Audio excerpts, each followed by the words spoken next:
This is Cerebral Cinema. Movies of the mind. William Gargan stars as Barrie Craig, confidential investigator.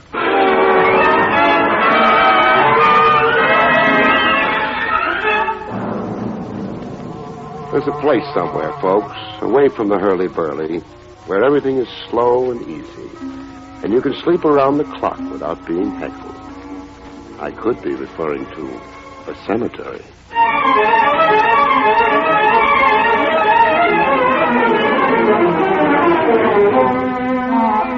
The National Broadcasting Company presents William Gargan in another transcribed drama of mystery and adventure with America's #1 detective, Barrie Craig, confidential investigator.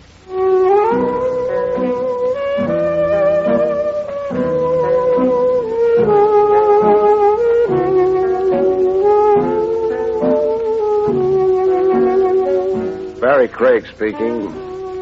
On call like I am as a confidential investigator, the open door, come one, come all, you don't always get cases that run according to Hoyle. Every once in a while you catch yourself a Lulu, a case that puts a strain on your imagination.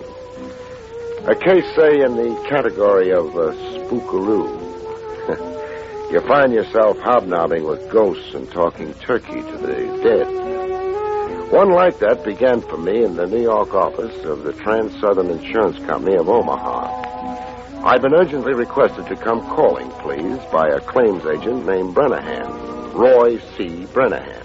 I'll explain the assignment we have for you, Craig. Before you do, answer me this. What's with your regular investigators? Why pull an outsider in? Well, we want this investigated unofficially. We don't want to stir up anything that will expose us to a libel suit. I catch. In case you're pulling a boner that's a butte, harassing innocent people. Yes. What's the story? Our file number 15466. Double indemnity case, now officially closed. We paid out $50,000 to the widow of a subway accident victim named Remo Torch. This was 90 days ago. So?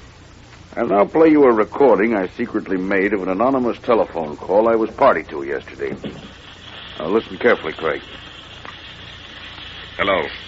Hello, Mr. Roy Brennahan, please. This is Roy Brennahan speaking. I've got some information for you. Yes? Your company paid a $50,000 claim to a Mrs. Remo Torch 3 months ago. You remember it? Of course, sir. Remo Torch fell to his death off a subway platform. What about it?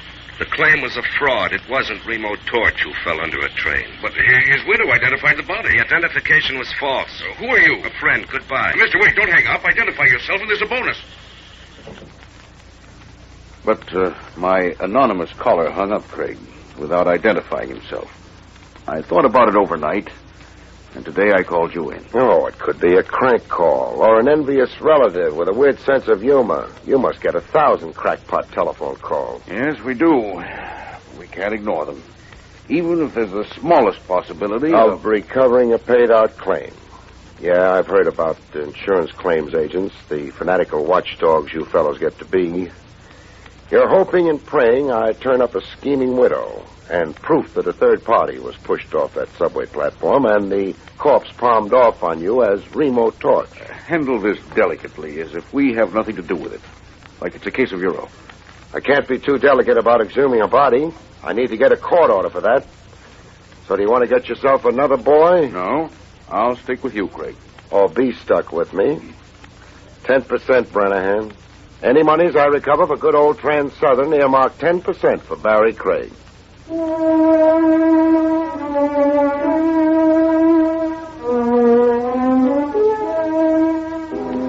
While waiting for red tape to unravel on the court order for exhumation of a corpse, I went to see the scheming widow. 169 Seneca Street was her last known address. A street where the drunks outnumbered everybody else. I ran into a very curious development at 169 Seneca. No Widow Torch. The janitor, who looked like his mind wandered, explained the widow's absence. Widow Torch is dead.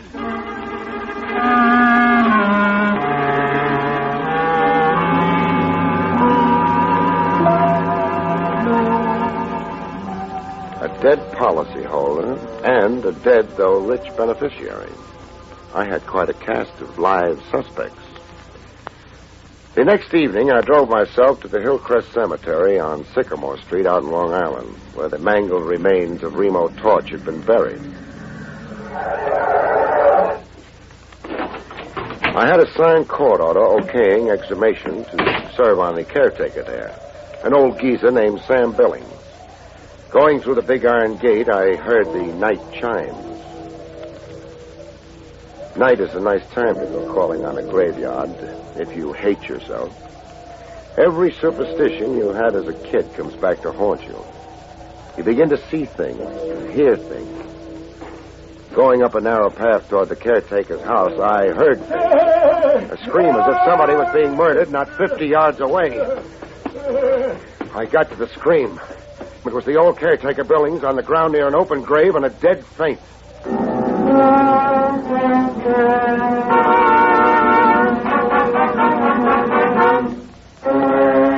Caretaker came to, pop-eyed as if he'd seen the devil and clawing at me as if I was the devil. Quit it, Billings. No, go away.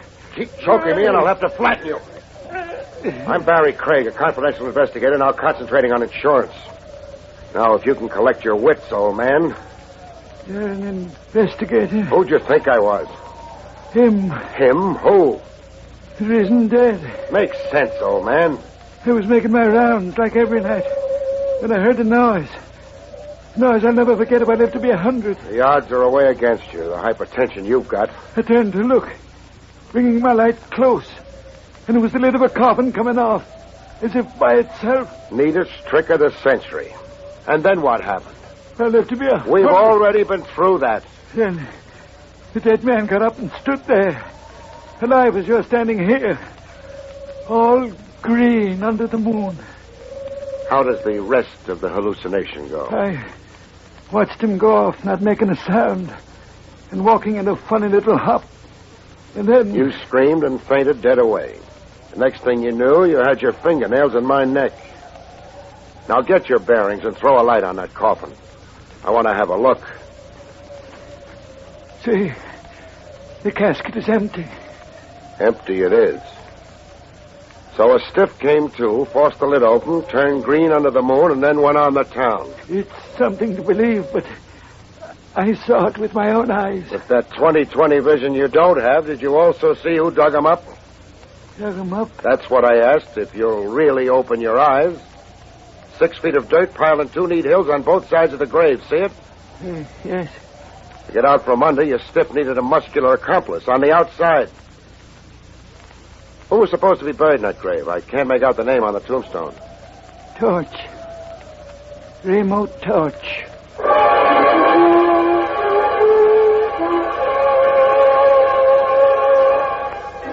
The case was coming to life, but literally. I left caretaker Billings to sleep off his jitters and got into my car. Driving down tree-shaded Sycamore Street, my headlights picked up a character moving along the sidewalk in a funny little hop. A funny little hop were exactly the words the caretaker had used describing his stiff who'd come alive. My man on the sidewalk was loping along like that, a kind of hop, skip, like a guy who had no control over his reflexes. I switched from brights to dims, slowed the car down to a crawl, and trailed him into a tavern, a big neon sign advertised as Barnstable Inn. I went in after him. My man wasn't after eats or bottle goods. He was out to make a phone call. I watched him thumb through a directory, then get into a booth. As soon as it was safe, I eased into the adjourning booth to hear what I could hear. I must see you. At once, tonight. Well, you must come. In Burnside Park, near the fountain. I'll be there waiting for you. I watched him start for the open door of the tavern. I checked the phone directory where he'd left it open and read off the name where his fingernail had left a line under it. Mrs. Verna Talbot, it said. 2580 Merrydale Drive. A guy risen from the dead was dating a woman.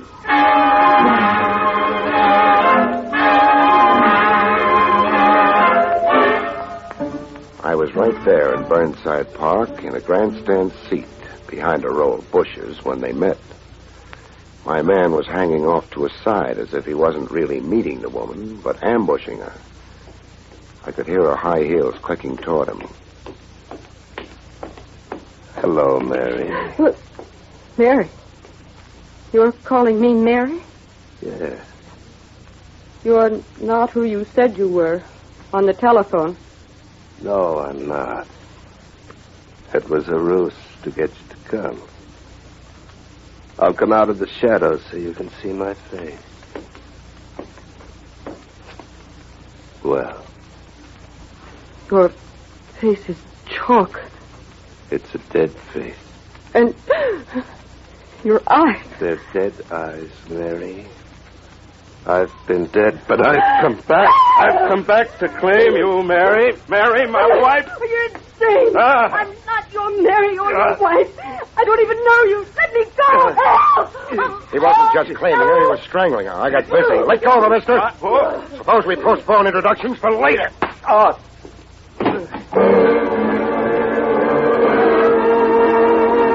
He might have been risen from the dead, but he reacted to the old one, too, like anybody else. He was out cold, stiff, like rigor mortis had come back. While he slept it off, I revived the dame and questioned her. I'm Barrie Craig, an investigator, madam. I'd like a few honest facts and no ad-libbing. Remember, I probably just saved your life. I'm grateful. The man is insane. You acted as if you didn't know him. I never saw him before in my life. He's allegedly a Remo Torch. He said he'd come back from the dead. So far as we know right now, could be. If you don't know the man at all, why did you agree to meet him here? He telephoned me and said he was Tom Avery. I've known a Tom Avery. Your name is Mrs. Verna Talbot? Why, yes. How did you know? Never mind how. You live with your husband? Yes, I do. But he mustn't know I came here to meet Tom Avery. Jealous? Yes. We get along badly, my husband and I. We're together, but we live separate lives. Oh, May I please go now? sure. I don't see why not.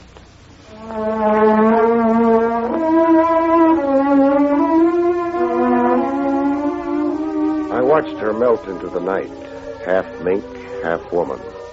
Then I sat down to rest up, take stock, and wait. I'd sure found myself a bright way of making a living. There I was in a public park at 2 a.m., waiting for a corpse to rise for the second time in one night, this time out of dreamland.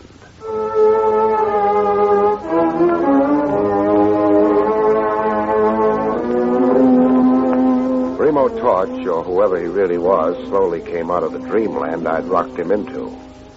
He got up on his feet, rubbing his jaw where I'd clipped him. With a wild gleam in his eye and his teeth showing, as if he were getting set to jump me, I threw a gun on him fast. Don't try anything, Torch, or I'll prove to you that dead men bleed. Gonna do what I say, nice and cooperatively? I'll do what you say. My car's outside the park. We'll get into it and drive to my apartment. To your apartment? For a heart-to-heart talk. Shake your head and I turn you over to the cops. It's all the choice you've got right now, me or the cops.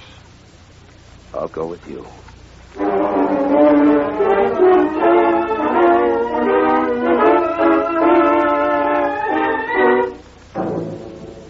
I got him home with me okay and put him to bed.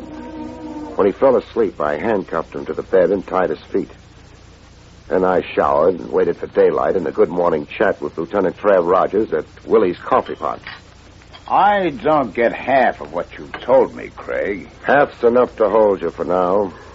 Feed ghost stories to little boys a spoonful at a time, an old teacher of mine used to say. Just you run down a few items I asked, huh, pal?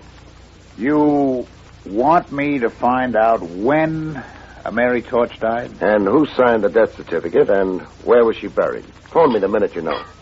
Craig. Yeah? Being your blind helper, just how did I get so degraded? The coffee's my treat. Have yourself a second cup, chum.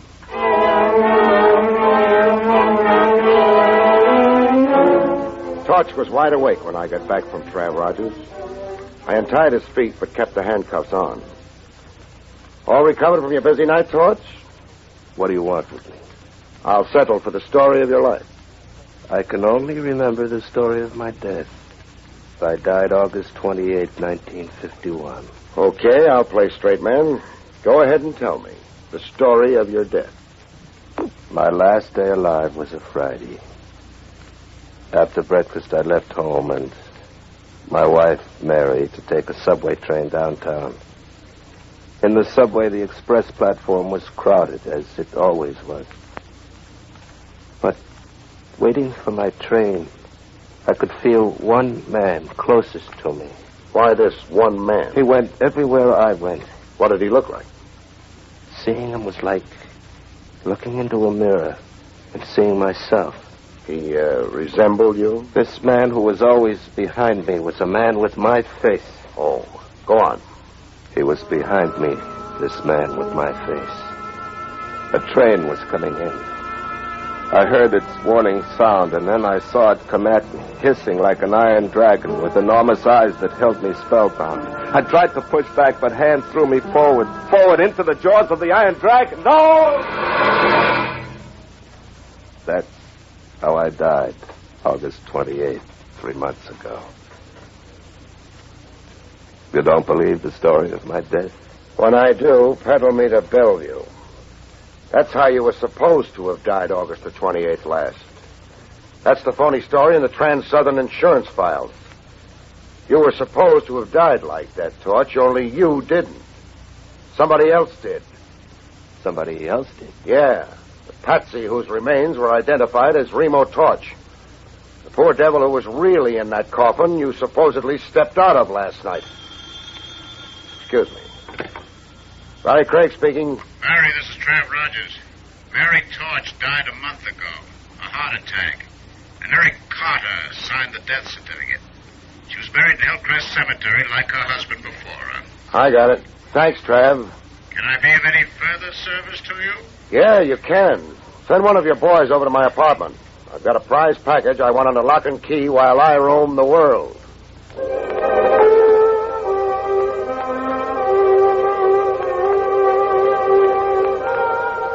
I had the graveyard habit. There I was again at Hillcrest Cemetery, waving another court order at old caretaker Billings. This time with the name Mary Torch spelled out on it. Old Billings read the court order, sneaking a little foolish grin at me as he read. Is to be in order, Mr. Craig? Can you round up a couple of diggers right away? They can build Trans-Southern for the labor. That's easy to do. For a guy hoodooed by the risen dead last night, you're looking mighty cheerful today. I'll bet a tombstone you solved the mystery of the empty coffin for yourself. You're a discerning man, Mr. Craig. You found a body somewhere. The body the real Remo Torch sneaked out of that coffin before he got into it. In time for you to come along and get an eyeful. I'm right, huh? You're right. And I'm a foolish old man. Where'd you find the body that was buried as Remo Torch? Not 20 feet from where we're standing. Show me. Right here, by those flower beds it was. Buried shallow. Flowers had been tramped on, and I went to investigate. I saw the dirt had been turned over fresh, and then I noticed a foot. A foot sticking... Cut. Leave something to my imagination. Now go round up those diggers.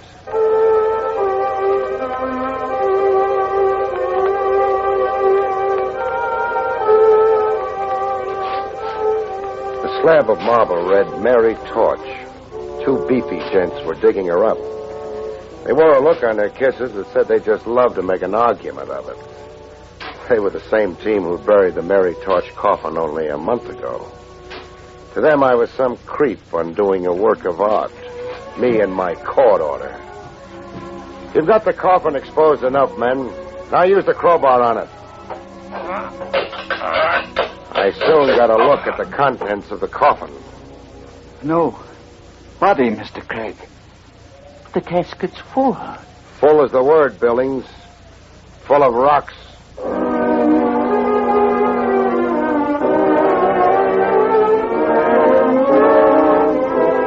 The answer to the rocks was obvious.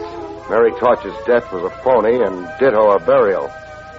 I found out how it was maneuvered by an entry in the cemetery record book. It's the name of the undertaker you want? Or whoever supervised the so-called burial. And here it is. Mary Torch. And Eric Carter supervised the burial. Does the name mean something to you? Does it? Eric Carter's the same joker who also signed the phony medical certificate.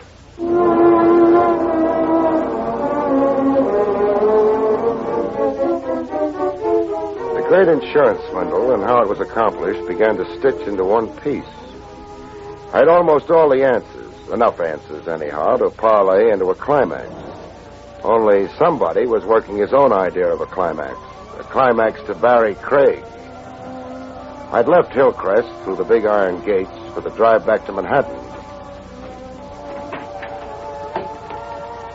I switched on the ignition. Good thing the cemetery was convenient. Took all the fuss and bother out of my burial.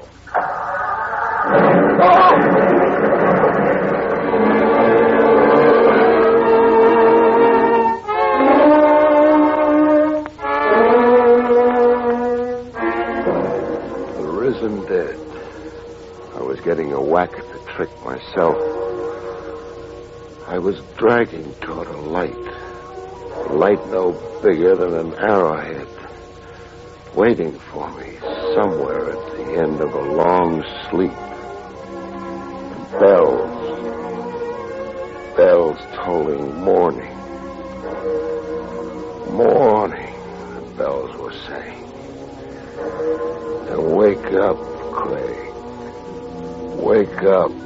Craig, look at me. And the voice. The face of someone I'd seen around the trail. Rogers. How did you come to die, Trev? I didn't. And neither did you, the miracle is. You're in Shore Park Hospital. An emergency. A time bomb hooked to your starter cable. Step on the car starter and blow yourself up. A gimmick with whiskers. A long gray beard. It's an old murder device. Moth-eaten, but they got you, Craig. How bad am I? You're one for Ripley. I'm okay? Is that what you mean? Just lacerations of the head and neck. Shock. You're wearing more bandages than King Tut. You're also minus an automobile. I'll build Trans-Southern. Trev, get me out of here. I want Remo Torch back. As soon as I'm dressed, he and I are going bye-bye.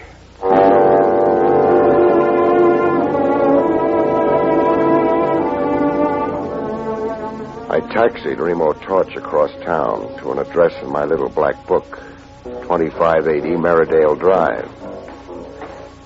I'm reuniting you with the lady you made a scene over last night, Torch. Yes, you. Us. May we come in? But, You remember Remo Torch? well, yes, of course. After last night, could I forget? I guess not. Especially since he only tried to strangle you. It'd be even harder to forget him if you were his wife. His wife. I'm Verna Talbot. My husband is George Talbot, a manufacturer's representative. Hooray for employment. Is your husband around? Yes, Introduce him to us. very well. George! Yes, Verna. This is my husband, Mr. Craig. That's him. Him, Torch. Him who? The man with my face. It's my murderer. My murderer. Get this madman off me. Torch, no more of that. Let go. My apologies for my friend's behavior, Talbot. There does seem to be a superficial resemblance between you. Same general features, sort of. Nonsense. This man's plainly insane. Insane like a fox. I'd say Torch has a pretty shrewd idea of what he's up to. I'd even say he was trying to drive a couple of schemers crazy before the law caught up with them. I don't understand a thing you're saying, Mr. Craig. Craig. All Greek to you, huh? Suppose I spell it out and you see if you get the drift. Torch's wife had him marked for murder. The lady wanted to cash in his insurance and then marry her boyfriend, an Eric Carter. The boyfriend began following poor Torch around, waiting for a chance to knock him off. But Torch caught on to what was cooking and figured out a way of outsmarting the schemers. Drop the insanity post, Torch, and tell them how you did it. I hired an unemployed bit actor to wear my clothes and play at being me. The actor came down the steps of Torch's house every morning, stopped at the same newsstand, then went into the subway to ride to his office, as Torch would. Am I right on that, Torch? Yeah. The device worked. You fell for it, Talbot, because you'd never actually met Remo Torch. Did you say I fell for it? I said just that. You pushed a stooge hired by Torch under that train. Madam here identified what was left of the stooge and collected her $50,000. But Torch was really alive and kicking all the time. How much does it take to coax a confession out of you, Mr. Eric Carter, alias Talbot? Or you, Mrs. Torch? We're caught, Eric. Are we, Mary? I rather think I have our little problem very much under control. Keep your hands as they are, Craig. No good, Carter. How far do you think a gun's going to get you? Oh, I told you we'd lose, Eric. Stop whining, you fool. Face it, Carter. The lady wants out. The way it's stacking, I'll bet she turns state's evidence. Now, drop that gun. Get back, Craig. I said drop it. You crazy fool. Let go, Mike. Oh. When you shoot somebody, Carter, be sure you keep possession of the gun. Craig, I didn't mean to shoot you. It was an accident in the struggle for the gun. Craig, don't shoot me. Tit for tat. In a minute, I'm going to pass out. I don't want you on the loose when I do. Tit for tat in the leg. Just enough to make you stay put. Craig, no. Torch. Yes, Craig. Call police headquarters. Rogers. Lieutenant Trav Rogers.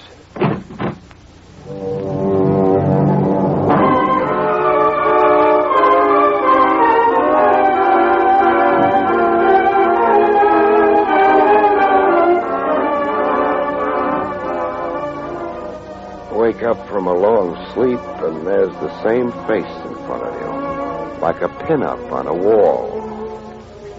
Don't look now, Craig, but you're back in Shore Park Hospital. Emergency. What's my medical complaint this time? Bullet in your left thigh. You'll be out in a week, and limp for a month. Oh, great. Well, now that you're conscious, you want to talk. Eric Carter masterminded the phony death and burial of Mary Torch, and also planted the time bomb. 1 minute, Craig. Yeah? You're forgetting you played the case very close to the vest, that you so far only told me about half of it. Oh, that makes the conclusions I'm giving you a little puzzling. A little incomprehensible. How long did you say I lay over here? A week. Pull up a bed, Trav. Pull up a bed? I got a long story to tell you. As a conscientious officer of the law, I know you want to hear it. Weak as I feel, and long as the story is, I figure it will take about a week to tell. Good night, folks. See you next week.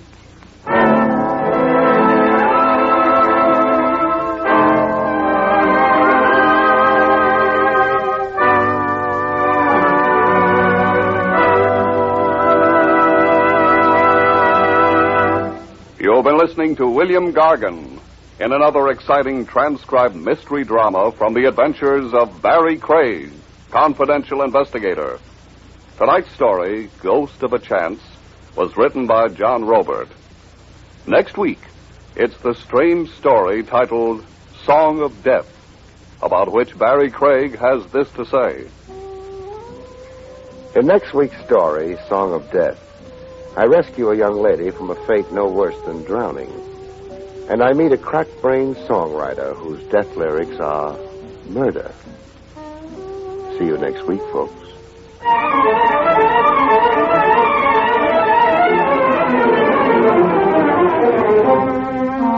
Featured in the role of Mary was Fran Carlin. Barrie Craig, starring William Gargan, was under the direction of Hyman Brown. This is Don Pardo speaking. Now enjoy Meredith Wilson's Music Room on NBC.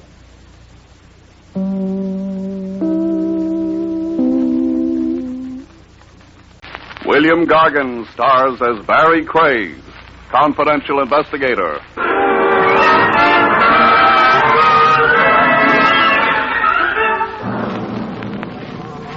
There's a big house up the river. It always has the welcome mat out, folks. Just drop in. Any old crime.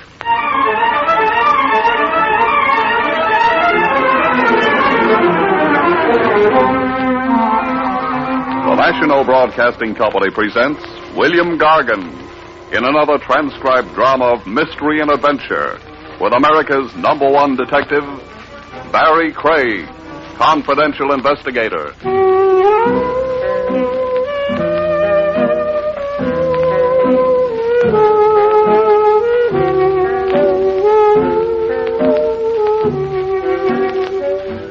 Barrie Craig speaking.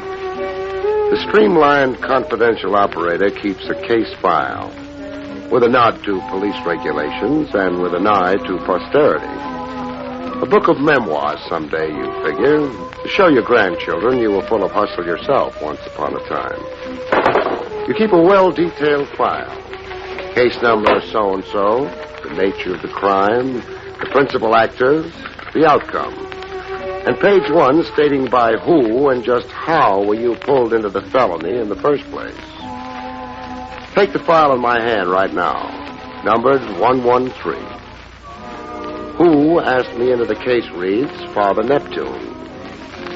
Father Neptune, old man C. Case I worked gratis.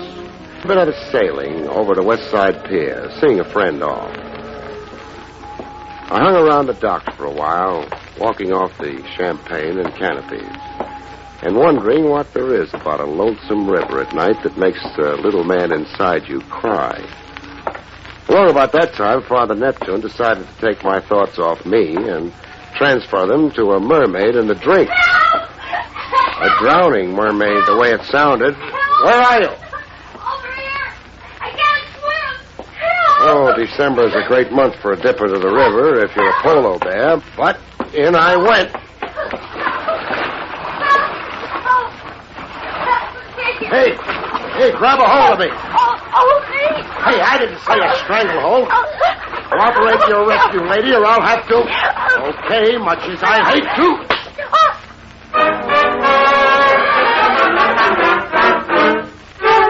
On the pier, it took time to bring her to. I worked her arms, pump handle style, and water sprayed from her like a fountain. She finally came around to join the battle of the sexes. You hit me. To break your stranglehold. It's in the book. What book? How to save hysterics from drowning themselves and the rescuer. Oh.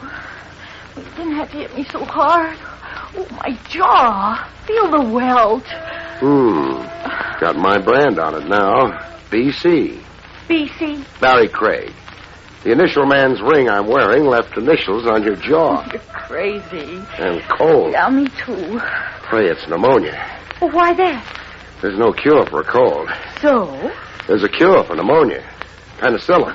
You are crazy. You want an ambulance? Definitely not. A police wagon? Don't you dare. Then what? Your place? Is that proper? How can I know? We've only just met, Barrie.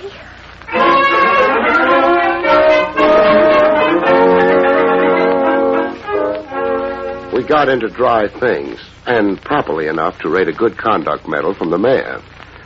I got a hard, square look at my mermaid. Okay, a face and a figure that makes truck drivers water their whistles. Penny for your thoughts. I'm wondering. About?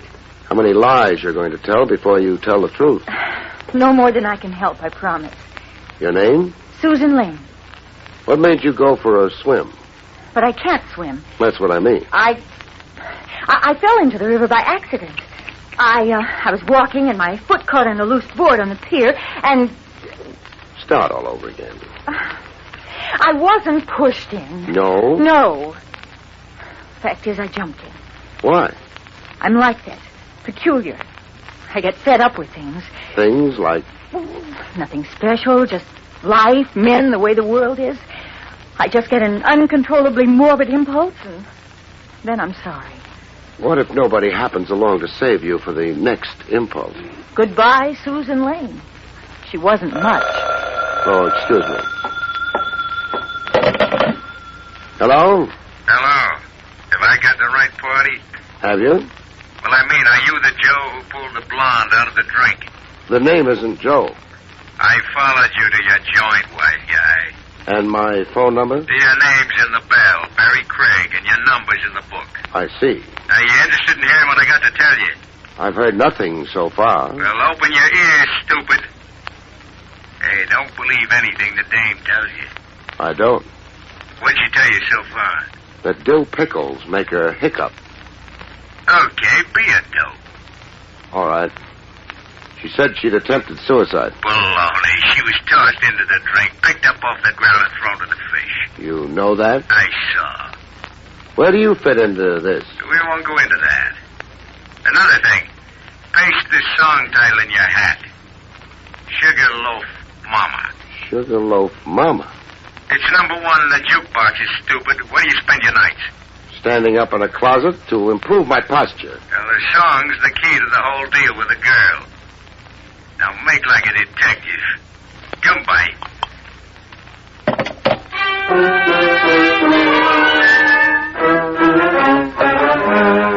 I made like a detective with Susan. All right, I did lie. Somebody attempted my life. Who? He wore a mask. Then why? I don't know. Oh, we're sure making progress. I can't tell you what I don't know. I suppose I might as well skip asking who was with me on the telephone. Skip asking me. The song, Sugarloaf Mama. What about it? It's a huge, popular success. I heard. I work for the music publisher who owns it. I'm his stenographer. The publisher owns it, you say? Did the publisher also write the song? Yes, but that's something now in dispute. Between whom? Mr. Sampson, the publisher, my boss, and a songwriter, Mervyn Marlowe. They're fighting a lawsuit over the song rights, over the profits. And you come in where? I'm a witness for Mr. Sampson.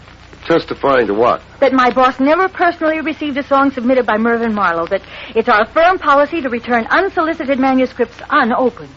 Who's telling the truth? Your boss Sampson or this Marlowe? You ask a lot of questions. One of them may be trying to murder you. Yes, I know. Don't you care? Well, do you? What if I do? Then you'll protect me and worry about me. Now, I want to get back into my clothes and go home. Oh, here. Your dirt. The radiator steam dried them. Use the kitchen. Thanks. And don't forget this. This? Oh, my ring. Say, it's quite a rock. Don't be fooled. It's only a cheap Mexican diamond. I'd never believe it.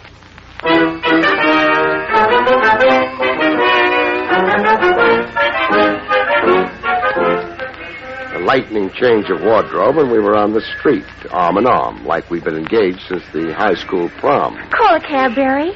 Taxi! Hey, taxi! Want company going home? I was wondering when you'd ask me. Get in. Don't try it, cousin. Huh? You just say something? I said stay out of my cab. Now, wait a minute. Oh. You were going to make a quarrel out of it? That was before your gun. Barrie! The gun's pointing at me, Susan. Yeah, relax, lady. All you stand to lose is his company. What's my loss? Skin. Off the top of your head. Now, I want 10 minutes before you phone the cops. One favor, please. What? Do it to me over here, close to the left ear. What's a gag? You're not the first to take a liking to my head. Oh.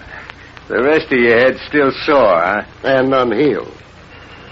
If you're going to. Sure. Close to the left ear.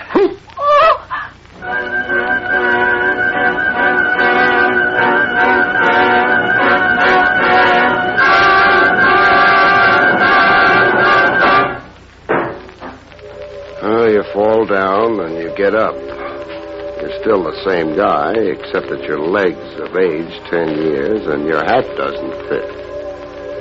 While looking for a phone booth, I put one and one together. My anonymous caller and the kidnapping cab driver add up to one guy, the same guy.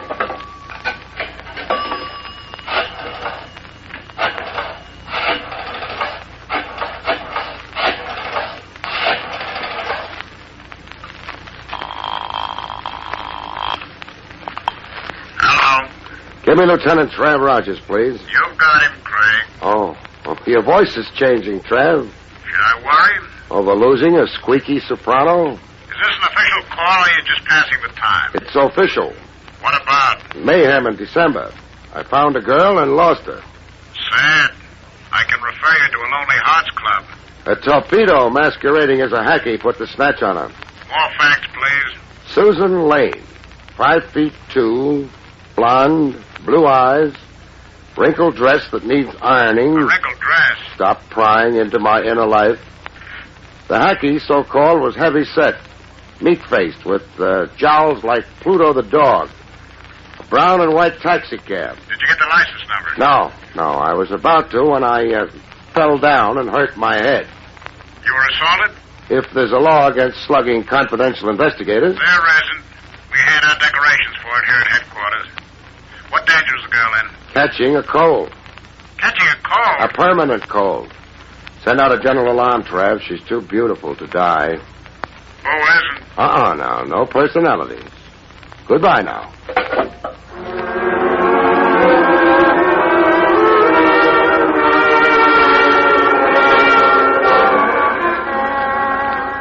Eli Sampson, music publisher, occupied a building that looked like an inferiority complex.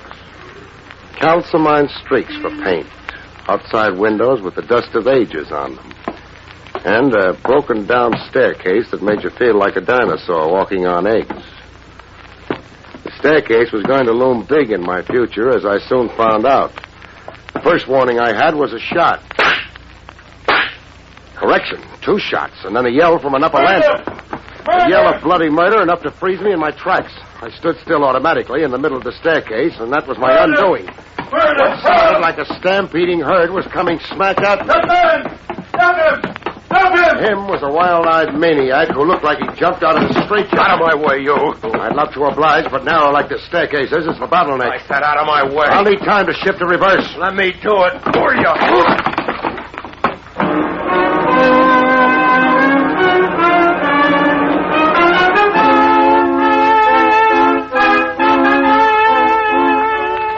Got relocated in the world with splinters of railing stuck in me like toothpicks. And a guy standing solemnly over me. A janitor holding a mop and a soap bucket. A janitor out of a Mack Sennett comedy, flowing mustache and dressed in the top half of a cutaway, with a battered derby on his head, a brown derby. You seem fully recuperated, my boy. Not recuperated, only recovered. What was that railing tied together with? Pieces of string? Iron glue. I myself performed the repairs. Here, I'll help you up. Oh, don't bother.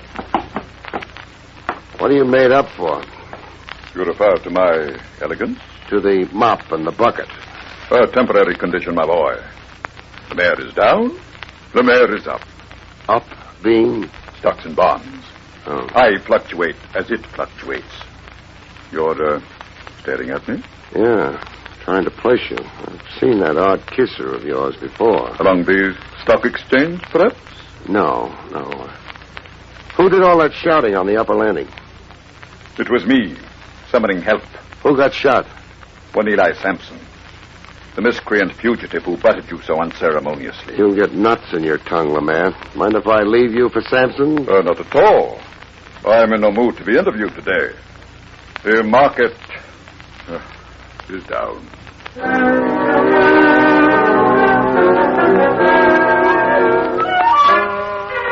I found Sampson in his office, fluttering his eyelids. How do you feel? Dead. That makes you a talking corpse. You got a career in vaudeville ahead. Oh, that maniac Mervyn Marlowe murdered me. Yeah. Burned your left wrist a little. Only a flesh wound. Not much damage for 2 point-blank pistol shots. Oh, I'll lose the arm. I'm sorry to disagree. Well, then it's a miracle. Yeah, music publishers never die. They just fade away. Oh, here's the gun used on you. It was thrown down. Yes, that's the gun the maniac terrorized me with. Give it to me. It's evidence for the district attorney. I'll keep the gun a while. But I'm a licensed detective. This Mervyn Marlowe is a songwriter battling you in the courts? A songwriter? A song thief? He didn't write Sugarloaf Mama? Lies. His claims are lies. Mervyn Marlowe can't even write his own name. He can't shoot straight. That makes him kind of useless all around. Sampson. Yes. A girl, Susan Lane. Susan Lane, my stenographer? Your late stenographer, maybe. She's been kidnapped. Kidnapped? By whom? Tough. Hired by Mervyn Marlowe. What motive would Marlowe have? To shut her up. To stop her from testifying to the truth when we go to court. The truth being? That nobody here read his song manuscript or even opened the envelope. How big is Marlowe's temptation to murder? Come on, Sampson. Don't shy at boasting. Sugarloaf Mama is a gold mine. Sales and sheet music alone run over $100,000. Motive aplenty to keep Blondie from testifying at all costs. He'll kill Susan. You'll find her dead. Where do I find Mervyn Marlowe? In a garret in East Harlem, 3601 First Avenue. A crazy bohemian in a cold-water garret with a piano. 3601 First Avenue. Call yourself an ambulance. Let that wound infect, and you'll be the one-armed wonder of the music publishing business.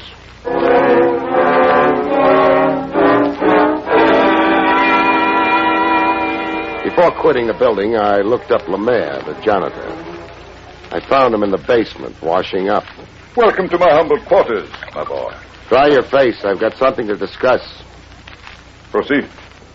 You clean the offices as well as the halls? Yes. The mockery of it. Being able to use your master key as you are, you're no doubt well familiar with the contents of the offices? I am, after a fashion, that is. And, after a fashion, also familiar with the contents of desks? Do I detect an innuendo that I snoop? You detect. Base and reprehensible slander, my boy. As of this moment, consider our discussion terminated. This gun. Have you ever seen it before? You've seen it in Sampson's office, maybe? Okay, so we're going to play close mouth. This your locker? I asked, is this your locker? It is. Open it. Why? I want to total up the stamps, scotch, clips, and rubber bands. Your day's haul, man. You dare accuse me of the pettiest of thievery? Yeah, I dare. You see, I placed your odd kisser where I'd seen it before, that is. The south of France, was it? The Rogues Gallery, it was. Weldon Lemaire, alias the Baron.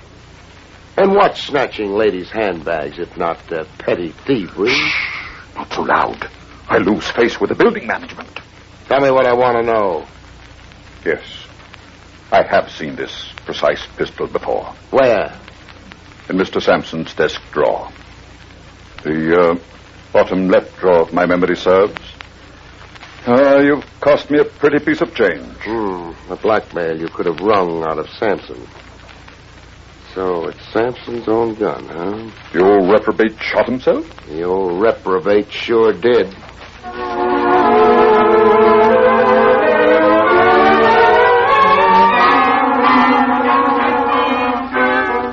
Visiting the rundown garret the songwriter Mervyn Marlowe lived in, I got a smell of trouble even before I asked in.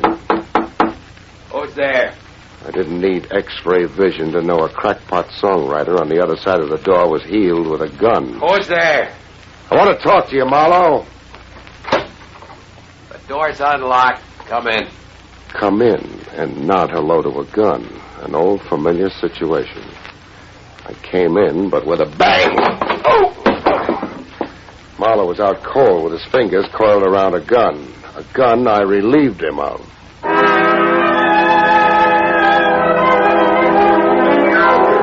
He came to cursing himself. Stand away from the door the next time you invite a fly into the web, sucker. Oh, you dirty... You won't make out. When you find it monotonous, tell me. Sampson used his own gun on himself. You know that? I don't go for a gag as obvious as Sampson's frame. Now get up, behave, and fill in the facts. Sampson asked me to call on him for a talk. We had an argument. Sampson said if I didn't drop my lawsuit, he'd scandalize me as a mad dog murderer. I socked him one on the jaw, and Sampson grabbed a gun out of a desk drawer. And? He said he'd frame me if I didn't sign papers swearing my claims to Sugarloaf Mama were a fraud.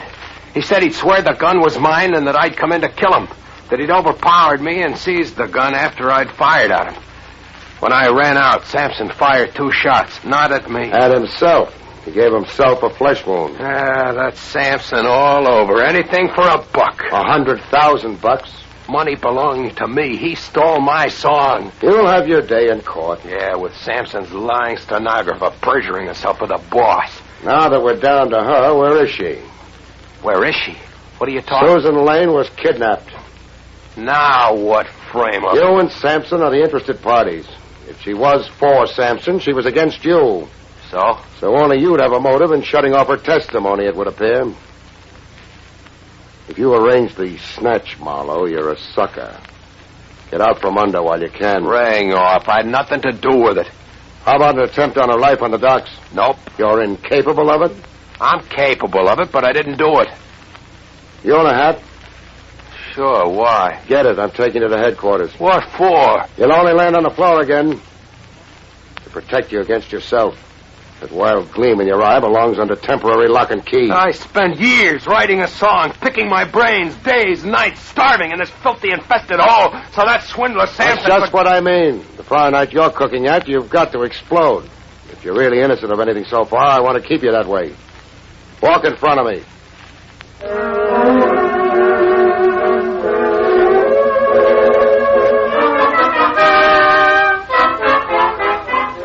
At police headquarters, Lieutenant Trav Rogers had sensational news. Susan Lane. We think we found her. Where? A shack up near Gun Hill Road overlooking the railroad yards.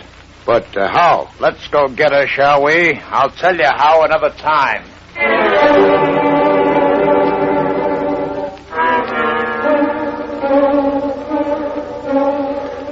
It was Susan Lane on the attic floor of a seedy-looking frame dwelling, trussed hand and foot and dead to the world. She's asleep.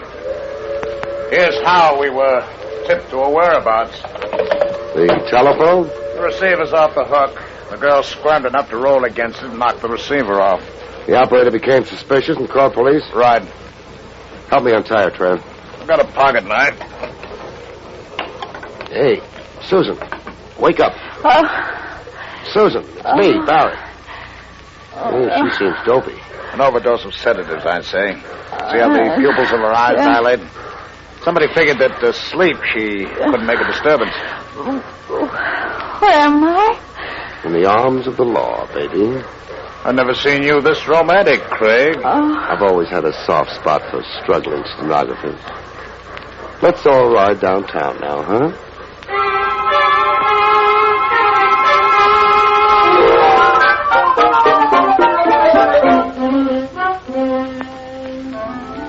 Riding downtown on the West Side Highway with Trav Rogers thumbing his nose at speed laws, Susan came around to 100% of herself to lean against me contentedly, purring like a kitten. I feel so good. You're making Trav's bachelorhood an awful load to bear. Hand-holding will only get your palms sweating, Don Juan. Suppose we talk about the case, Craig. You talk. Sampson and Marlowe. One of them hired the kidnapper. What could Sampson's motive be? The same motive he had in shooting himself. Frame and discredit Marlowe in advance of their trial over that song. It's a possibility. But you don't buy it? Not right away. Take that exit and pull up to Pier 41. What for? It's the pier where the case began. Began for me. Some clue you missed there? Reconstruct the crime. Isn't that standard approved routine? All right, Brain. Pier 41. Susan. Yes? Follow me. I'll need your help. All right. It began about here. I heard a cry for help. Is this about where you were when a masked somebody threw you into the river? Well, yes, I think so. Good. Now, let's reenact it. Stand facing the river. Yes. I'm the masked mister. I steal up behind you, grab a hold. Don't be ticklish. I hoist you into the air, so... Oh, no. Craig, do you have to be that realistic? Yeah, I have to be. How else can I heave a cute little bundle like Susan into the drink? Craig, you maniac, she can't swim. Oh, can't she? But you saved her life in the first place. Yeah, that's what she wanted me to think. That was the hook, and I swallowed it. She can't swim, huh? Look at that Australian crawl. She swims like a fish. Yeah, good old will to self-preservation. I was counting on that to convict her.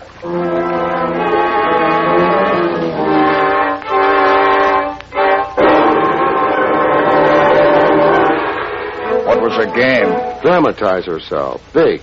Make out her life was being attempted. To bleed Sampson for a big slice of those song profits. More than she's already got. Already got. When she climbs back on the pier, gander at a hunk of so-called Mexican jewelry she's wearing. Appraise the ring at Tiffany's and find out what a bonanza stenography can be for a smart girl. Sampson gave her the ring? A down payment for her perjury. But if the blackmail was set up so good, why embellish it with phony attempts on her life? And the kidnapping. Fear. Marlowe could gun for her for lying for Sampson. Ditto Sampson to keep her from telling the truth. The truth being that Marlowe wrote Sugarloaf Mama. So by making herself a police problem, or my problem, that is, she scared Sampson and Marlowe from daring to harm her. Clever. Oh, here she comes. Oh, hello, baby. Oh, that was contemptible of you, Barrie. A flaw in my character. So sorry. Just by the way, who was the atrocious kidnapper? Oh, my brother. Oh, I'm cold. Where do you suggest we go? Your place?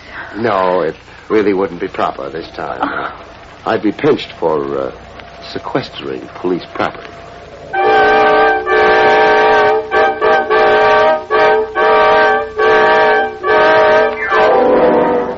Case solved.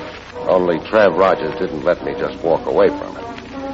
At his insistence, I had it dragged down to headquarters to hunt and peck away at a typewriter. How's your detailed police report coming along, Barrie? I'll be a month at it the way I type. Sad. Why are we so suddenly so clerical? Regulations. Section 6, paragraph 4, governing confidential operatives, states... Spare me. But why in such a confounded hurry? Why right away tonight? I've got flight tickets for St. Nick's. Susan Lane's under arrest. Thanks to you. I can't just book her, not without a precise stipulation of charges. Then get me a competent typist. Sorry, they've all gone home. Patience, Barrie. Just put one word after another. All this for a case I worked without a fee yet. Oh, by the way. What? Speaking of fees, the fact is Miss Lane was sporting enough to worry about that. Are you kidding? No, I'm not. She said you were working for her, even though it did boomerang for her. She hates to see you go empty-handed, she says. Sweet of her. Isn't it? Lacking funds, she gave you her dearest possession, her finest jewel, this ring. Say, why, Trev, the rock's worth 5 G's if it's a penny. I'm sure. And now, if you'll hand it back. Hand it back? What for? Regulations governing extorted property. The girl, unfortunately, came by the ring dishonorably. You kill yourself. Good night, folks. See you next week.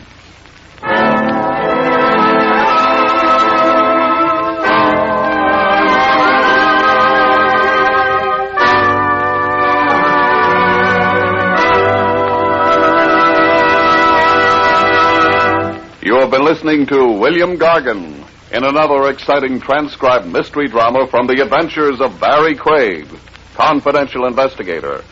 Tonight's story, Song of Death, was written by John Robert. Next week, it's the strange story titled Death of a Private Eye, about which Barrie Craig has this to say. Next week, I'm hired to help a man pay a visit, but discover instead that my client has a visitor first. That visitor being death. See you next week, folks.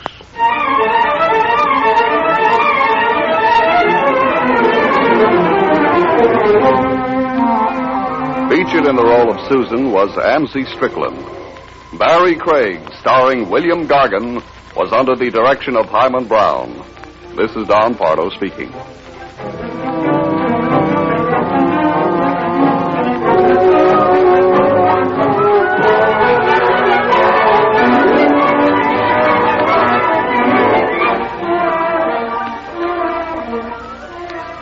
Now enjoy Meredith Wilson's Music Room on NBC.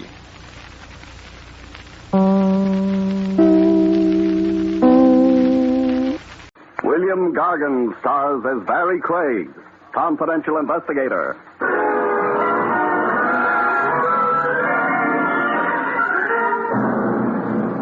I knew a murderer once who was planning to get married. So he killed a man for money enough to furnish a house. It didn't work out, though. All he got was the chair.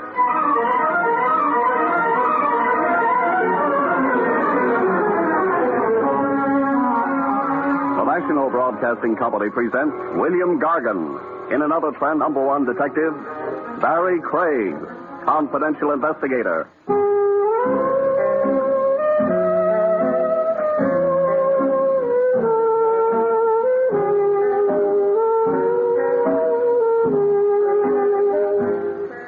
Barrie Craig speaking. It gets dark early these days. It's always cold, and a confidential investigator's business dies a slow death. Maybe it's because the weather discourages romance. Wives stay home knitting. Husbands decide the blonde wasn't born who's worth a trip through the icy city. So I'm in the office pretending to go through the files, trying to keep the corpse warm. The buzzer buzzes, and I look up. Maybe I think it'll be a fireman. It's open. If it is, he forgot to bring the fire with him.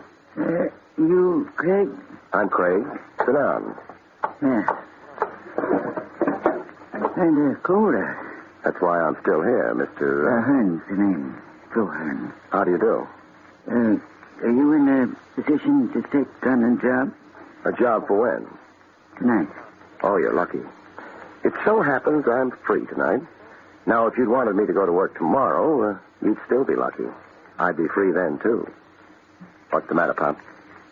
Huh? Oh, nothing, just cold. I ain't so young anymore. Who is? This job for tonight, what's it about? It's just that I want you to go along with me to pay a visit. Sounds easy enough. Yeah, I used to have one of those. What? Oh, investigator's license? Yeah. Nothing but night watching now, though. That won't take more than a couple hours. Would $25, you know? Sure. Here, I got the dough with me. It's out on Staten Island. Ouch. It ain't too bad. You can stay inside on the ferry. You better meet me around 8:30, huh? Okay. Down in the Bay Drive corner, Western, 8:30. Place we're going to is maybe a 5-minute walk from there. Bay Drive and Western, 8:30. Yeah. I guess I'll see you later, huh? Oh, Mr. Hearn. Yeah?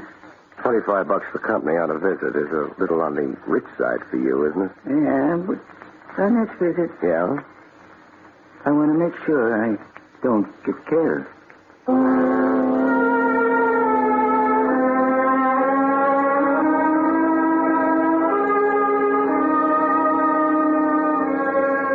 Mr. Hearn didn't pause to explain.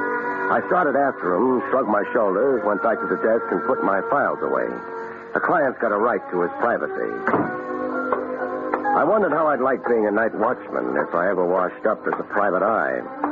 I decided I wouldn't and headed for a hamburger joint instead of a steakhouse for dinner.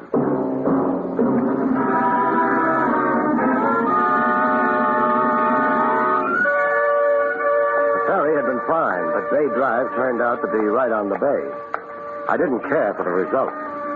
I was maybe 3/4 of a block away from either section of Bay Drive and Western when the car passed me. The street didn't run to many lampposts, and the pedestrians were all home. I didn't think the car's driving without lights was accidental. I began to run. I could see Joe Hearn shuffling his feet, trying to keep warm on the corner. The car moved in fast, and then it went away. No license plate. I got to where Hearn was hugging the pavement and bent over him. He'd given up trying to keep warm. He'd never be warm again.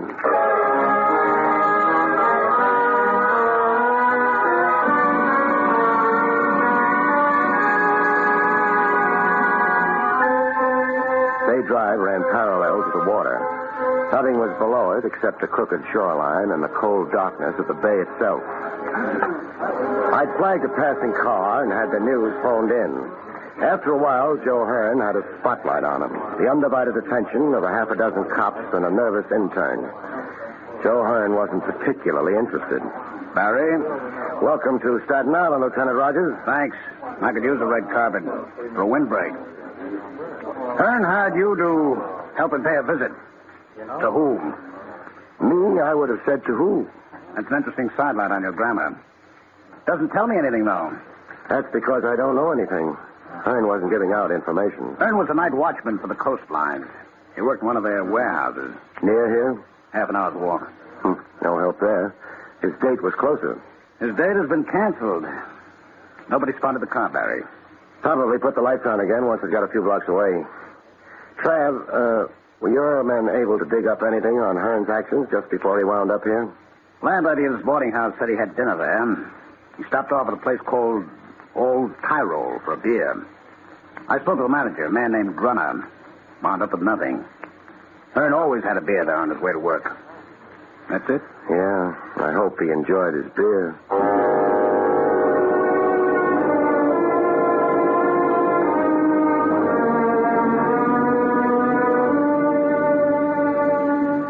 Finished with the chalk marks and the flashbulb.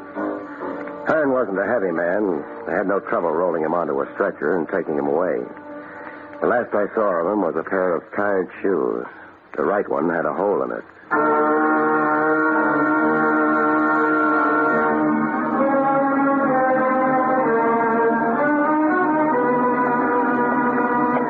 thought maybe I'd try the beer at the Old Tyrol. I wasn't fooling anybody. The $25 in my pocket was bothering me. I hadn't earned it. The place was full of people. The waiters were girls dressed in costume. I suppose their bare knees improved the customers' appetite. I hope nobody would start yodeling. Good evening, sir. You want a table, maybe, huh? Well, I'm looking for Mr. Gruner. I am Gruner. My name's Craig, Barrie Craig. Yeah? I'm working for Joe Hearn. But the man is dead, no? I'm still working for him. I'm a confidential investigator. It is very sad what happens to Mr. Hearn, but I have already told the police everything I know. Suppose you tell me all over again. I do not know exactly what confidential investigator means, but I am a friend of the police captain here in the district. That's nice. He would not like it that I am disturbed. Hearn didn't like trying to breathe through the blood in his lungs. You do not make yourself very pleasant. I will not talk with you more. No? Please, you will let go of me. How many murdered men have you ever looked at, Mr. Gruner? I say you let They're go. not pretty. Mostly they die with their eyes open. Killer's got so little time he doesn't bother shutting their eyes. Yeah, but... And what you see in a murdered man's eyes isn't pleasant, Mr. Gruner. There's nothing much anybody can do about it except turn up the killer. That's what I'm trying to do. I understand. I wish to help, only... Yeah. You own this building? Yeah. Coming, I noticed it had 2 stories. What's upstairs? More restaurant? No. It's a storerooms and things like that. Things like that. Mind if I take a look? Why do you wish that? Maybe I'm thinking of retiring and opening a restaurant with storerooms upstairs. It is closed upstairs. I cannot permit... Never mind. Yeah. No, if you excuse... I got to work. But, perhaps you will be a guest of the management, huh? The Wiener Schnitzel here is very good. So's the beer, I understand. No, thanks. For some reason, I can't think of what it is exactly. I haven't got an appetite. Good night, Mr. Gruner.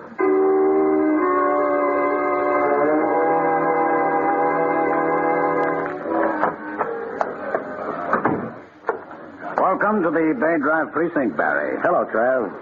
How's the beer at the old Tyrol? What makes you think I've been there? We've met before. You're bothered about Hearn. Sure.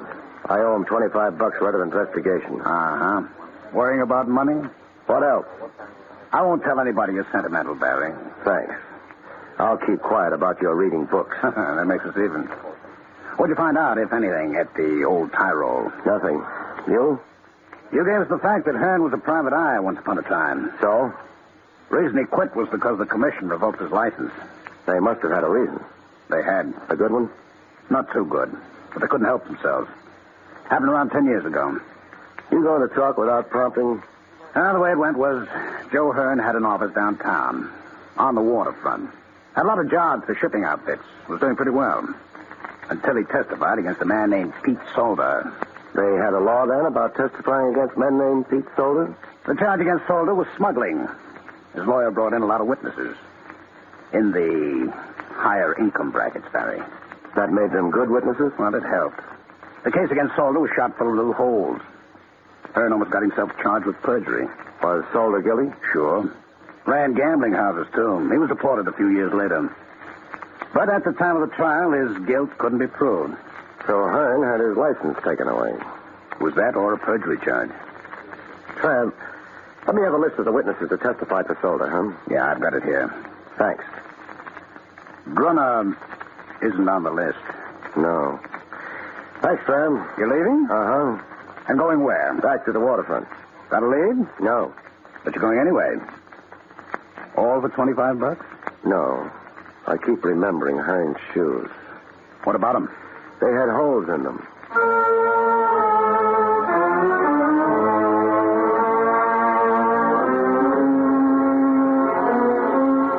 I went back to the corner of Bay Drive and Western. The cops were gone. Hearn was gone.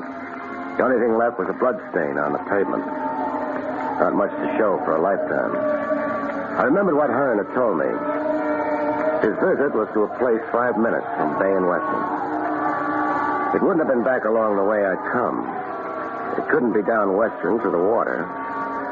It might have been up Western going inland.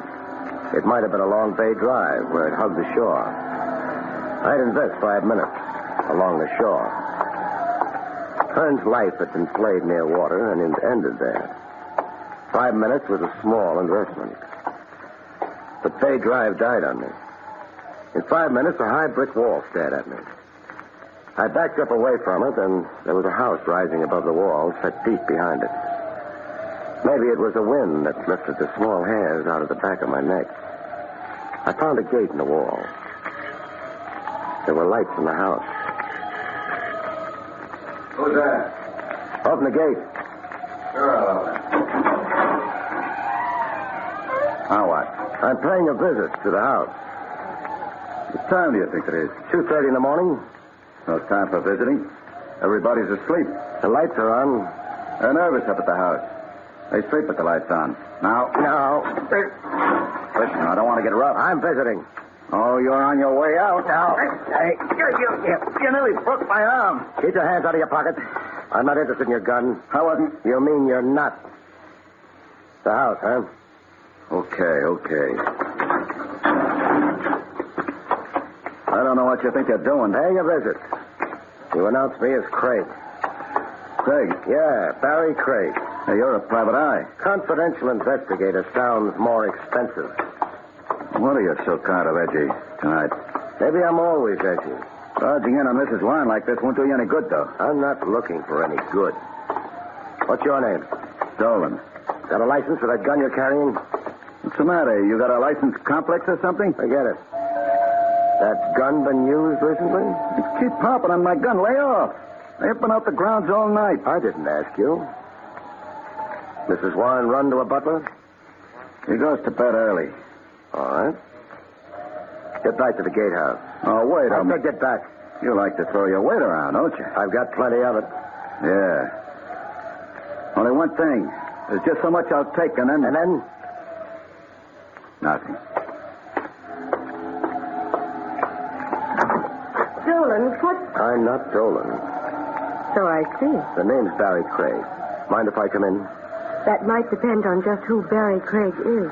Well, he's a confidential investigator. He's got an office in the city, a license under glass, and a necessity for visiting. Does it happen often? No. Well, I suppose there's no harm in indulging you, Mr. Craig.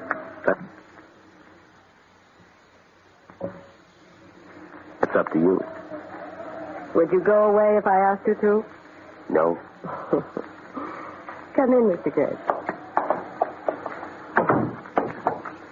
It's a strange hour for a visit, Mr. Craig. You're up, Mrs. Warren? I keep strange hours. Why did you come here? A man named Joe Hearn was shot to death a little while ago. Oh? But... He was a private eye once upon a time. More recently, he's been a night watchman. Right now, he's dead. Well, I'm sorry about that. I suppose investigators are all fine men. They bleed when they're shot, and when they've bled long enough, they die. That was hardly necessary. People don't always realize. Big house you've got here? Yes. Around 8:30 tonight, you were where? I don't really see why I should answer your question. Do you mind answering? Of course not. Then... 8:30? I was here. I may have been reading. Alone? My husband's dead. Oh. The butler goes to bed very early. But of course, there's Dolan. There's always Dolan. The grounds run right down to the water's edge, don't they? They do. You're a beautiful woman, Mrs. Warren. Thank you. Beautiful and rich. Why did you let me walk through your front door? Meaning that I didn't have to? I'd put it that way. But perhaps I wanted to. Was it my hand-tailored suit or my polished manners? Your polished manners. Or perhaps the hat you're wearing. It's still on your head. In the trial of a man named Pete Solder a number of years ago, another man named Thomas Warren testified on Solder's behalf. Thomas Warren was my husband. I know. Thomas Warren's testimony helped a private investigator named Joe Hearn lose his license. Oh, we're back to that. We never left it. It was that Joe Hearn who died tonight. What possible interest could I have? Solder knew lots of people like the Thomas Warrens. He must have had something. I hardly knew him. You must have been what, 18 at the time? A few years older when Solder was deported? Did you still hardly know him then? I'm trying to understand why you're asking me these questions. Hearn was killed a few minutes after he left a restaurant and bar called the Old Tyrol. It's run by a man named Gruner. He keeps his supplies upstairs behind drawn blinds and with the lights on. I know nothing about the Old Tyrol or a man named Gruner. Mr. Craig, why don't you take your hat off? Why should I? Perhaps because I want to see what your hair is like. I'm not a cop. Those rooms upstairs at the restaurant could be used for gambling. I wouldn't be interested. Except that Pete Solder ran a string of gambling houses. You're very stubborn.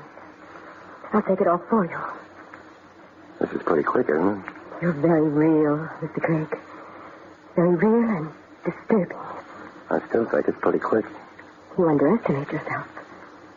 The world's full of little men, half-men. You're exciting. I'm not buying. What? It's a nice performance, but your price tag's showing. Well, you... No. Oh, my wrist. I just as soon not be slapped. Not even by a beautiful woman. Let's get back to the gambling houses. If you don't mind, I'll show you to... You mean he's had time enough by now to get away? Yeah. Too late. The car's gone. Very nice, Mrs. Warren. Would you please leave? You stalled me just long enough, didn't you, to let him get out of here? I don't know who you're talking about. No? But Hearn did, Mrs. Warren. Hearn did.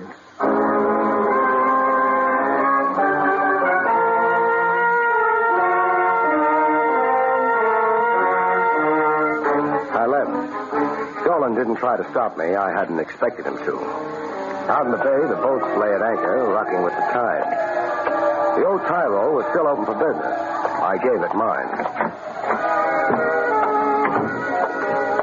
Out in the restaurant, a handful of people made tired passes at food. The bar was doing better. The bartender had a very high-class assistant. Hey. Yes, sir. What will it... Mr. Craig. Hello, Mr. Groner. You are back again. Huh? Yeah. Surprised? What is it you want now? Let's not disturb the bartender. Let's go where we can talk. I do not wish to go... Sure you do. Only you don't realize it yet. I still say... Groner, you know where I've been? It is not my business. I've been visiting Mrs. Warren. It means nothing to me. Who is Mrs. Warren? A lady with a lawn sloping right down to the shore of the bay. So? Yeah. We go to my office. Fine. It's upstairs. No objection. Right up among the storerooms, huh? Store? Oh. Yeah. You didn't hit those yeahs hard enough. What you really mean is that you're closed up for the night. Upstairs. You say things which I do not understand. Never mind. My office is here. Very pretty. You do not come to admire my office. Mr. Craig, what is it you wish to say to me? How well did you know Joe Hearn? I hardly knew him at all. He stopped in every night for his beer. It must have been more than a casual thing. No. The cops know better. Well, what I meant is that, of course, I knew Mr. Hearn, but not very personal, you understand. I understand. You served him his beer tonight? Yeah, an old customer. And while he was drinking that beer, what did he tell you? Nothing, except how the weather is and... Yeah? And that is all. A couple of boys chatting about the weather. No, Groner.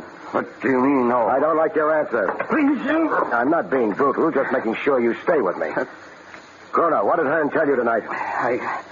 I'm not well. Please. You're just beginning to feel sick. It'll get worse, Groner. I am not concerned. I'll tell you what you and Hearn talked about. Hearn mentioned the fact that on his way to work, he always passed the Warren estate. He told you that when he passed it last night, he saw someone go in that estate. Someone whose face he had a very good reason to remember. Isn't that what he told you? No, I swear to you. No? Why deny it with such excitement, Groner? Why swear to me? Because you know what it means, don't you? That's why you're so anxious to get out of it, isn't it, Groner? I say nothing. Let's go back to storytelling. Hearn told you that. He also told you he was going to pay a visit with a private eye. Me. Although he wasn't mentioning names, was he? No. Don't be so anxious to agree with me on unimportant things. Hearn finished his beer and left. And what did you do? Nothing. Nothing except make a little phone call to a lady, Groner. Yeah. They've got a funny law. Roughly, it says that if you know about a murder and don't talk, you go to the chair right alongside of the man who actually pulled the trigger. I know about this. Maybe you think it's unfair. You'll go right on thinking that until they shoot the high voltage through that fat body of yours. I know nothing. You phoned Mrs. Warren. You passed on what Hearn had told you. Maybe I did. It is not against the law. What did you think would happen with that information, Groner? What do you think did happen? It is not of my doing. They got to Hearn before I met him. He didn't die very pleasantly. I'm angry about that. Please, Mr. Craig, you are hurting it. Try breathing with lungs full of blood sometimes. That hurts more. Who did Hearn tell you he saw entering Mrs. Warren's estate last night? You let go of me. I tell you. Thanks. I wish that it is on the record that I did not know what will happen. It'll be on the record. Now stop washing the blood off your hands and talk. All right. Then I speak. The man Hearn sees who goes into the Warren is... Get out! Groner! Nice shooting, Dolan. Come out from behind that door. I've had a bead on it since we came into the room. The angle's wrong for you. Come out from behind that door, Dolan. Okay. Hold it. Drop the gun. Now, keep coming. Hey, what? I said keep coming to me. Or do you want to find out if I shoot straight? Oh. I'll keep walking. That's fine. Now stop. Turn around. Back to me. Face that door you just came out of. Yeah. Now, you start back to the door, Dolan. What's out here? One dead private eye is enough for tonight. So we play it this way. Start walking. I'll be right behind. So if anybody gets nervous and starts shooting, I'll see to it that you don't fall down when you get shot. You can't do this. I'm doing it. Keep walking. But he'll shoot. The boy in the room you came out of? That was the idea, wasn't it? You were coming in. I was supposed to think you'd been alone. I wouldn't be watching the next room. I'd make a nice target.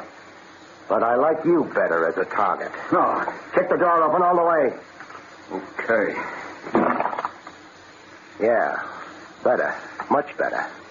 Hold it, Dolan. As for you, you can try shooting it out with me. That much of a chance for you, though. Or you can drop your gun and hope. You may stay alive a little while longer that way till a jury gets around to you. What will it be, Mr. Solder?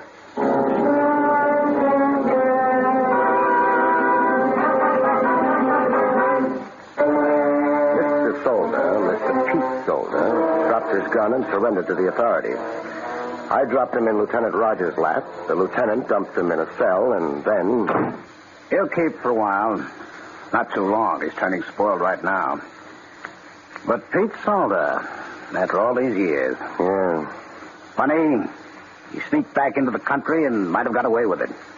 But the place he picks out turns out to be the one place he should have stayed away from. He had no way of knowing Joe Hearn's route to his job, took him past Mrs. Warren's estate. No. So Hearn saw him and what? I'm not sure. He wanted me to come with him when he visited the Warren estate. He wouldn't tell me why. If he'd come to us, he'd be alive now. Yeah, but he was too bitter, I guess. He wanted to make a citizen's arrest himself. Get back to Solder for all the years, the worn-out shoes, the tiredness. It might have worked out if he hadn't talked to Gruner. Gruner, who ran a gambling dump upstairs in his restaurant, who had a tie-in with Solder. And that was it. But, what led you to it? Little things, mostly. Something Hearn came across on his way to work led to his death. The Warrens had figured in the reports on Solder's trial. A small boat could land on the estate without being seen. And Dolan said something about this being a night where a private eye would be edgy. But he had no way of knowing about Hearn unless he had a hand in his death. Well, it's all washed up. What are you doing the rest of the night, Barrie? Go home and... No. I earned my $25. I'm going out and spend it. On what? A steak. Good night, folks. See you next week.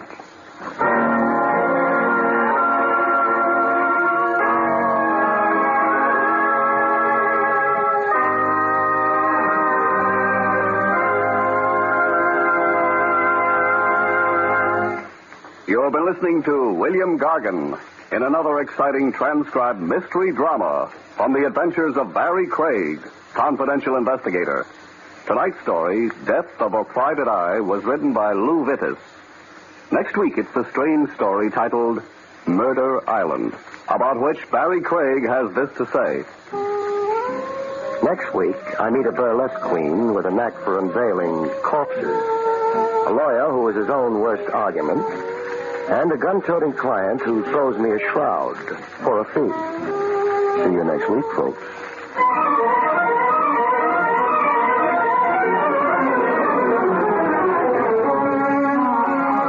Featured in the role of Mrs. Warren was Fran Collins.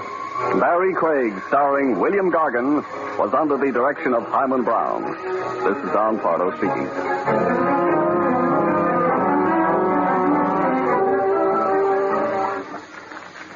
Now enjoy Meredith Wilson's Music Room on NBC.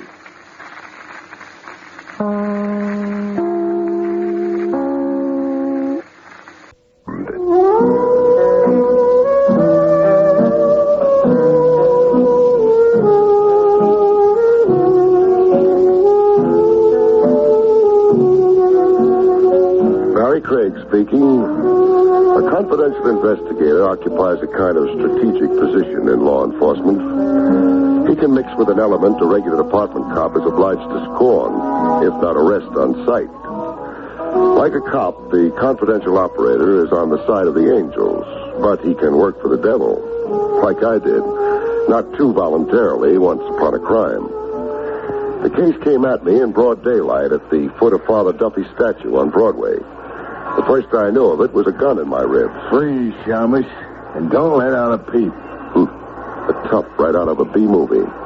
With a reek to him like he ate garlic for candy. Is it a gun or a monkey wrench, Sonny? Bleed and find out. A line of dialogue like that you ought to copyright. Hey, you're talking yourself to death. Shut my mouth. See that car in the corner? The green and white job that reads PD? Not the police car, smart guy, the one behind it. Oh, the hot limousine. It ain't hot. It was bought legitimate. Pardon me. So get into it. Times must be hard for you to get down to me. This isn't a snatch. And what is it? You'll find out. In with you.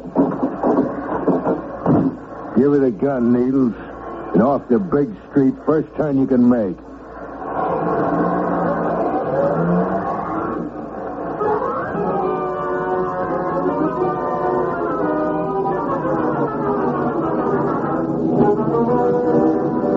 Heading downtown, I tried for a peek into my future.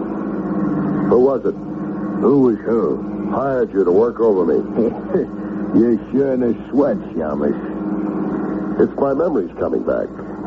A lot of guys resent the free room and board I arranged for them up the river. You're guessing wrong. Oh, I'm relieved. Or am I? I'm gonna blindfold you now. A cigarette toast? Why ain't you a comedian? Right now, I wish I'd took the occupation. Hold steady. Can't see, can you? Can't even breathe. Why include my nose in a blindfold? Breathe through your mouth, like me. I haven't the adenoids for it. Yeah, another crack, I'll rock you to sleep. Now shut up and enjoy the ride.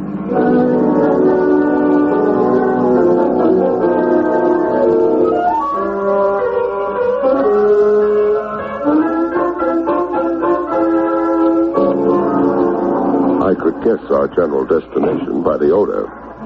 A New Yorker develops a nose for local geography. Front Street somewhere off the East River. The Fulton Fish Market couldn't be too far away. You're going down cellar steps, so hold on to the rail. I've got the rail.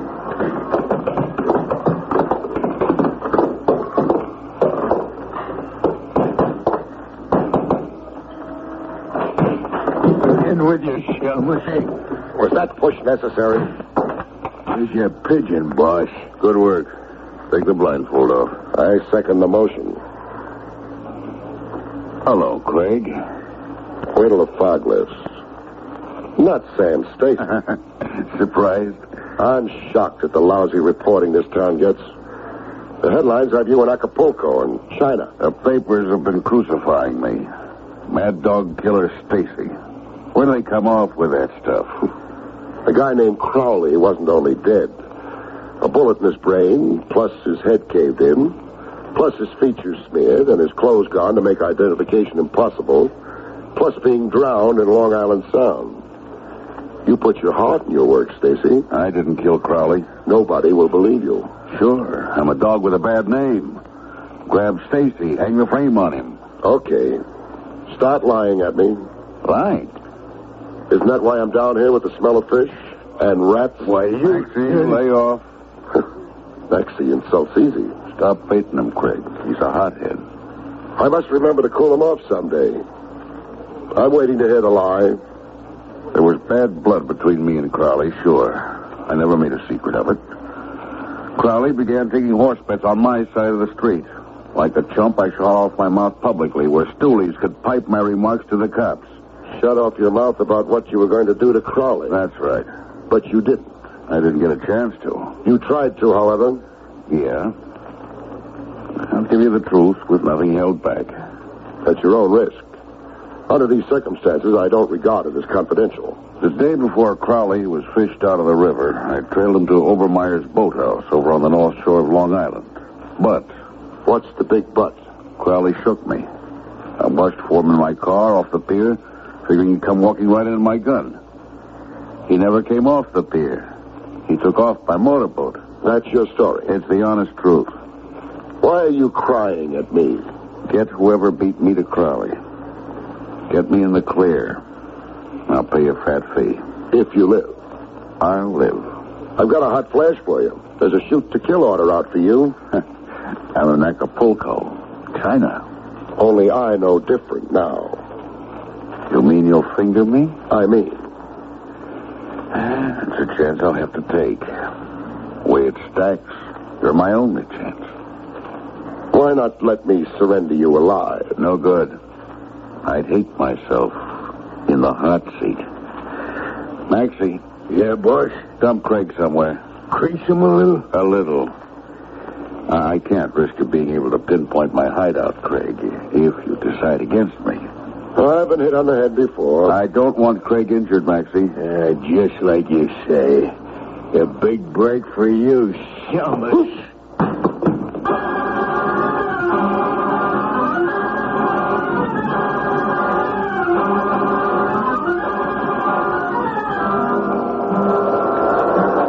I came to with the 3rd Avenue L roaring through my head.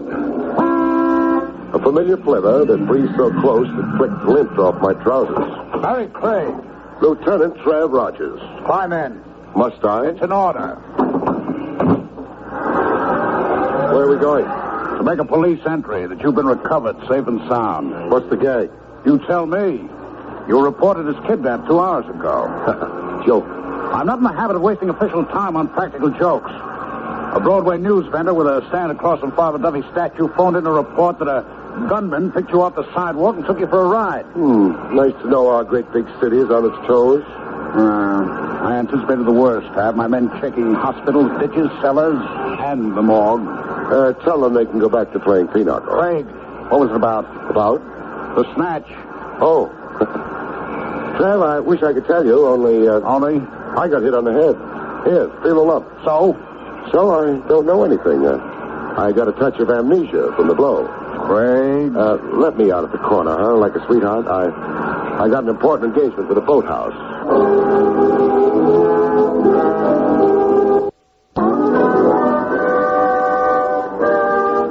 Overmeyer's boathouse looked like a wreck washed ashore by a hurricane. Scrap iron, old anchors, piles of rusted junk. Like Overmeyer never threw anything away. Boats for rent, hour, day, or week, the sign read. Hello? Here? Oh, you rent motorboats? You can read. Sassy at your age, and you won't make out with St. Peter. What do you want? Civility. Ain't got any. Rent boats. Who's kidding who? Brace yourself for a shock, Overmeyer. I don't have to. You're a detective. It shows. Big feet, bad jokes, and a swelled head. Now, what you after? A murderer. You won't find him here. The victim was a man named Crowley, a man you rented a boat to. I ain't never murdered a customer. Do you have some reason for being a little slippery, Grandpa? You see through it, do you? Like through glass. I've got a reason. $200. Meaning? The deposit is, Crowley? Crowley left for the motorboat. He never came back for it. He never brought the boat back. Found it scuttled on a sandbar. Repairs on it came to more than $200. Relax. I'm not parting you for your money. So $200 is why you never made a police report. Police report, you say? That slippery note's back. You knowingly held back information bearing on a murder case. I'm a poor man. And a grade A chiseler. Where was Crowley taking himself to? How could I know? Because you're the inquisitive type. Murder Island? Murder Island? Name it got from the tenants on it. Where is Murder Island? About 4 miles north by east out there in the Sound. Who tenants it? Vince Keeley. If you're a detective, you'll know him. Yeah, I do. Gambling czar, only nobody's ever proved it. On trial for murder last year, only the jury didn't convict. Keeley had an alibi. Yeah, surprise alibi. The last-minute kind that knocks down a case. I want a motorboat at a chartered course to Murder Island. A storm coming up. Well, not for hours, the way the sky looks. Storms are deceiving. I'll take the chance. I want a deposit. I'll bring the boat back. If Keeley lets you come back, I want a deposit.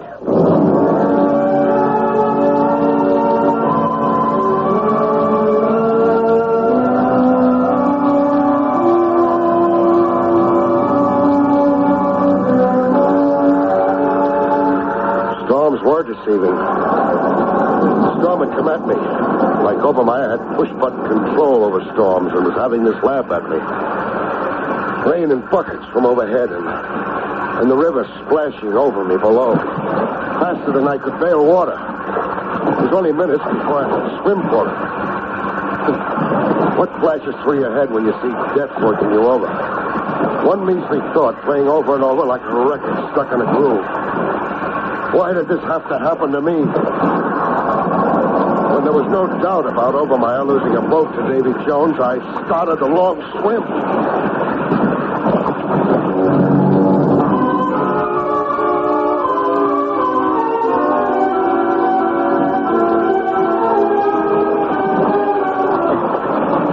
Coming up for the third time. Water running out of your nose and ears. You get hallucinations. Pleasant ones. My hallucination was a sea nymph with the build of a channel swimmer. Looking at her face was like leaping through an old album. She was every lady I'd ever known, starting with my mother. Lie on your back. Give me your hand so I can pull you to shore. She took my hand, talking like my life was a special problem. Hold tight now. Hold tight. You obey. You let her take charge while you go to sleep.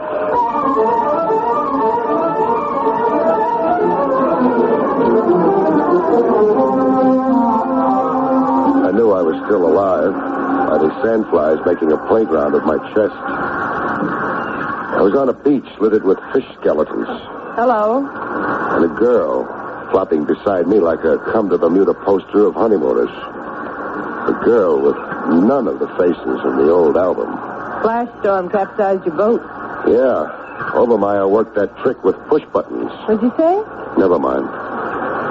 You rescued me, huh? I saw you thrashing around like a dying fish 100 yards offshore. How come you were on hand to see me? Have you noticed my swimsuit? I've got eye strain. Are you always swimming in a flash storm? Are you? I'm Barrie Craig. The detective? Oh, I can't believe I'm that famous. You are along 52nd Street. 21 and Nightclub Row? I'm Rose Renee. The queen of burlesque? Oh, I can't believe I'm that famous. You are among connoisseurs. Exactly where are we? On Murder Island. Oh. You belong to it? I'm married to it. Married? Let me try to guess. Mrs. Vince Keeley. Try hearts and flowers, Maestro. It's as bad as that? A jail sentence. I'm a prisoner of love. Vince bought me, only he welched on the payment. He welched after I said I do. Why the frank talk? Well, I feel I broadcast. That's my nature. I'm cooped up on this crummy island so Vince won't have to fight off the boys giving me the eye. The only glad rags I get to wear is a swimsuit. So pick up and go. I'm allergic to morgues. Yeah. Murder is Vince's business, they say. That's no joke. Vince connived his way out of one murder rap last year with a phony alibi. Yeah, I remember the trial. Who was it again Vince was charged with knocking off? Dixie Dugan, his business partner. Oh. Slot machines, dice houses, stolen liquor. Dugan was fed up, about to confess all to the DA when he suddenly turned up dead. Vince served champagne that night to celebrate. Why are you telling me all this? On the hunch that it's case reopened. But you're here after Vince. You really want a divorce? Oh, any old way. Then tell me about a fellow named Crowley. Crowley was Vince's star witness last year. Crowley's alibi for Vince got Vince acquitted. Sister, your divorce is practically on the horizon if you come through with this next one. Did Crowley come here to Murder Island lately? Crowley was always coming to the island. He and Vince were squabbling all the time. What about? Hush money. I passed the time getting an earful of things. Crowley was putting the bite on Vince. Blackmail for his perjured testimony? I asked her. How about Sam Stacy? Ever heard of him? Stacy's being accused of murdering Crowley. News to me. I'm shut off from the outside world. Look, I gotta go now before Vince sends out a searching party. Don't let on to Vince's nest. Am I the dope to kill the golden goose?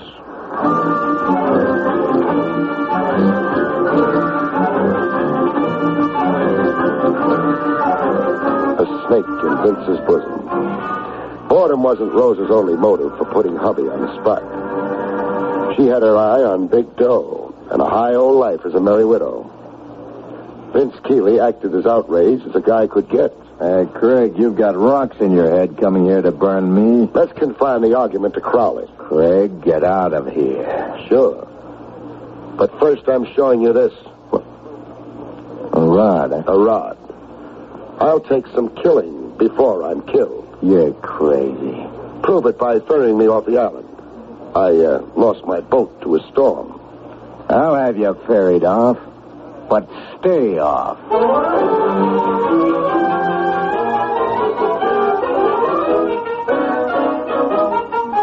Back in town, George Brooks, the mouthpiece, was twice as outraged as Vince Keeley managed to be. Craig, you've no right to persecute Vince Keeley. I haven't, huh? The man's turned over a new leaf. He's reformed. He's cut off every association he had with his former life. Let's boil it down to murder. Accusing Vince of murdering Miss Crowley is fantastic. How about accusing Vince of winning acquittal in a murder trial through the late Crowley's perjured testimony? That's a cheap, contemptible lie. I defended that case. I know. Why do you represent a man as notorious as Vince Keeley? Because I believe every man has some good in him. Because I'm not a blue nose or a moralist. Because I have every evidence Vince Keeley wants to live a decent, useful life if given a chance. You're positive Keeley hasn't done murder past or present? If I believed otherwise, I wouldn't raise a finger to help him. Whoever murdered Crowley, it wasn't Keeley. And now, if you don't mind, I've a busy schedule. Okay if I use your phone for a minute? If you must.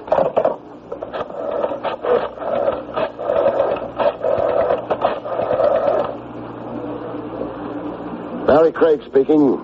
Give me Lieutenant Trev Rogers. Craig, if you mean this as some psychological trick, it's utterly childish. Is that why you're beginning to perspire?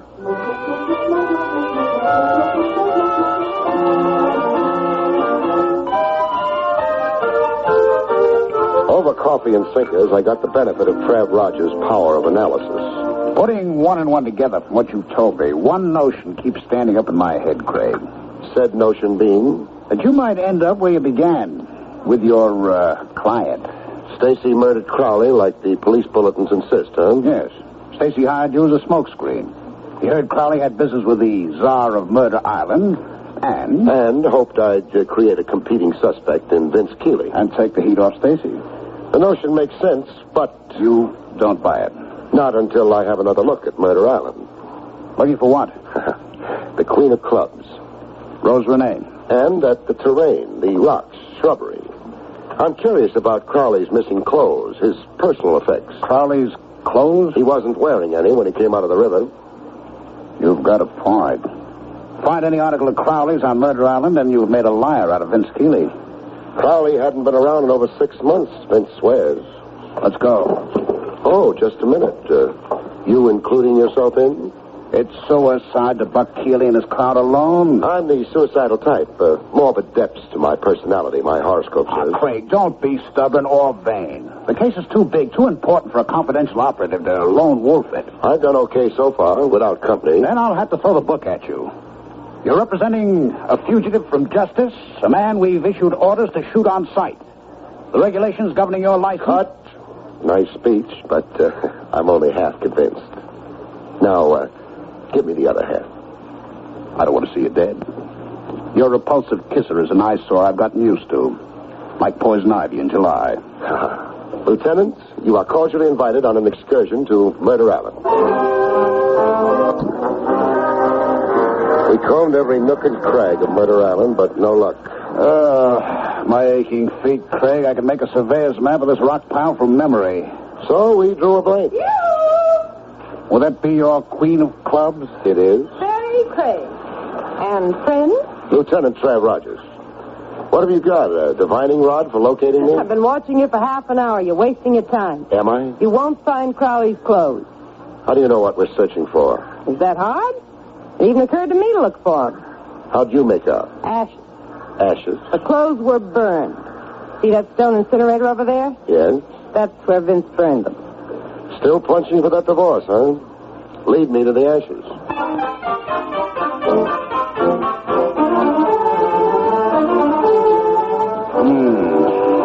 These are the ashes of fabric. You're sure? I did time in police lab. Fabric burns in its own special way. The ash has a consistency. Hey, I've got something that practically converts the ash back to a suit of clothes. What is it, Craig? What does this look like to you? Cufflink. What's left of it? Any initials? C. C for Crowley. That settles Vince's hash. Oh, freedom, it's wonderful. Postpone that freedom, Jag, sister. Hubby's still a long way from the disaster you wish on him. A last mile away. Vince knows your investigation's going to blow hot any minute. That's why he's got his mouthpiece here now. George Brooks is here? Yes, Vince couldn't get his lawyer here fast enough after you came calling. It's murder, and this time no phony alibi. I can go back to sleeping nights. I can breathe. I can live. You're putting on quite a show, Miss Renee. I don't make a mystery of my feelings. Lieutenant, I'm glad and I acted. Go rub that ash in Vince's face. Tell him what a homicidal maniac he is and put the handcuffs on him. Well, why don't you go?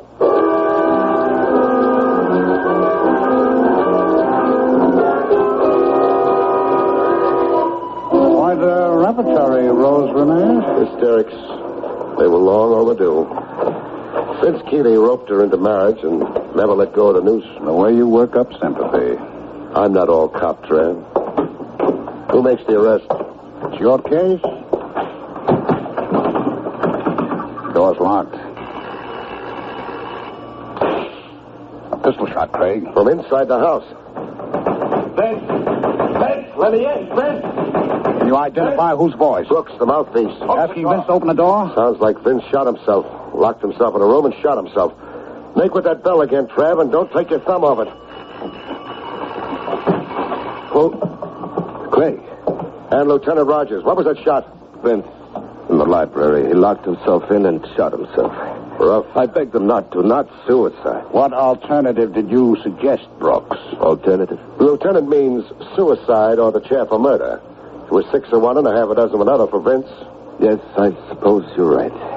You sound like you've changed your mind about Vince's reformed character. Vince changed it for me. He confessed many things to me. I've been a blind fool. What did Vince confess about Crowley? Vince confessed to murdering Crowley.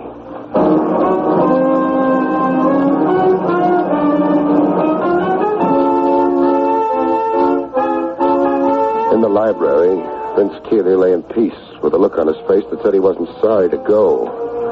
Queen of clubs bawled like a baby. The senseless kind of tears women are famous for. While the mouthpiece Brooks beat his breast and put Vince's confession on the record. I've been duped, tricked, made the fool. Vince's confession, please. Vince had hired Crowley to perjure in the trial last year. Mind you now, I believed Vince innocent. Since then, blackmail with Crowley demanding heavier sums. On Crowley's threat to expose his perjury for Vince? Yes, of course, Lieutenant. Vince had to pay to prevent reopening of an old case. Crowley bled him white until... Until Vince murdered him and threw him into the river. Yes, that's it, substantially. Craig. What? Which of us tells him? It's still my case. You're under arrest, Brooks. Why, you're insane. Shut up and listen. Smoke rises to the ceiling and hangs there. You fired a phony shot in the outer hall when we rang the bell. You staged a fake suicide. You'd already killed Vince Keeley in here. Oh, what possible motive would I have? You could be the big shot behind Vince's rackets. Vince had the low mentality of a racket boy, not a biggie. Crowley's threat against Vince threatened you even more. I will stand for and this. you lie down for it. Oh. Get off the floor, Brooks, and listen to more. You also killed Crowley. Vince would be the world's prized chump to pay Crowley blackmail or even worry about Crowley. That's double jeopardy, Brooks. Crowley could confess perjury from now to doomsday. But no power on earth, no new evidence could force Vince to stand retrial for a murder he already stood trial for once and found acquittal. He's your prisoner, Trav. I'm turning him over to you.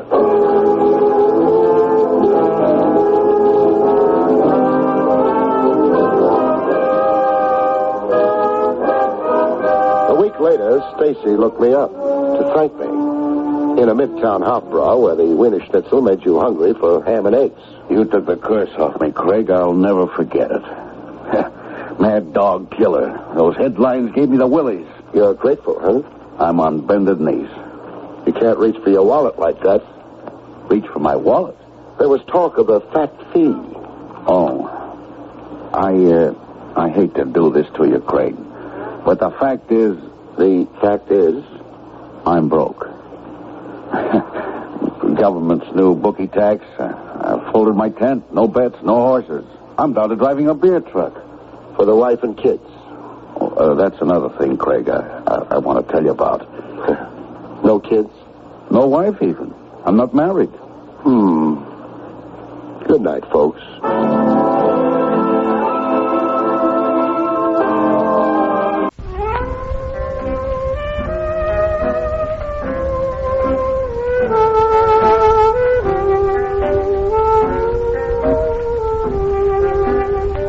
Barrie Craig speaking.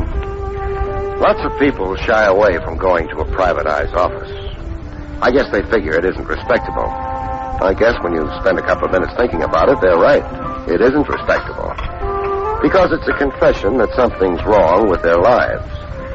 And what's wrong is rarely a bookkeeping error or a mistake in spelling. You don't care for the hamburger, Craig? Huh?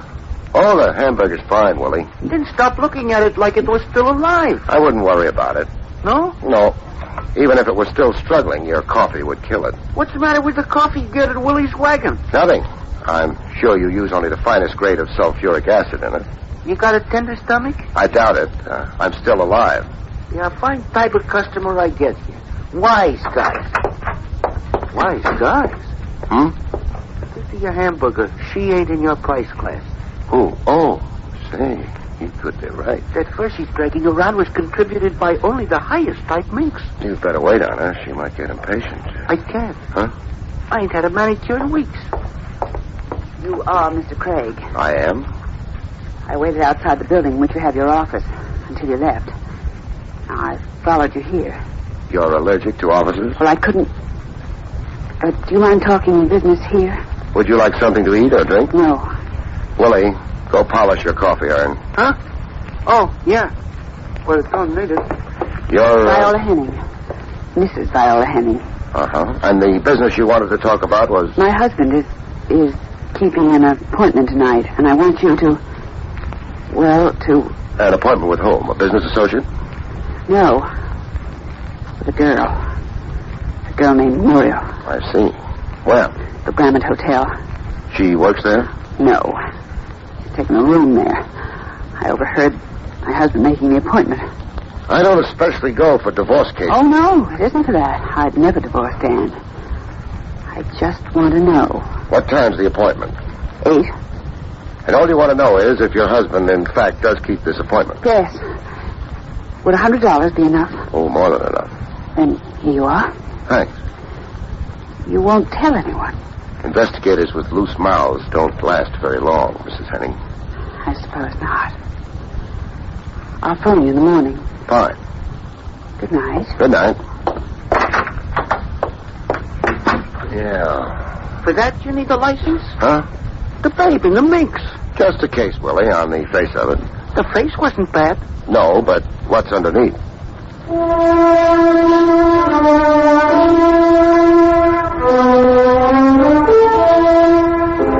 I killed some time with Willie. His feeling is he's a very good gin player. I won enough hamburger for half a dozen cases of acute indigestion and then went on to the Hotel Grammont. I let the clerk in on my little secret. I told him I was looking for a maiden aunt. For $5, he believed me. I found a Muriel who'd booked a room at 8 o'clock. The full name was Muriel Jones. Jones.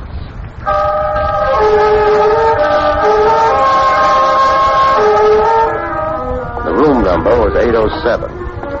The time was 20 minutes after 8. I decided I'd be the boy bringing the ice water. Maybe they hadn't ordered ice water. That would be all right. I didn't have any with me. I lifted my hand to knock, and I didn't get around to it. The door was locked. Nothing happened after the shot, so I knocked after all. Maybe I was naive, but kicking the door in didn't seem practical. I turned out to be right. Mr. Craig! Hello, Mrs. Henning. Mind if I come in? No. No.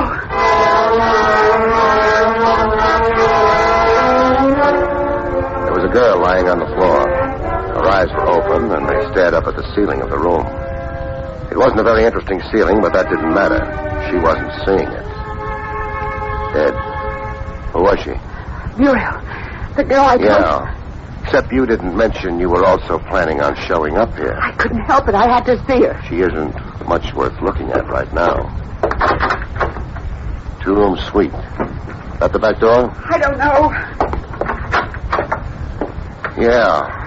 Back door and fire stairs. What else couldn't you help, Mrs. Henning? You don't have to be so indirect, Mr. Craig. That means what? I killed her. Uh-huh. What's her name? Muriel. Muriel Jones. No. Why do you say no? That dress she's wearing. Too good for a hotel like this. That's the only name I knew her by. Those gloves you're wearing. They're for driving. Well, that is, I wore them so that I wouldn't leave fingerprints. It doesn't explain why you didn't use that back door to get out of here after you shot her. I changed my mind about hiding my guilt. Tell me how you killed her. Start outside in the hallway. You came to the door, you knocked. Yes. She opened the door. When I came in, she shut the door. She didn't know who I was. I told her. She liked that? It didn't seem to matter to her. I accused her of taking my husband from me. She laughed at me. So I shot her. You had a gun? Yes. You shot her. She fell down and died. You heard me knock, you hesitated, then you opened the door. Yes. I've had time to look around the room. Now, look. What difference does that make? You say you shot her. I did. What did you do with the gun? Eat it? Mrs. Henning didn't have any answers. I found a phone and let her notify homicide that she'd been out hunting. I left her in that hotel room with a dead girl. Both of them would wait.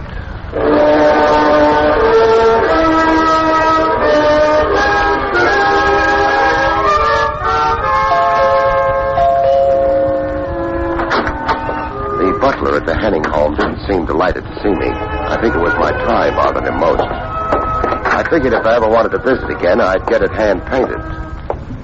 Johns tells me your name is Craig. Johns tells you the truth, Mr. Henning. Yes. Well, I'm a confidential investigator. I could show you credentials. Oh, there's no reason to waste them on me. What can I do for you? Is your wife in? My wife?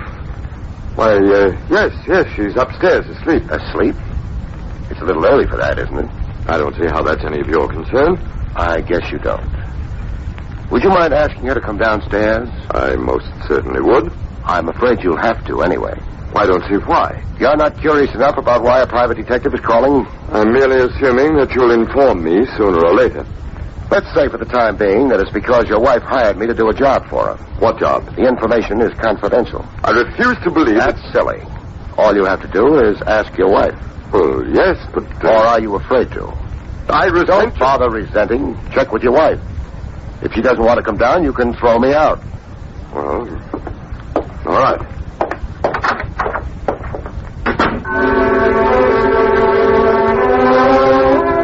I didn't know exactly what made him go through with it. Maybe it was because his tie was already hand-painted. Mr. Craig? Yeah? My wife isn't feeling very well. She can't come down. Uh-huh. When did you see Muriel Jones last? Jones? Let's just leave it at Muriel. We'll discuss last name some other time. We won't discuss it at all. You're not very big. I could push you aside and go upstairs. You wouldn't do that. Oh, you're not sure of that. So when did you see Muriel last? Well, why not ask the lady? Oh, there's a technical difficulty. She's dead. She's what? Dead. You're quite serious? It's not a good subject to joke about. Well, how did she... She was murdered. Oh. Well, who would want to kill her? That might depend on who she really was. Her name was Muriel Carter. She sang at the Bright Star. Her voice was very beautiful. She's still dead. I find that hard to believe. She had such a rare quality. It didn't stop the murderer. She was, in her way and in our time, a lovely princess. I've heard of the Bright Star. It's run by a man named Thompson. He's short, fat, and greedy. As far as I know, he doesn't hire princesses. Now, what do you mean by that? She sang for Thompson, that's all. And what did she do for you? I think you'd better get out. I'd like to, except I've got a client. I'm in the middle, whether I like it or not. I could say I don't like it, but what good would that do? Did you keep your appointment at the Grammont Hotel tonight? That's none of your... I had no appointment tonight. It might pay you to keep in touch with your wife. Good night, Henning. Good night. Your wife, who's upstairs and not very well. Yes? By this time, she's also downtown having a conversation with the district attorney. Did I say good night?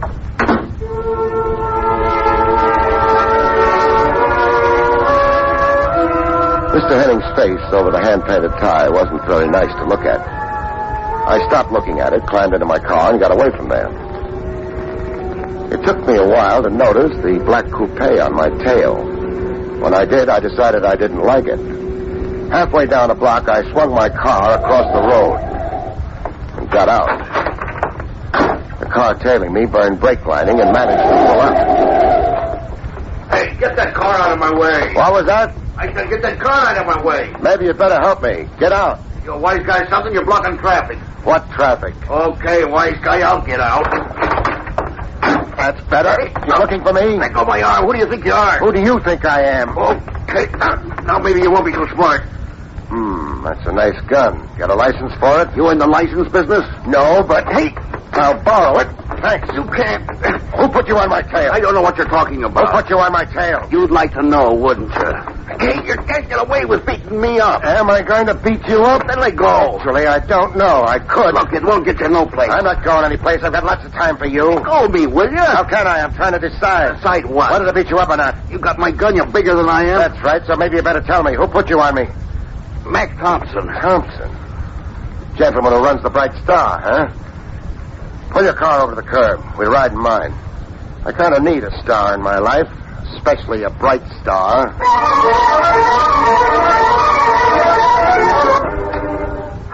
His name was Lester. He wasn't very brave without a gun. Gunmen rarely are. He pulled his car over to the curb, got into mine, and we went to the Bright Star. We didn't disturb the customers. We used the back entrance, the kind of entrance I was accustomed to. Private investigators don't rate socially. This here's Mr. Thompson's office. Don't knock. Mr. Thompson. Lester, what are you doing here? He's trailing me. He trailed me right into your office, Thompson. I had a little trouble with him. He's got my gun. Indeed. And you'd be, Craig. Barrie Craig. Oh, a boy with a license. I might mention that Lester has a license for that gun of his, too. Makes it nice for the city taxes. You, could get into trouble taking his gun, Craig. He could get into worse trouble pointing it at people. Well, he threw his weight around, Mr. Thompson. All right, get out, Lester. Okay, only you ain't so at me, Mr. Thompson. I couldn't help it. Get out. Yeah, Mr. Thompson. Yeah. Lester isn't a very strong character. I wasn't a character analysis of Lester that brought you here, Craig. No. Now, I don't want any trouble with you. I don't think you want any with me. I have a friend or two in the department. That's nice. That license you own has to be renewed every year. Now you're frightening me. I have no intention to. Merely making things clear. Thanks. Now, would you make it clear why you put Lester on my tail? I didn't. He misunderstood his instructions. Uh-huh. How was Muriel's act tonight? Muriel? Muriel Carter. But she didn't appear tonight. Why not? Well, you know how these things are. I don't. Thompson, where were you around 8:15 tonight? Here. Reading a good book. How many witnesses? 4. 8. How many would you like? You've got a large payroll. Thank you. Now that you've stopped imitating a detective, what happened at 8:15 tonight? Muriel Carter quit the Bright Star. You practicing to be a theatrical agent? 2 bullets hit her. Oh? How sordid. Not to mention fatal. You know something? I'd like to have the gun those bullets came out of. At 8:15 tonight, I was here reading a good book. 8 witnesses, Craig. That ought to be enough. Thompson. Yes? I don't believe the performance. I beg your pardon? You're playing it too tough, too straight. Which means? I think you went for her. That may be true. It's a habit of mine. I've seen her. More than habit, Thompson. She was worth a gross of your ordinary stock. Possibly. So I'm all broken up inside by the news. It wasn't news. Why was Lester staked out at the Henning home? Good night, Mr. Craig. I'm still looking for that gun. Good night. The hallway outside Thompson's office had run out of light. It was dark, and I headed for the floor quick, but halfway down I found out it wasn't entirely my own idea.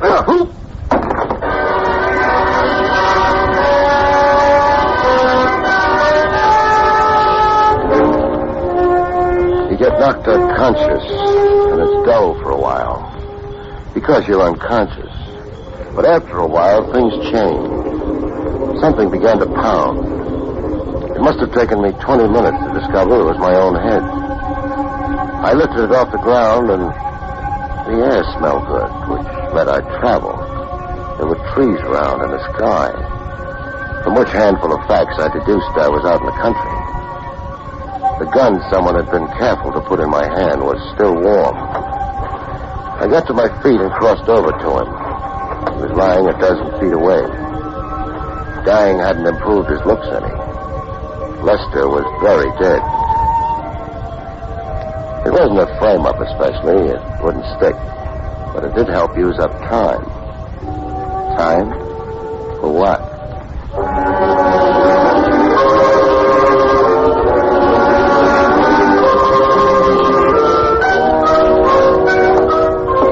Headquarters had a nice green lamp burning outside. Trouble with hanging around police headquarters is you can't ever lock the front door. Hello, Lieutenant Rogers. Anybody comes in. Even... Hold on a minute while I look around and whisper. Even private detectives. Some fun. Barrie, you're not your usual blithe and buxom self. No background. If you start dragging in my college degree... Hide your Phi Beta Kappa key and send a couple of your boys out to my car. There's something different about your car tonight? Yeah. I've got a corpse in it. Oh, Ducky. Anybody I know? I wouldn't be surprised. Oh, say, Trav, I'd like to talk to Mrs. Henning. I've seen her. I'd like to talk to her, too. What? The district attorney didn't care for her confession. She didn't have a gun to go with it. So he threw her out. How long ago? An hour, maybe. Why? I want to talk to her. You're keeping it on a very high moral plane. Barrie, why do you think she confessed to the killing?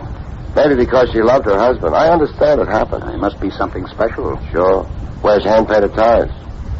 So long, Trav. Would you like company? I talk very politely. Forget it. I'll be back later. Maybe I'll even tell you about the corpse you've got.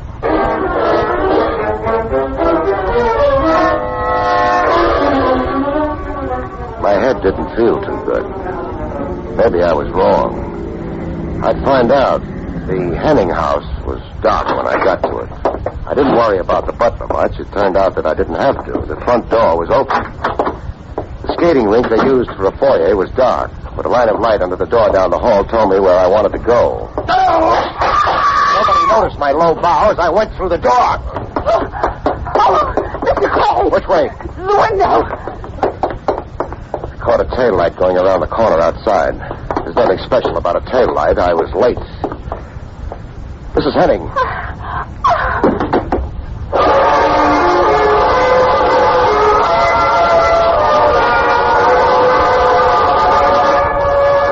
She fainted. It was a break for her. She could stop looking at her husband. As for him, maybe he was looking at something, but it wasn't anything a pair of living eyes could see.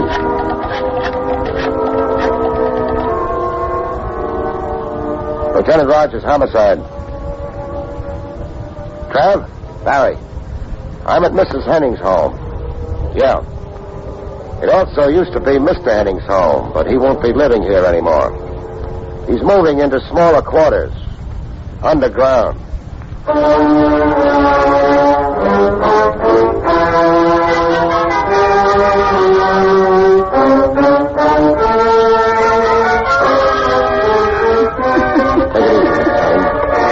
Lots of time to settle down with your husband's death.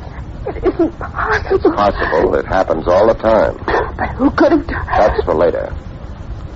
You wouldn't want to confess to this murder, too, would you?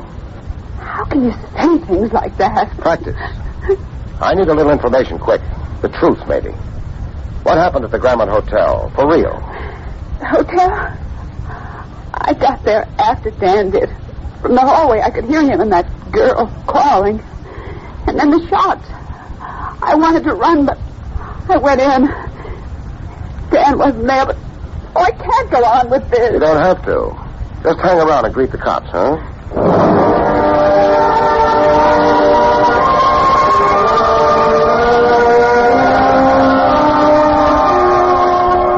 No matter how many times you've seen the dead, they still don't appeal to you, even with hand-painted ties. I concentrated on the furnishings. They were nice. They weren't the kind of stuff you buy if you're a private investigator. I stopped being morbid and just waited for the cops. They came. I brought a few friends along, Barrie. Do you mind? I don't mind, Tran. I was worried. Where's the object of our affections? Over near the window. I hope he hasn't left. He hasn't left. Boys, make with the routine, huh? Wouldn't he cash a check for you? I'm not killing people this week. Mrs. Henning? No. Henning was shot from outside the window. Mrs. Henning was in the room when I arrived and heard the shot. That's nice.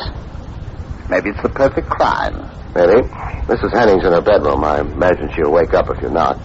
So long. And where, if I'm not too inquisitive, would you be going? You're too inquisitive. Barrie! Don't worry about it. All I'm doing is looking for a star to hitch a wagon to.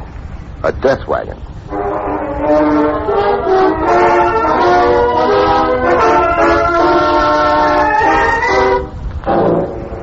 I figured Mr. Thompson wouldn't be expecting action very quick. I'd been lucky, or maybe it was just because my head was so hard. I'd come to after the sapping in a hurry. I'd been in a hurry since then. I was still in a hurry. Who is it? Didn't build that door very strong. Craig. Hello, Thompson. You wrecked that door. I'm too stupid to knock. Hold it where you are. What a nice big gun you've got, Grandma. I said stop. Okay. I'm up against your desk anyway. Nice hunk of mahogany. What do you want? You. Look, I'm in no mood. This isn't comedy. I want you for murder, Thompson. Why don't you come and get me? I will if I have to. You under the impression you're bulletproof? I'm glad you reminded me. Hey, nice hunk of mahogany. Pity you got in your way.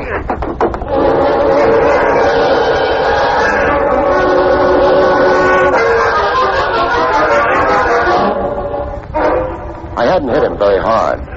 He came to after a while, and we went down to headquarters. Barrie, where? Did I go after Henning, Dad? I went to collect Mr. Thompson here. He's going to stay for a while. You might mention a few charges. Sure. Murder. Murder of a man named Lester. Murder of a man named Dan Henning. Good enough? Very good. Any objections, Thompson? No objections. I killed Lester. He was a weak character. Craig made a point of it. He was tying me in too tightly. The boy's got good grammar. I'm appreciating it. How about Henning? Why kill him? Because he murdered Muriel.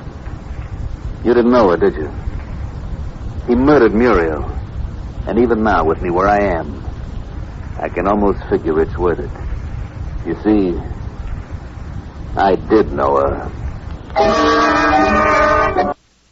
William Gargan stars as Barrie Craig, confidential investigator.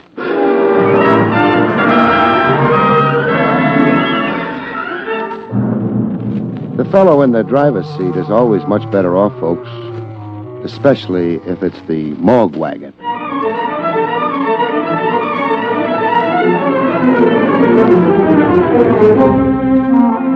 The National Broadcasting Company presents William Gargan in another transcribed drama of mystery and adventure with America's #1 detective, Barrie Craig, confidential investigator.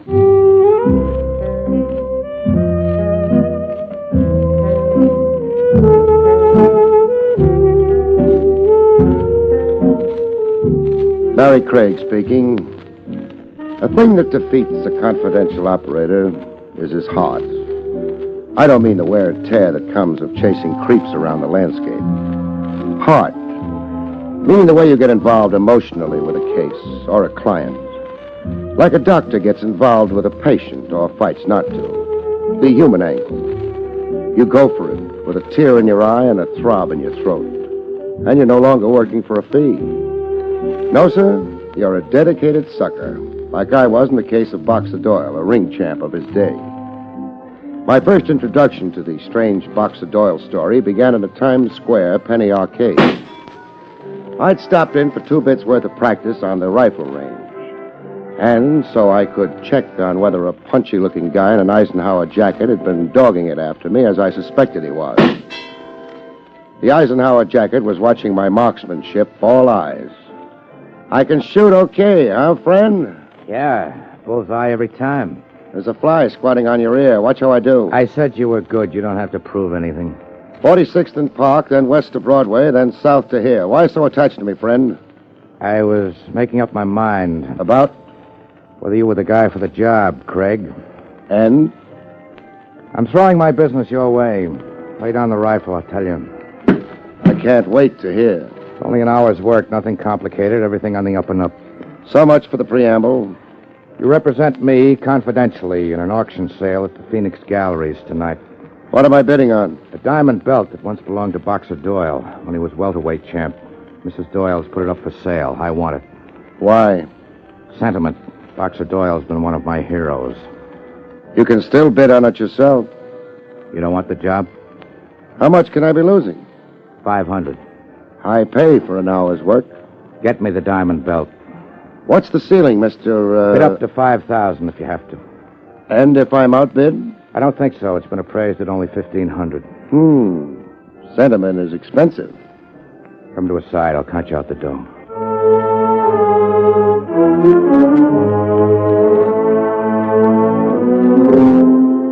Sentiment wearing a fancy price tag. I sat in at the Phoenix Galleries. There wasn't too much bidding competition. I bid $2,000, ladies and gentlemen, for the diamond belt. $2,000. Going once, going twice. 2,500. 2,500. I bid 2,500. Bid lively, please. 2,500. Going once, going twice. Are there any more bids? Fair warning. Sold to Craig. Barrie Craig.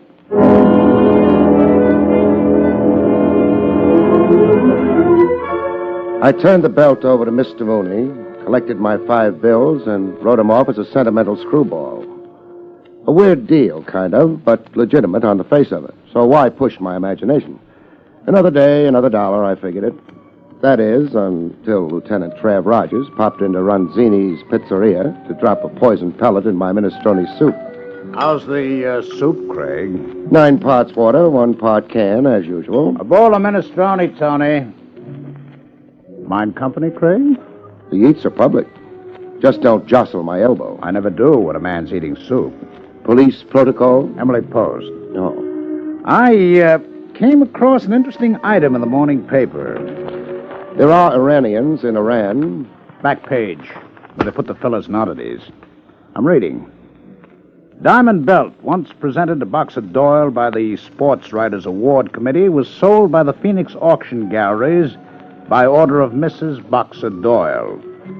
The belt was purchased by Barrie Craig, whose successful bid was $2,500.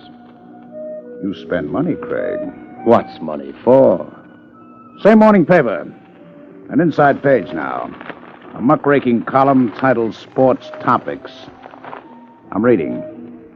Memo to the police. The auctioning of Boxer Doyle's diamond belt at the Phoenix Galleries last night prompts an old question.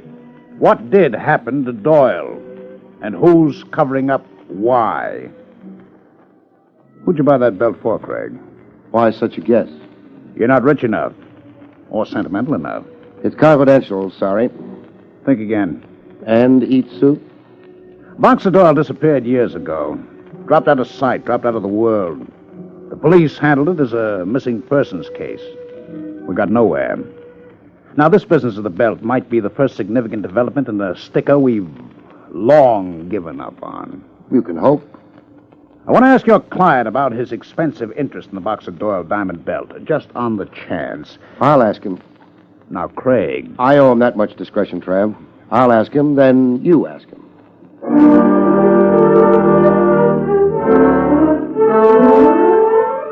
I went to ask Mooney.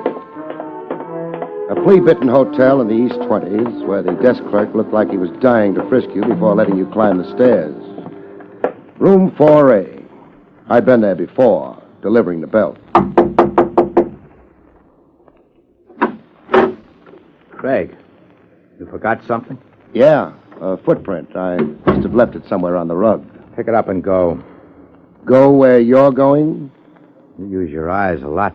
I'd be blind not to see your suitcases packed and ready. I'm moving downstairs. 4th floor's too high up. I get nosebleeds in altitude. You're going to turn out to be a pest. I am? Look, you've been paid. Generously. No quarrel. Then ring off. Go look for your next job. This thing keeps building, and I've got my next job. Mysteries fascinate me. I made a mistake throwing work your way. Craig, what do you want? Answers. What's your real interest in the missing Boxer Doyle? I'm only interested in this belt. Standing pat on your story, huh? People collect General Grant's platoons and John L. Sullivan's gloves. You've got a personal hero. And you're crazy sentimental. Okay, then. Let's go. That sounds like police headquarters. I promised you to a lieutenant if I got nowhere. You object? You tell me. You object. How'd you do it? Sleight of hand? I ought to kill you. Good you're fighting the impulse. You park here while I move downstairs. When you come to, Craig, change your thinking. I'll make a sincere effort. I won't turn the gun around the next time.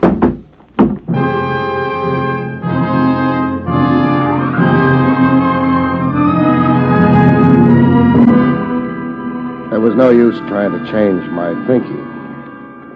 When I came to, the only thought in my head was how to get out of a locked closet. Get out before I died of suffocation.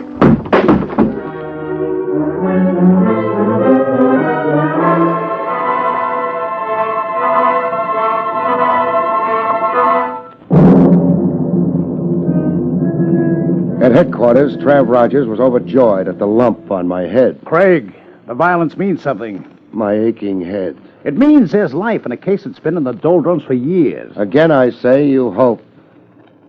Go to it, Craig. What does that mean? Find out what happened to Boxer Doyle and who did it to him. Come again? Now, Craig, don't be coy. You want me to work up a case the police gave up on? That's right. On whose behalf? What client? Me. You're representing me very confidentially. The department has a stake in it. Nothing less, say, than its honor. We've been pilloried by the press, sniped at by columnists, abused by 1,000 sports fans who love Boxer Doyle and who idolize his memory. Let's see the file on Boxer Doyle. No. Our files merely tell the story of a failure. Then where do I start? There are two important principles after Boxer Doyle himself. Mrs. Doyle and Sam Spyro. Spyro was Doyle's manager and close friend. Barrie, I won't forget this favor. Don't forget one other thing. What's that? My fee, client. Want to commit yourself now? Why not? The best dinner in town at 21. Steak, caviar, champagne. Corona cigars bigger than chimney stacks. All on me if you come through. And if I flop? Hot dogs and an orange drink. On you. I'll take the proposition up with my ulcer.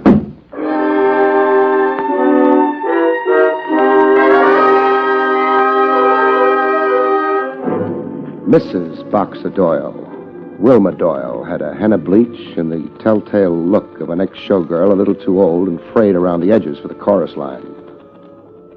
What's this visit about, Mr. Craig, Barrie Craig. I explained over the phone. I'm a police operative wondering about the whereabouts of Boxer Doyle. Isn't it a little late to be wondering? Maybe. I'll concede that when I say hello to his corpse. But you talk to me. I've done nothing but talk to the police for years. But never to me. I'm fed up talking. He's gone. He went out for a comic book one night and never came back. Did he leave you comfortably fixed? All the gold I could carry in my teeth.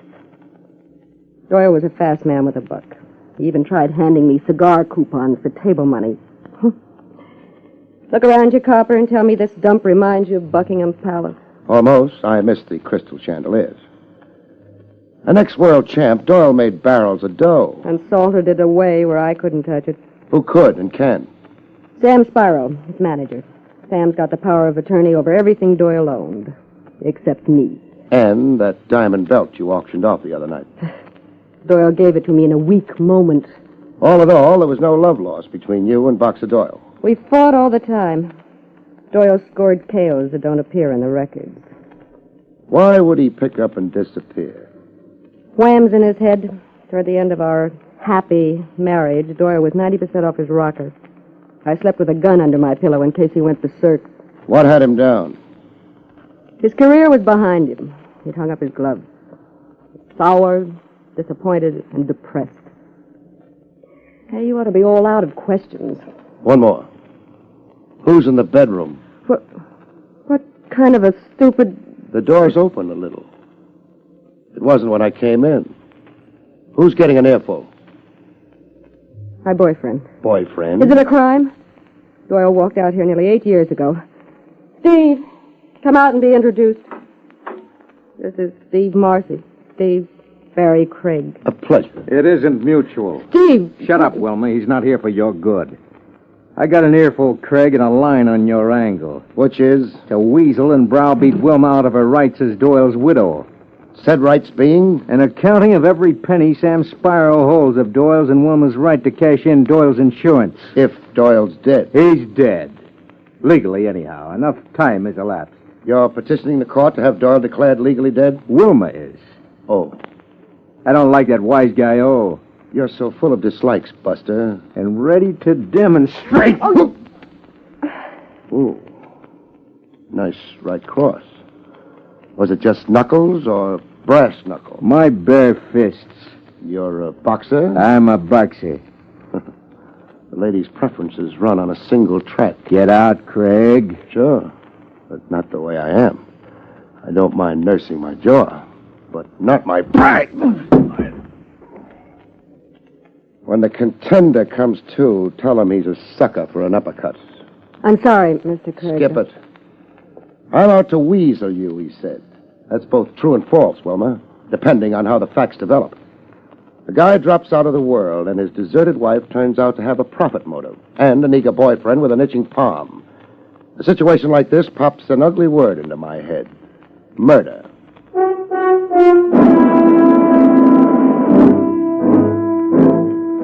On the street, a few doors down from Wilma's tenement palace, somebody blew over to me with the evening mists.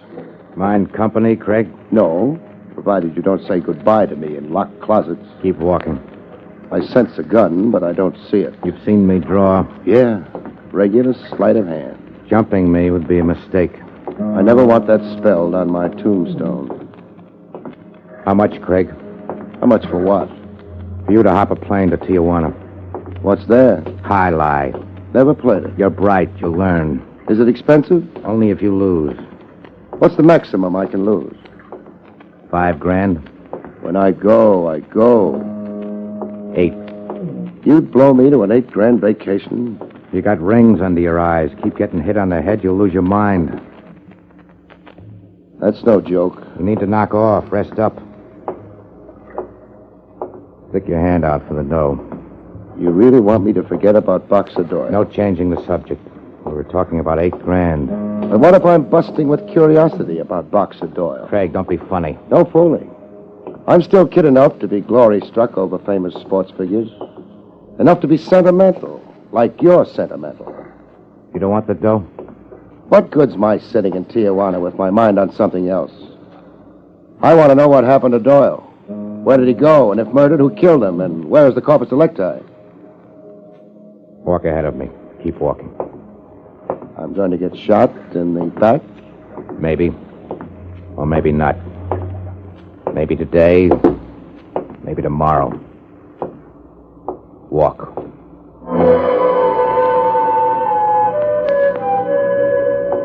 Walk away from a gun. You don't have to feel the lead to feel shock.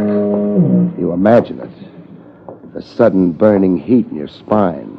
So hot it's ice cold. But Mooney didn't shoot. I just walked away from him into the fog.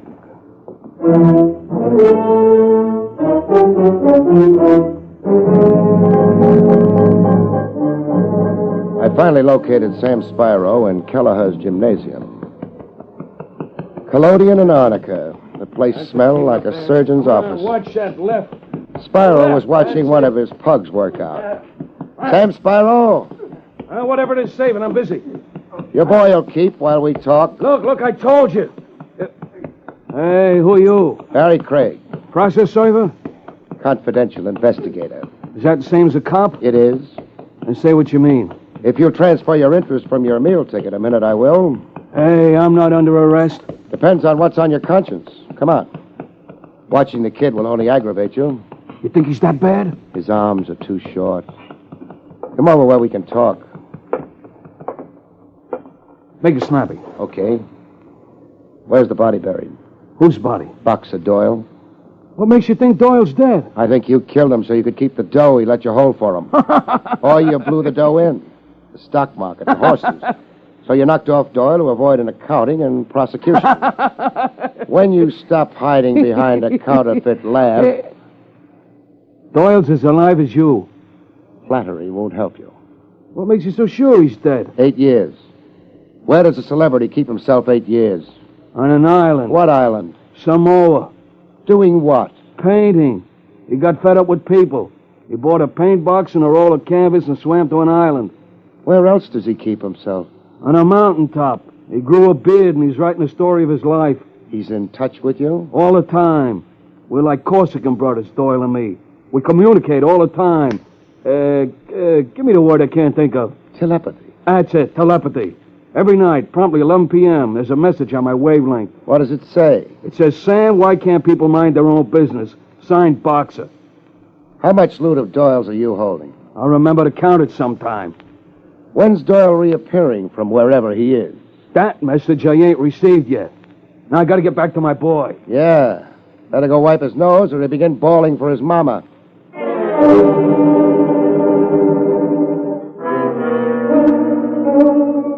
Over steak burgers and curlicue potatoes, I ran over what I had with Trav Rogers. So Doyle's both alive and dead. Depending on whose angle you see it from. Doyle alive, but on the world, incognito somewhere. Keeps Spyro in charge of Doyle's assets. And keeps Mrs. Doyle out in the cold. In a crisis, what do you bet Spyro even produces phony picture postcards from Doyle? And Mrs. Doyle's calling Doyle dead for her own practical reasons. Insurance, enforcing a widow's legal accounting from Spyro. Either one could have murdered Doyle and disposed of the body. Either one, or their boyfriend Steve. Or the mysterious Mooney. Mooney puzzles me. He was the gunman who originally did the dirty work? For Wilma or Spyro? Either one. And now Mooney's busy seeing that the case doesn't get off the ground, blow hot. I could buy it if one thing didn't stick out. What thing? The diamond belt. Mooney's reason for the purchase. There I'm stumped. Where do you go from here? For a ride, I think. A ride? Parked on the street side of the plate glass. Eyeing me and waiting for me. But don't look now. Who? My shadow. The Eisenhower jacket. Mooney. I'm going out. To nab him? No. To give him all the rain he wants. I've got a feeling he's finally provoked enough to tell me something. But the risk is... He could have killed me twice, but didn't. I'll leave the tip. The check's all yours, Lieutenant.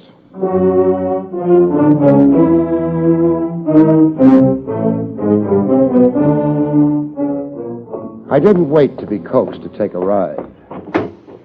I guessed you were waiting to chauffeur me, Mooney. You've got nerve, Craig. You've noticed, huh? And gall. You sure made a study of me. I won't even bother asking our destination. I'll trust you.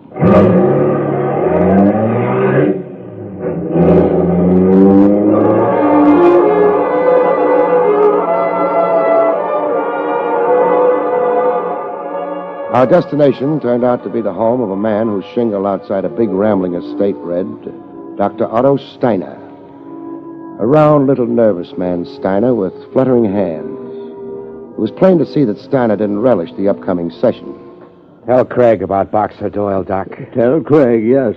I treated Boxer Doyle. Get to it, Doc. Tell Craig the condition Doyle was in. Depressed to a manic state. His vitality, the splendid energies and physique that had carried him so far in his career... Spell it out in a word, Doc. Well, Doyle had a wish to self-destruction. He told me he had attempted his own life on 2 occasions. That is about all, I suppose. That wraps it up. Not so fast, Mooney. Doc, Doyle was in treatment when he disappeared? Yes. How long had you known Boxer Doyle? Oh, a very long time, Mr. Craig. I was his personal physician and friend for a long time before his breakdown. Let's get out of here, Craig. Kind of a fast shuffle, Mooney. Is it deliberate? I said let's get out of here.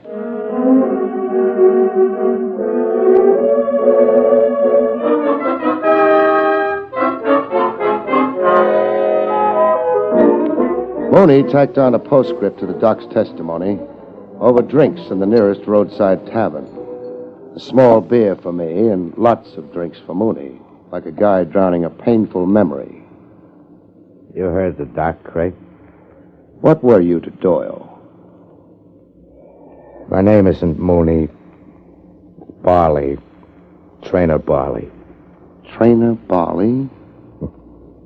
Fame rubs off. I was a ranking contender once until Doyle flattened me. Sorry, I can quote you baseball batting averages and pitches. When Doyle stopped me, I joined up with him. As Doyle's trainer. As Doyle's friend. You were really close to Doyle, huh? I worshipped the guy. When Doyle went, the book closed for me, too. Now you know why I bought in that belt. Yeah, now I know. Now you know why I didn't bid it in myself. You didn't want to be identified as Trainer Barley. I didn't want any publicity on it. Sob stuff in the papers. The $64 question, mister. My advice still is, don't ask it, Craig. Do like I've been coaxing you all along. Cancel out, take a vacation. Forget Doyle. The $64 question, mister. You'll be stuck keeping a secret. Maybe. You blab what I tell you. Make like a cop, disgrace Doyle, and I'll kill you. Doyle tried twice, the doc said. There was a third try. You're saying that Boxer Doyle committed suicide? Right in front of me. On a cabin cruiser fishing off the Florida Keys. Doyle was better, I thought. Laughing, cracking jokes, working on a suntan. I took my eyes off him. He went over the side. Period. 6 hours later, I found him washed against the rocks. I buried him at sea in the middle of the night. Your reason? What do you think? Disgrace. Your word, disgrace. Suicide was a disgrace. Doyle was a heroic legend. You didn't want any tarnish on it. Not then or now. So close your file on Doyle, Craig, and live.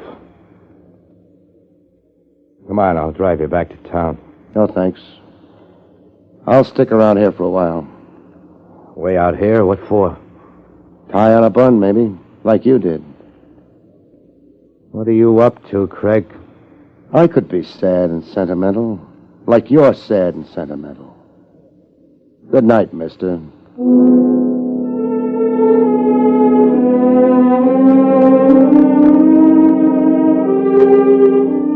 When Trainer Barley tore himself away, I got on the phone.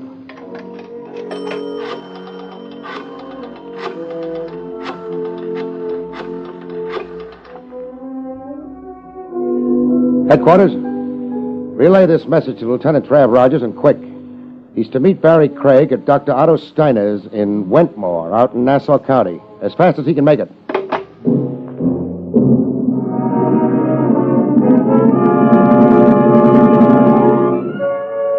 Leaving the tavern to hitch a ride to Doc Steiner's, Trainer Barley tried to make good on a threat.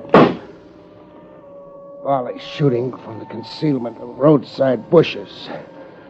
I'd need surgery and electric therapy to recover the use of my left hand. I found my own bush. I warned you the secret would be hard to keep, Craig. Call a lie by its right name, mister. I saw you go to the phone. Now come and get the rest of my gun. I order you to surrender, Barley. You're not in the penny arcade now, Craig. No shooting at sitting ducks. Barley, it's a lost cause. The legend's not half the size of your crazy sentimental fanaticism. Give up, Barley. I'm finding the range, Craig. I've found the range. Your voice was the range, Barley. Crawl into the open on your hands and knees, or I'll shoot to kill.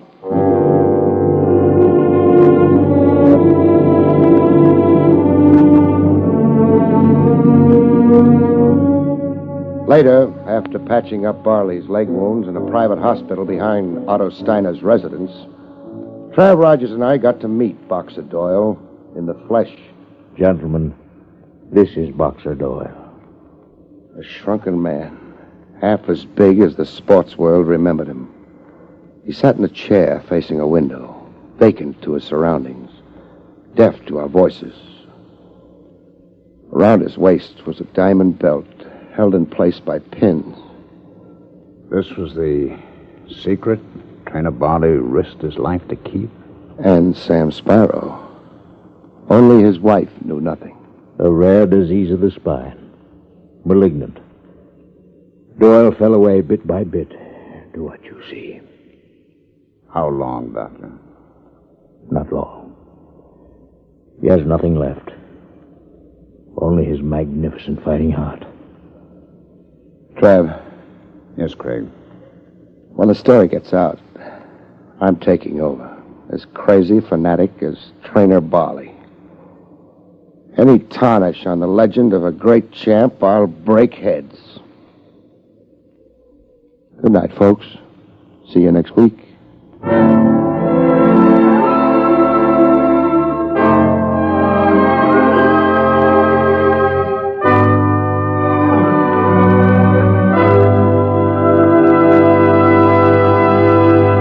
You have been listening to William Gargan in another exciting transcribed mystery drama from the adventures of Barrie Craig, confidential investigator.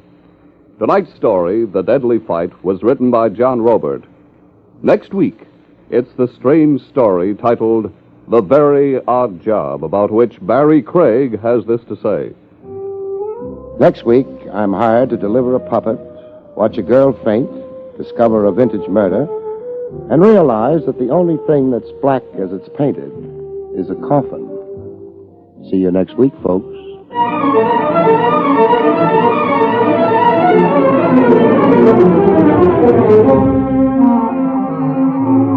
Featured in the role of Mrs. Doyle was Fran Carlin. Barrie Craig, starring William Gargan, was under the direction of Hyman Brown. This is Don Pardo speaking.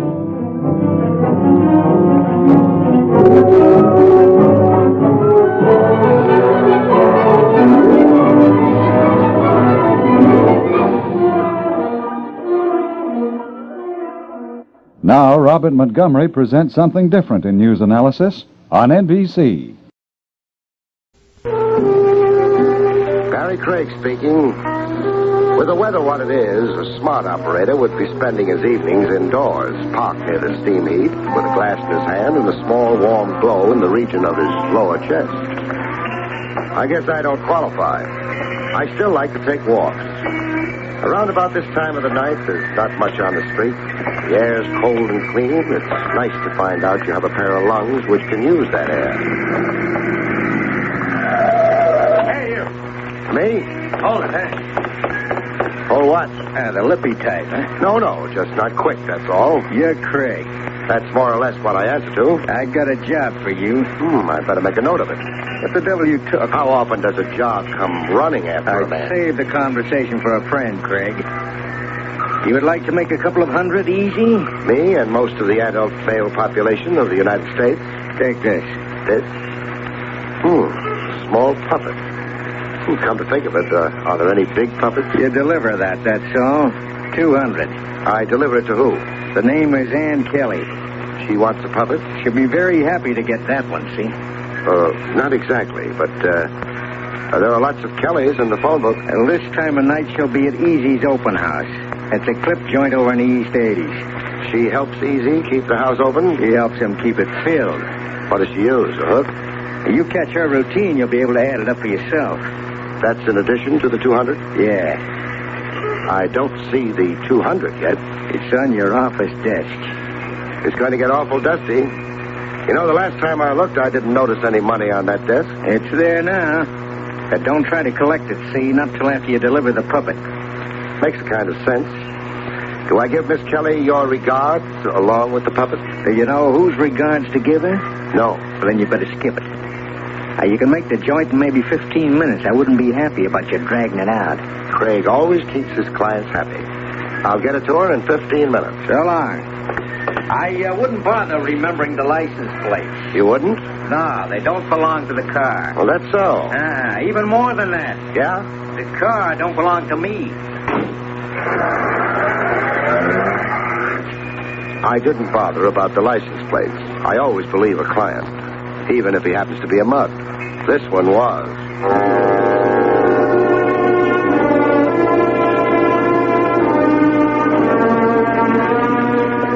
wasn't a liar. Easy's open house was over in the East 80s, and it was open. Ann Kelly wasn't at the moment helping keep the house open. I ducked a head waiter and headed for the dressing room. One of the advantages of being a confidential investigator, you always know where the back rooms are, if you can call it an advantage. One of the doors had a gray slip of paper glued to it. The name on the paper was Ann Kelly. I didn't have to think about it much. The slip of paper had started out in life nice and white. Practicing how to be a drummer, boy? That, I decided, was an invitation to come in. Ann Kelly had started out in life nice and clean. We all do. In her case, she'd held on to a little of that niceness, cleanness. A little. What happened to you? You lost your table or something? No. I'm on display out on the floor, not back here, mister. My name's Barrie Craig. Well, that's a very fine name. I'll write home and tell Mother all about it. You're Ann Kelly. I'm not the king of France, but I guess you could tell that. They haven't got a king in France. Oh. I'm here on a job. Really? It's an odd kind of job. You want to cry on my shoulder about it? It's a nice shoulder, but, offhand, there wouldn't seem to be anything wrong with the job. Then why don't you do it? Yeah. It's in my pocket here. Your job. The most important part of it. I was instructed to deliver it to you. This. That. A puppet. Here. Oh, no. No. Miss Kelly.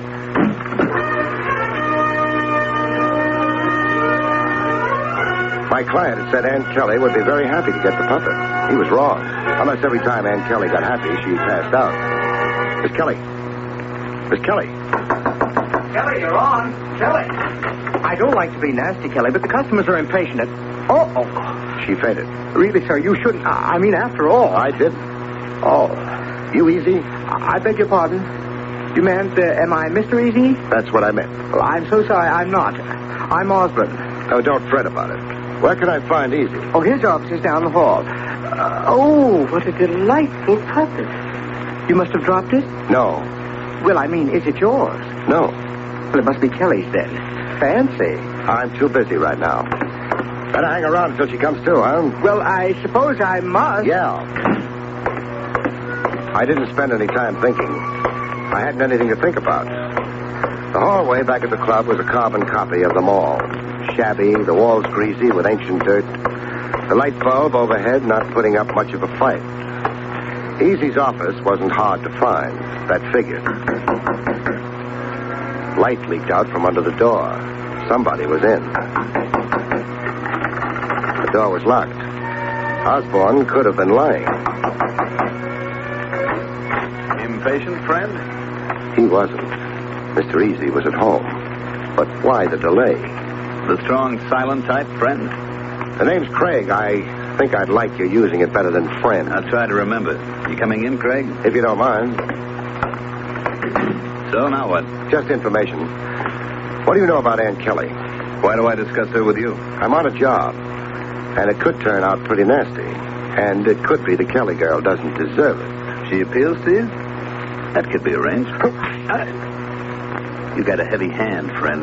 Lay off the friend, huh? Going around protecting virtue, you're a little late with Kelly. I asked you a question. So you did. No. The desk drawer stays shut. I don't want to admire your gun. About the girl. She works here. The customers like her. I pay her $125 a week, period. How'd you come to hire her? She dropped in, asked for an audition, and she got it, so she got the job. Nice and neat. Don't try to make a thing of a girl passing out, Craig. Kelly happens to pass out easy. How'd you know she fainted? You stole me outside the door. Come on. I like it here. I said come on. All right. Take your hands off. I'm coming. Thanks. Stole me outside your door. Stole me in your office. You knew about her fainting. The pretty boy must have phoned from her dressing room. This one. What's the idea of busting in here? You're not Ann Kelly. Of course she isn't, Craig. I could have told you that before you half knocked the door down. Hold on. Yeah. The same room. A hunk of paper with her name on it was thrown off the door. Look, Craig, the little lady here's dressing for her act. We're in her way. This was Ann Kelly's dressing room up until a couple of minutes ago. You're crazy. I'm beginning to think you never even seen her. Where is she, Easy? She finished her last show for the night, probably on her way home. No. The little lady could start screaming. That would bring us lots of company. Yeah. So it's going to be this way. I never saw Aunt Kelly. She wasn't here. I never handed her a... Wait a minute. What's this? That? Looks like a puppet to me. Whose puppet? How would I know? Maybe it belongs to Susie. Does it, Susie? Sure. There you are, Craig. Well? A nice snooker play. Shut Craig off in a corner, get Kelly out of the place, and... Okay. Excuse me, little lady. Craig. Yeah?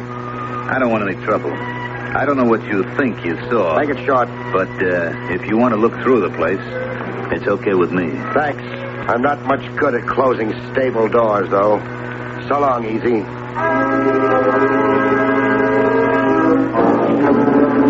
I was in a hurry. Aunt Kelly wouldn't be in the phone book. I needed help. A confidential investigator isn't much good on a big deal in a hurry, whatever the book says. I yelled for help to the cops. Lieutenant Rogers. Oh, Craig, the perambulating operative.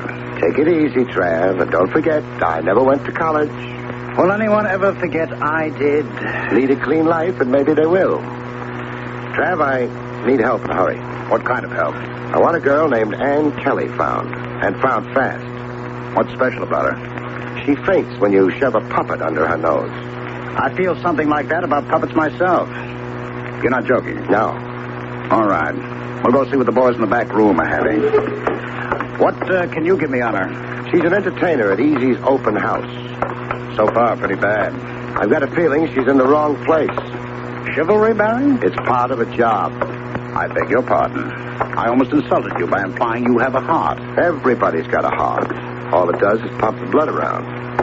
I was hired to deliver a puppet to her. She took one look at it and passed out. I went visiting Easy. Not a nice man. No. He stalled me.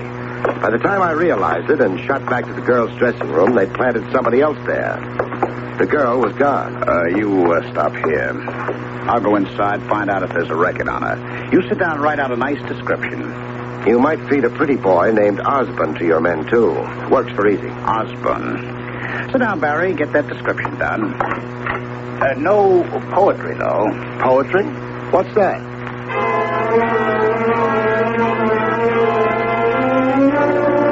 Trav didn't need a written description. He just thought it might be a good idea if I had something to do while I was waiting. I guess it showed pretty plainly. I didn't bother with the description. I just waited. Barrie? Yeah? Nothing on Kelly. No record. You got that description done? She's blonde, blue-eyed, medium height, in her 20s. What good would it do you? No good. Come on. Come on where? Osborne's in the books. I've got the dress for him. All right. On our way over, you can tell me about who hired you for the puppet delivery. Yeah. I'll tell you something in return for it. You will? What about? Puppets?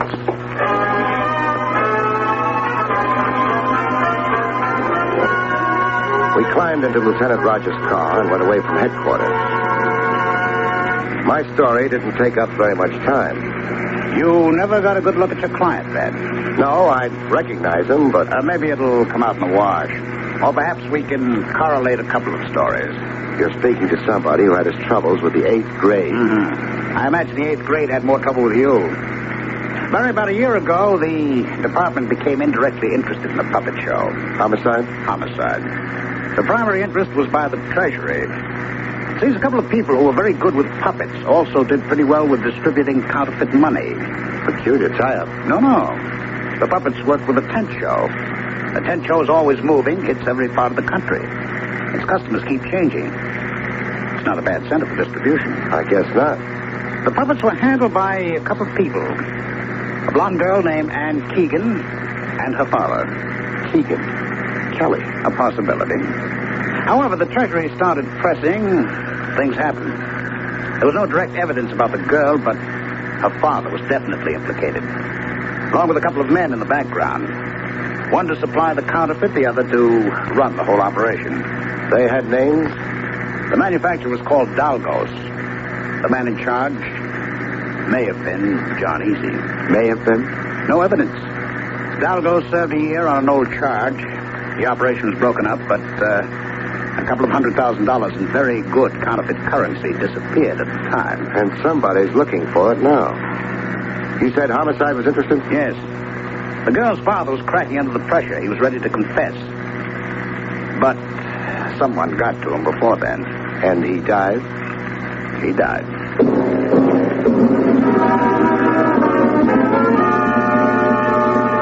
Jigsaw puzzles are fun working out.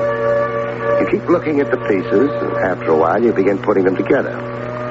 You have your problems, but pretty soon you lick them. And then you're finished.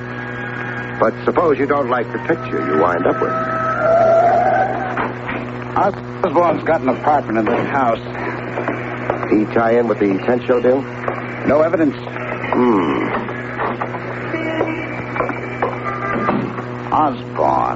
Osborne, yes. Apartment 1C. Would be on the ground floor. Convenient. You probably think you're being cynical, but you're right. For a criminal, the ground floor is definitely convenient. I'm bright without knowing it, huh? About the only way I'm bright. Your modesty is becoming. How accurate it is. No knock? No knock. This one ought to do it. We won't loiter until invited. Yes. Guess what? The room's empty. But the lights are on. Door on the opposite wall. Shut. However. Bedroom. And... not empty.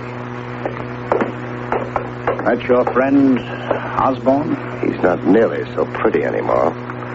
The girl. No sign of her in here. Nor in the living room. The bathroom. No. Well, the body's still warm. Window open. Alley. Anything besides the garbage cans? Sure. Ash cans. Phone? No. Back in the living room. Nice apartment. A Modigliani on the wall. Modern furniture.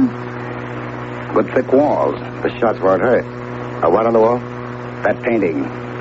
Looks more French than Italian. Mm-hmm. You knew who Modigliani was all along. Oh, well. We'll have company in a few minutes.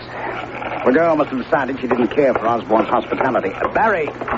Barrie, come back here. I don't want you sticking that thick neck of yours out. Barrie! I wasn't in the mood for company. Besides, everything had gone too smooth, too fast. The cops would have a time breaking things out into the open. They were dealing with professionals. Me, maybe I wouldn't be figured close. I never won any medals for brilliance. It might be a help. Everything had happened in a hurry. The man who'd handed me the puppet that started everything had mentioned how smart I'd be if I stayed away from my office until my job was done. That meant a man would be watching it. Maybe nobody had notified him I'd finished my job. Maybe he'd still be watching the office. He was there. He wasn't happy about it either. That was a cold doorway he was holding down. Me, I picked another doorway and waited. I wait very good. One of these days, I'm going to start a movement to have all doorways heated, if I ever thaw out. A car came down the street. A quick look told me it was the same one I'd seen the boy with the puppet riding. I let it pass me and made my car.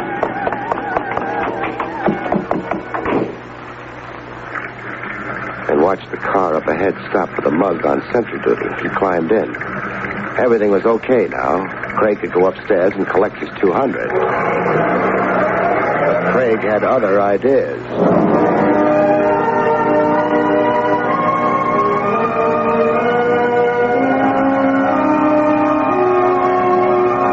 They weren't expecting company. They weren't very careful. They let a straight run downtown and over towards the harbor. They pulled the car up into an alley, left it there, and used their feet. It wasn't a long walk. They used a stoop, went into a house that was young and fresh, maybe when the last century died, and shut the door behind them. Force of habit got me to the back door. There wasn't a cop in sight. I leaned on the door. It opened. There were pretty sure of themselves. Downstairs was nothing much. A couple of empty rooms, one that wasn't empty. 2 mugs, neither of whom interested me. I tried the stairs. Nobody was worried. I got to the top. Things improved up there. If you could call it an improvement. Waterworks don't make much of an impression on me, kid. I don't know what you want. In a pig's eye, I've you... already told you. Sure, and I already didn't believe you. I can't. No. I got lots more. Well? I could open the door and walk in. I might live long enough to identify my client, but not long enough to do the girl much good. I ain't got all year. I need the green stuff. I got sent up. The cops took over my equipment. I need the green stuff. I pass it on back in business again. You wouldn't want to stand in my way, would you? I never knew anything about... Sure, it was your old man. Remember what happened to him? It could happen to you. What was the smart move? Get out of there and yell for the cops? Maybe they would have showed up in time. But who's smart? Hello, Dalgas. A private eye. What? I don't like the way you treat women, Dalgas. I'm firing you as a client. Okay, you've been funny. Now talk straight. That was straight. What are you waiting for, medal? I'll take Ann Keegan instead. You know who I am? It's been a lousily kept secret. Excuse me for interrupting, but I ain't giving out Ann Keegan's tonight. Just one will be enough. You packing a rod, Snoop? What do you think? I think you ain't. Otherwise you'd be showing. So... I can break you in half before you get yours out. Maybe. But the boys downstairs, what do you think they'll be doing? You'd be dead before they got here. Maybe. Maybe not. But after they got here, you would be dead. And the girl, she might not be so lucky. We've both got something. All you got's a prayer. No. You haven't yelled for help yet. So what? So you're afraid of what I'd do to you before they got here. I'm just hanging around waiting to see how bright you are. We'll leave it at that. I'm not at all bright. I want the girl. Nah. We've both got something. You've got the boys downstairs. Me, I've got the green stuff. The $200,000 in counterfeit money. Where did you... Not here, not on me. How foolish do you think I am? You're running a nice bluff. No bluff. Ann, how'd you get your job at the open house? After my father was killed, Easy offered it to me. He used to be a friend of my father's. He said he'd look after me. I'll bet he did. None of this tells me where the stuff is. Nobody's telling you. Not till the girl and I are out of here. You take me for a sucker? You picked the girl up after she left the nightclub. You'd sent me to her with a puppet. You figured it would frighten her and make her run. Hey, you're not telling me anything I don't know. Yes, I am. Was anyone with her? Yeah, cute little fella. I didn't have any trouble with him. His name's Osborne. I ain't anxious for an introduction. You picked up something else when you picked Dan up. Yeah? A murder rap. That's supposed to be funny? A murder rap for who? Osborne. What are you talking about? All I did was push him around a little. When the cops found him, he'd been pushed around a lot. With half a dozen .32 caliber lead-nosed slugs. Oh, what's that got to do with... You've got it all now. How do you like it? I don't like it. At all. You've got one chance of beating that rap. Yeah, how? Keeping the girl and me alive. How would that happen? I can clear you if I want to. But it'll cost you. Cost me what? $200,000 in counterfeit money.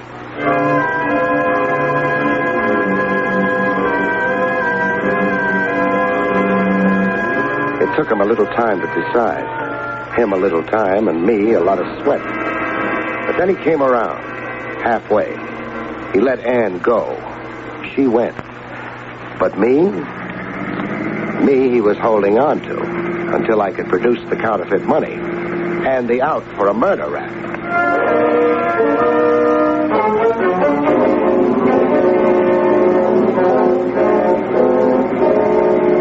I got a gun on you, and I keep it on you. The boys cover the open house front and back. Any funny business? I know. Yeah, but you ain't sure. You can be sure. With that rap riding my shoulders, what have I got to lose? What do you want me to do, turn green with fright? We've arrived. What do you know? Hey, Sam, get out first. Cover a big boy from the outside, huh? You go out, Craig. Thanks. Me with you. We walk nice and close together. The gun right under your ribs. You wouldn't think of a quick wrestle. trigger shade goes off if I breathe too hard. It's all built up. Let's go, huh? Sam, you take the bank. Big boy walks out without me. He gets it hard. You stay out here, Beef. Same orders for you. Come on, Craig. That joint ain't open. Not for business. There's a back office. Yeah. That's where we do business? Right. We go in. It don't smell good in here. You ever been in a place that did? You watch it. I insult Easy. Easy reminds me. Ever know a man named Easy? Nah. You're going to. Come on. Light through that door. The one we want. I don't think we knock. Hello, Easy. Craig. And, hey, what did you call him? Easy. John Easy. Any objections? Well, the name's Marlowe. Ain't it, Marlowe? Hello, Doggos. Long time no see. Not such a long time, a 1 year stretch. And that's over. I'm pleased for you. Though I can't say I approve of the company you're keeping. Never mind that. I got a gun on him. But what about... He's the man worked with you and Keegan before you were sent up to August? Sure. He's the man gave Ann Keegan a job here because he used to be a friend of her father's. Nothing wrong with that. Except, who killed Ann Keegan's father, Dalgas? I don't know. Did you? You're fishing for what? The truth. I don't think you killed him, Dalgas. Thanks for nothing. But who did? Who does it have to be? Dalgos, why my office? I mean, if you enjoy playing games with this thick-headed idiot... I don't think you killed Osborne either, Dalgas. But look when Osborne died. Immediately after your release from jail. And under what circumstances? When he was supposedly hiding Ann Keegan out. What does that add up to? Your conviction, because you wound up with Ann Keegan. Well, that much I know. What you're handing me now John Easy, alias Marlowe. He had the motive. He'd latched onto the $200,000. He knew you'd be after Ann as soon as you got out. That's why he hired her. So he could use her for a bait for a trap in which he could break your neck. It could be that way. Dalgos. Yeah? You got your gun on, Craig? Yeah. Then you won't be able to do very much about this, will you? What? Yeah, my gun pointing at you. As far as yours is concerned, shoot Craig or not as you please. Why, you dirty... You're using that gun on Craig? No? And suppose you drop it. Okay. Mr. Craig is unfortunately right. Too bad you had to get him involved in this, Dalgos. Otherwise, you'd have a little longer to live. Not much, but every hour counts, doesn't it? You've got that, dough. Of course I have, and I'll have fun spending it with caution. Now, think of your orphan, Dalgos. You can't afford it. Sure I can. Craig tracked you down. You and he had a gunfight. You both got killed. Who knows? Craig might even get a medal. It'll work, Dalgos. I don't think so. What? Drop it. I said... What? Hi, Barrie. Hello, and welcome, Trav. Mr. Easy, or I guess I should say Marlowe, will live long enough. The counterfeit money? In his safe, I guess. Oh, we'll find out. Are you waiting for anything, Dalgos? Huh? No. I've got a few policemen outside. They've collected his associates. I think they'll be pleased to pick him up. He's managed to acquire a few brand new charges in a very short time. Thanks for showing up on time. I was beginning to wonder if you ever would. You were gambling on the girl, weren't you? Uh-huh. But she was honest that she'd come straight to us, and... Paid off, did it? She's waiting for you at headquarters. She wants to see you. Barrie, when you get to her, I think you'll first realize just how well it paid off. Good night, folks. See you next week.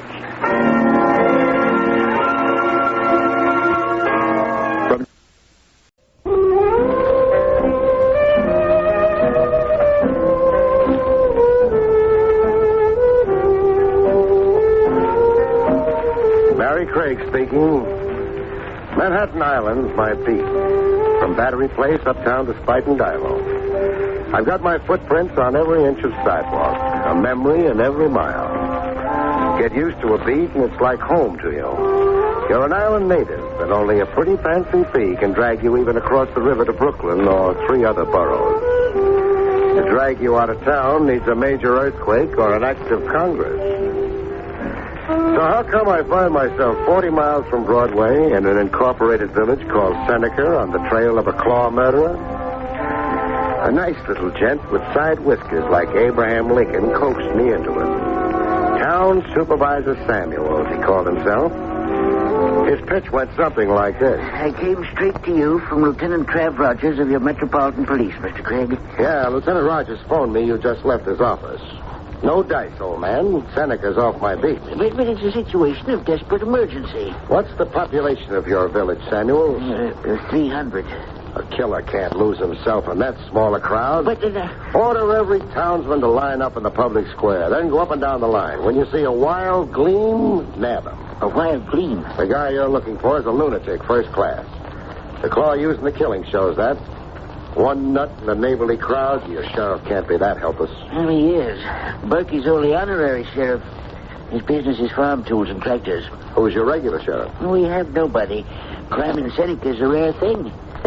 Don't even have a jail. Pass the hat and build yourself one. Crime's here to stay, people say. The board of supervisors empowered me to supersede Berkey, to contract outside help. Someone experienced in homicide. You were highly recommended. By Trav Rogers. The lieutenant's having his joke. Please, Mr. Craig. You're a nice town supervisor, and you look like a tintype of an old favorite uncle of mine. I'd like to help you, but no amount of pleading. No power on earth. Not 50 claw killings can entice me 40 miles from New York.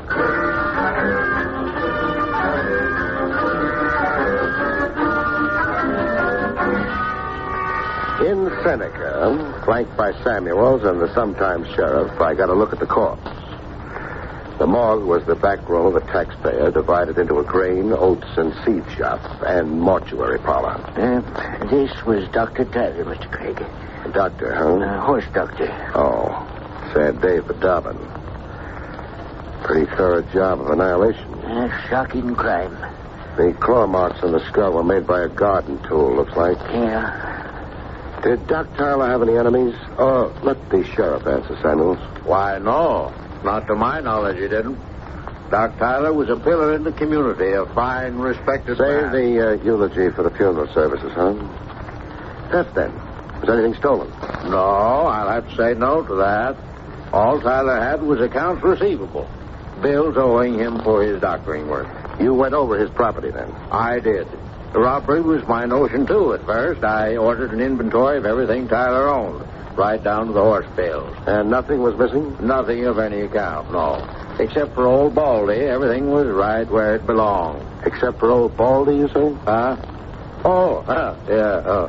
Old Baldy's an old iron paperweight, the American Eagle.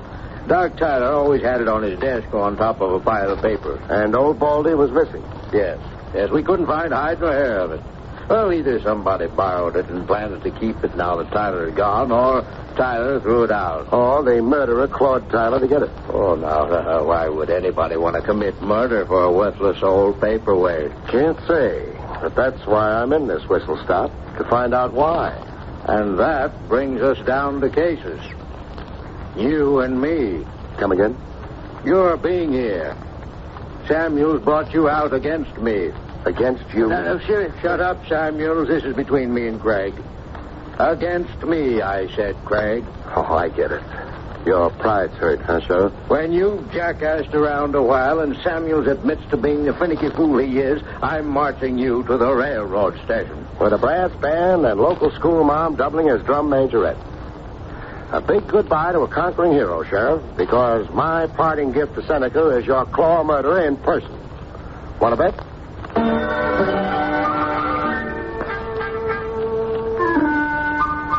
I found overnight accommodations at a Miss Pringle's split seconds before a storm broke.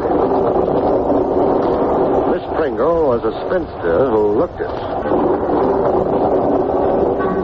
There were things I wasn't accustomed to, like attics, like figuring out how to light kerosene lamps, or like having the roof suddenly cave in on my head.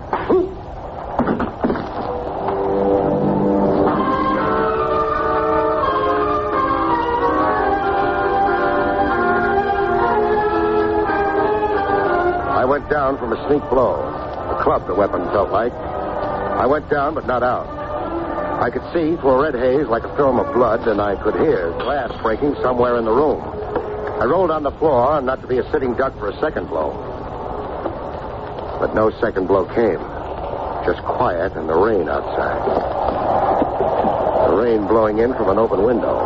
The window my sneak opponent had used getting in and out. I went out the window after him.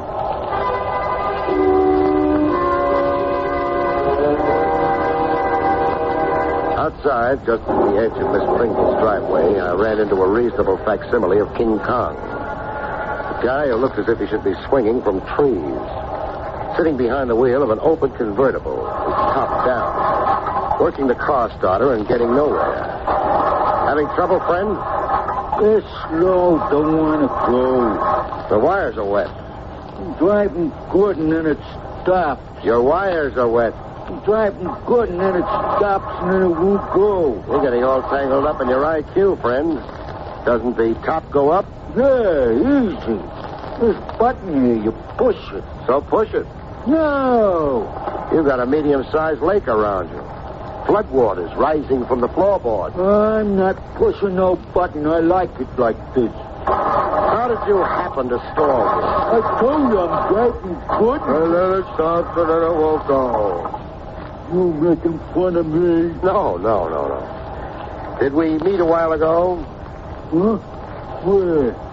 In Miss Pringle's attic. No. I'm driving, so how could it be? How could it be? Parked here the last 5 minutes. Did you see anybody in a hurry to quit the general neighborhood of Miss Pringle's? No. I see nobody. You're sure? Were you trying to mix me up? Nature got to you first. Just for future reference, what name do you answer to? Harmony. Harmony? Yeah. You like it?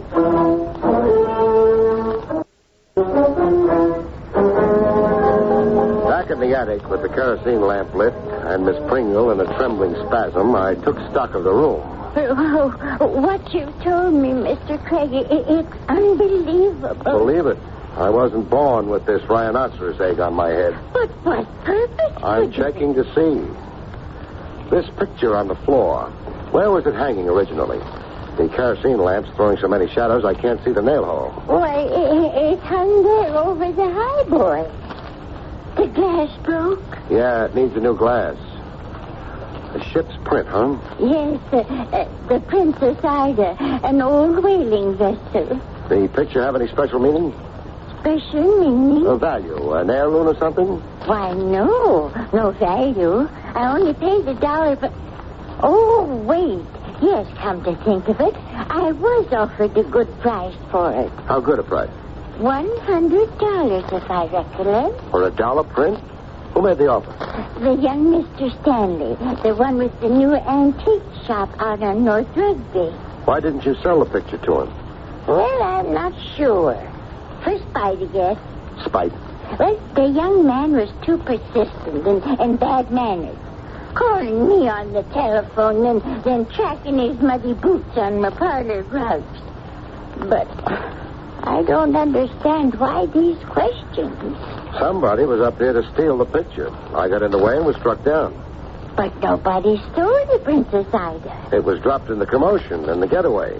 I heard breaking glass while rolling on the floor. Oh, you're trying to frighten me. Just enough to make you twice the cautious miss you already are. No men in your parlor. There's one joker abroad who might not respect that rule. You're not alluding to the claw murderer. Bolt your door and sleep with one eye open. Oh, my... I've just found you, beautiful, and I don't want to lose you. Mr. Craig. Yes, Miss Pringle? There's a fine room on the first floor right next to mine. Oh, no thanks. I'm getting to light the attic. There's electricity and a wall out that you can shade. Oh, really kind of you. But I'm looking forward to roughing it. It'll toughen me up. Mr. Craig, I insist you move to the room downstairs next to mine. Oh, this creeping infatuation for me. Fight it, Miss Pringle, to your last drop of blood. We could get to be the talk of Seneca. But I don't care, Mr. Craig. I'm frightened. In the morning, I took breakfast with Town Supervisor Samuels. Breakfast and information. I'm sorry, sir, that Berkey made you unwelcome. Berkey's sensitive to competition. I'm sorry about your injury. My injury? You were attacked and beaten last night. How could you know?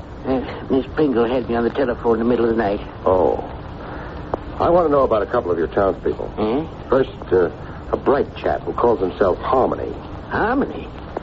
Now, what reason could you... Never mind. I'm asking the questions. Tell me about it. Harmony's big Toby Keller. Hires out for odd jobs. Spring plowing, window washing, garage work. How about dirty work? No.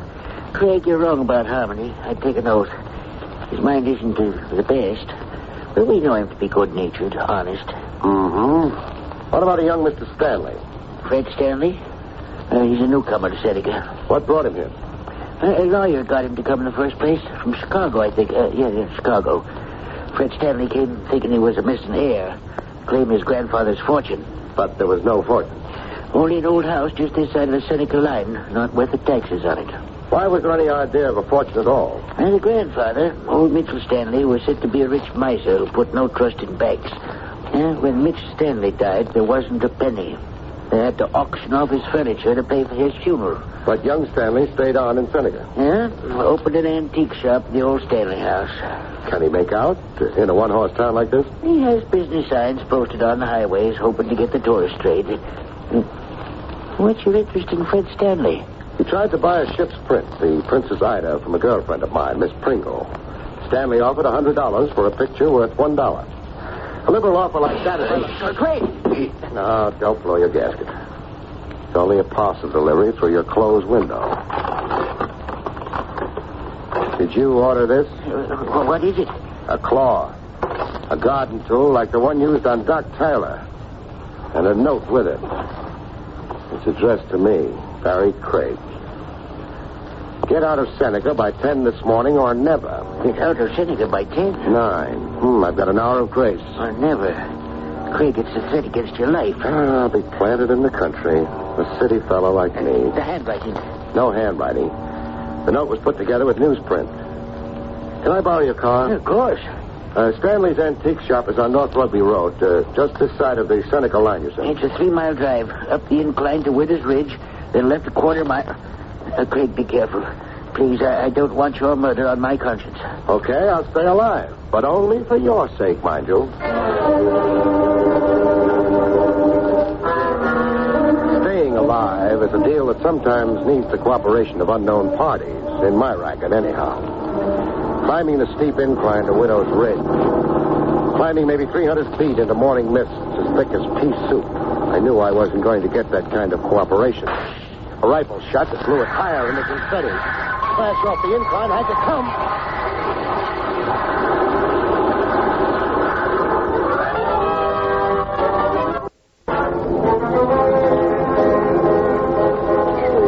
Funny distortions in your eye when you first come to and start taking inventory to see if you're alive. A half-frozen robin who didn't have the sense to fly south for the winter. He sat on the side of the hill 10 feet from where I lay, staring solemnly at me and chirping prayers for my safety. Oh, when I started getting to my feet, the robin flew away. The inventory added up. I was all there in one piece, with a few dents that couldn't hurt forever. Samuel's car was down at the foot of the incline, topsy-turvy, like it was playing dead dog. I'd been thrown clear of the wreck. Half my fee into the poor box. I took an oath on that as I started for Rugby Road on foot.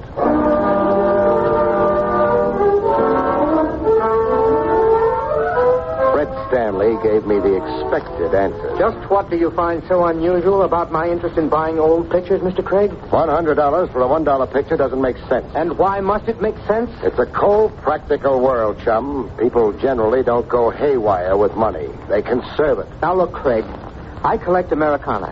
Whatever strikes my fancy, I buy. The cost is secondary. But you're in business to buy cheap and sell at a profit. Technically, yes, but it doesn't work out that way. I love buying and I hate selling. A profit is rare. That gets expensive. Where does the money come from? That's none of your business, Craig. Now, if you don't mind, I'll terminate this interview. I'm in no hurry. Now, look here, Craig. And I'm in no mood for the polite, formal approach, Stanley. Or the kind of weasel talk you've been giving me. Or being terminated. Are you insane? I walked away from my own murder 20 minutes ago. I came to this whistle stop against my will to do a big, good deed. And go home. I don't intend to settle here for keeps. But what has that got to do? You lied to me. A fancy, eccentric pose that's as phony as I am born to an act in Shamokin. The shipprint signifies something more than just another antique. No polite, formal approach, Stanley. I'm going to pound the truth out of you. Crazy, let me go. Tell me about the Princess Ida shipprint. Let go. Harmony. Harmony, help. Harmony, huh? Now we're making headway. So King Kong's hired out to you. Harmony, help.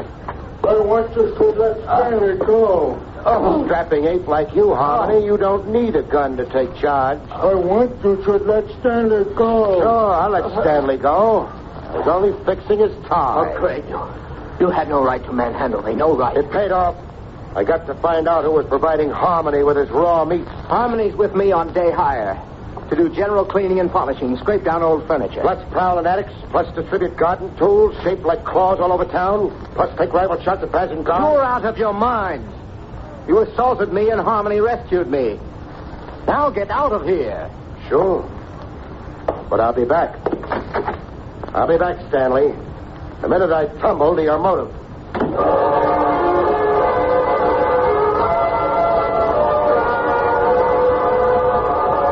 Back at Miss Pringle's to wash up and change my suit for a whole one, I found her prized parlor rug a mess. Spots all over it. And the dog Fluff, suddenly cured of laryngitis and barking. Warm spots with a sticky feeling to the hand. Red like blood. Blood tracked in by Fluff from somewhere.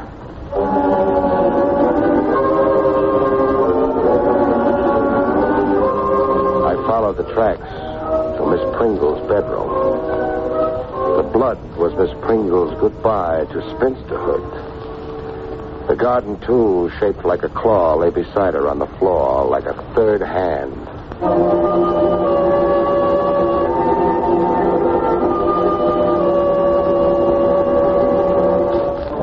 Town Supervisor Samuels, aged 20 years and 20 seconds. Craig, it's ghastly. We'll skip the rhetoric. Miss Pringle was murdered by someone who made off with the Princess Ida. You know that? The picture is gone. I searched high and low. The murder then clears Stanley and Harmony of any suspicion. No. But you saw them Miss both. Pringle could have been murdered earlier, while I was here, breakfasting with you. The Princess Ida and Old Baldy.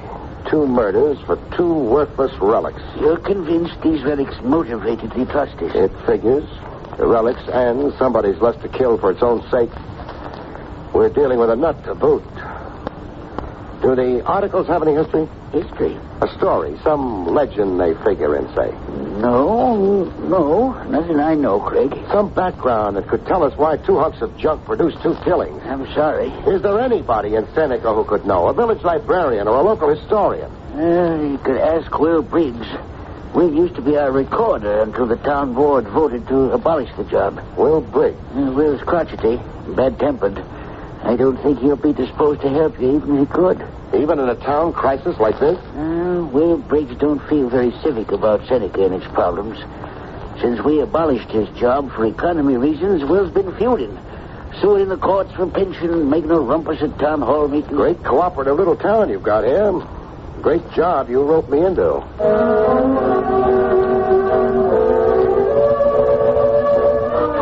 But Will Briggs pulled a switch on Samuel's characterization of him. Briggs fell all over himself cooperating. For $20, Mr. Craig. I'm a man without funds. $20, okay. You get it. Black-hearted board of supervisors. Did you dirt. Old Baldy and the Princess Ida. Scratch your memory. Old Baldy and the Princess Ida. Funny now, you should be asking about them. Why is it funny? You're the second party that's come to me asking. Who came first? Old Mitchell Stanley's grandson. The one who settled himself into a shop here a spell ago. Young Fred Stanley. What did you tell him? What I'll tell you. If you wait. I have the record here. Yes, here it is. The sales sheet, my own writing, for that auction they held at Mitchell Stanley's once, to raise money for burying him. I was clerking for the auctioneer that day. Get to it, please. In my time. See? It says here we sold beds and tables and floor coverings. Down here it says Old Baldy. 50 cents. Sold to Dr. Tyler. Princess Ida. $1. Sold to Miss Pringle. And the snowman sold for 75 cents. What's the snowman? The design on a patchwork quilt it's named for. Who bought it? Let me see. Sold to Adam Samuels, it says. That's the town supervisor himself. Where's your telephone, Briggs? Telephone? He ain't never invented it from its use to me. Keeping body and soul together as it is. Briggs, don't bend my ears. Let's get your back up. Samuels, your town supervisor's number 3 on the Claw murderers list. If it's so, I say good riddance to the black-hearted.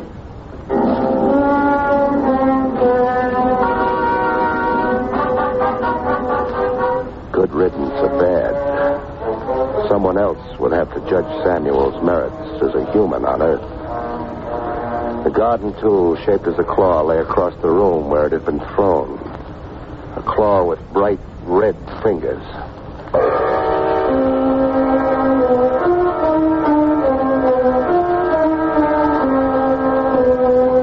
Fred Stanley resisted arrest to the last gasp. Harmony's last gasp, that is. Craig, get out of here. You're under arrest, Stanley. You have no authority. I've got a gun. Harmony. That 8th man comes through the door and he's dead. Harmony. You're asking your moronic stooge to commit suicide? We'll see. Harmony.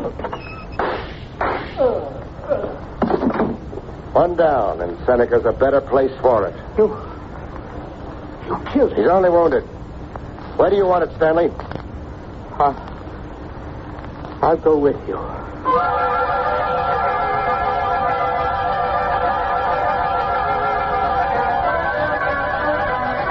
Stanley put his confession on record after a little workout and a lot of sweating. I found a diary that once belonged to my grandfather, Mitchell Stanley. A diary hidden behind the oak paneling over a fireplace. In the diary, 3 pieces of a map were mentioned. The piece each hidden in Old Baldy, the Princess Ida, and the Snowman, huh? Yes. A treasure map. The 3 pieces were to fit together into a treasure map. Through them, I'd find the wealth my grandfather was reputed to have. The wealth that never turned up when he died. Insanity runs in the Stanley line, huh? My grandfather's whole genius was a genius for hiding and hoarding. Hiding from the world in that awful house at the edge of the town line. Hoarding his gold. Fantastic thing like a child's treasure map was well in character with my grandfather. The shabby trick, too, was well in character with my grandfather. What does that mean? Well, it was all a grotesque joke. My grandfather's ghoulish sense of humor. I killed 3 people for a load of junk. There weren't any pieces of map in Old Baldy. Or the Princess Ida, or the Snowman. That diary, Stanley. Give it to me. Here, go hunt yourself up some treasure, Craig.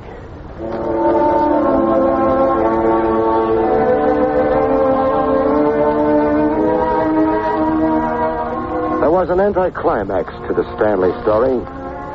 In a village beanery, with the sometime Sheriff Berkey trying to act apologetic and yet keep his dignity. I suppose you'll be leaving now, Craig, eh? Yeah, I can't wait to stand on Broadway and flip a cigarette into the gutter. Oh, I've been a jealous fool. So would I be, in your shoes. Oh, thanks. Will Briggs is coming over to see you. He says you owe him something. Yeah. $20 for valuable services rendered. Craig? Briggs. It's not out of order now. You done me for $20? Here you are. I'll thank you. When do you go? Stick around a minute, Briggs. I want to go over that feud you had with the town board. I'm over it now. Now, with the town board extinct, now that the murders of Doc Tyler, Miss Pringle, and Samuels have left Seneca without a town board. I'm not one to pillory the dead. But I'm one to pillory the living. Here's that alleged Mitchell Stanley diary that produced 3 murders. Is it now? And this is that auction sales sheet in your own handwriting, as you told me.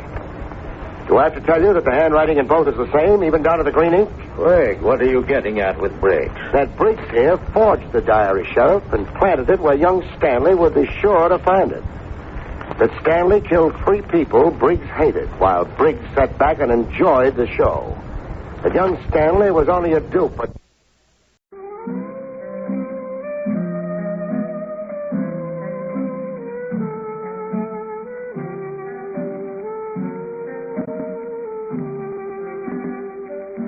Craig speaking.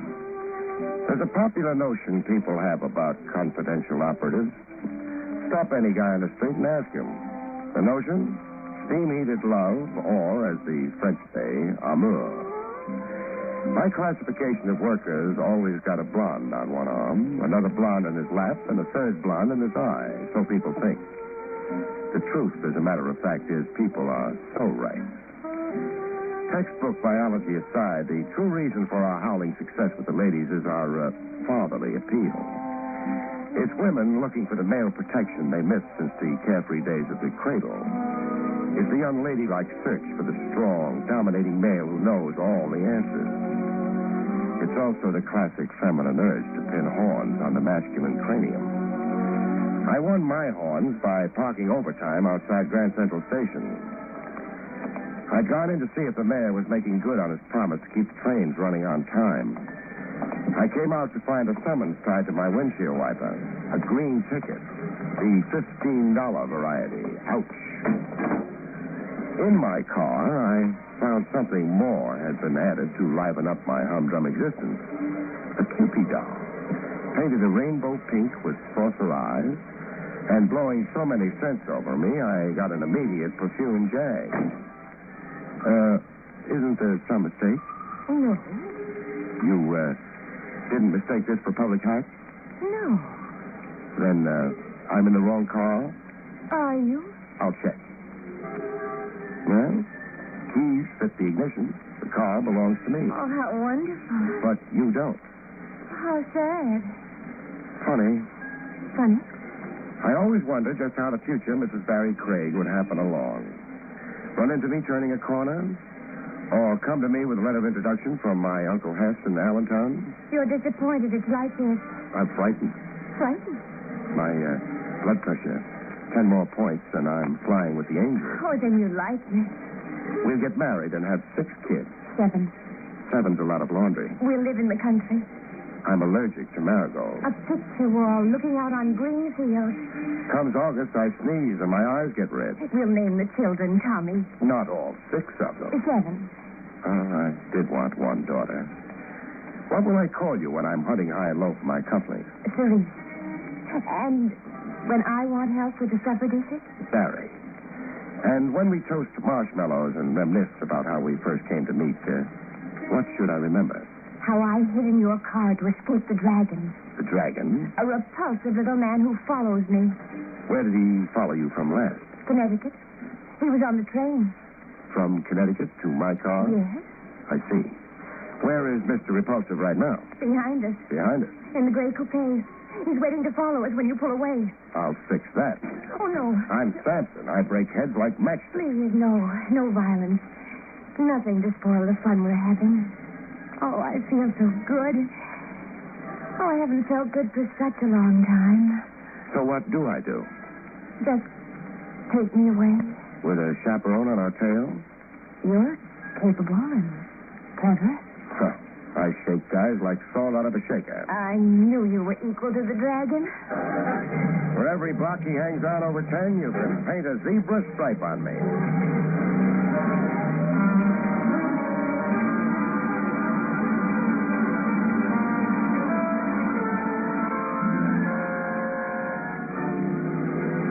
In no time, I had more zebra stripes than skin. The repulsive dragon hung on for 10 blocks, then 30 more, then through the Holland Tunnel, way into Jersey.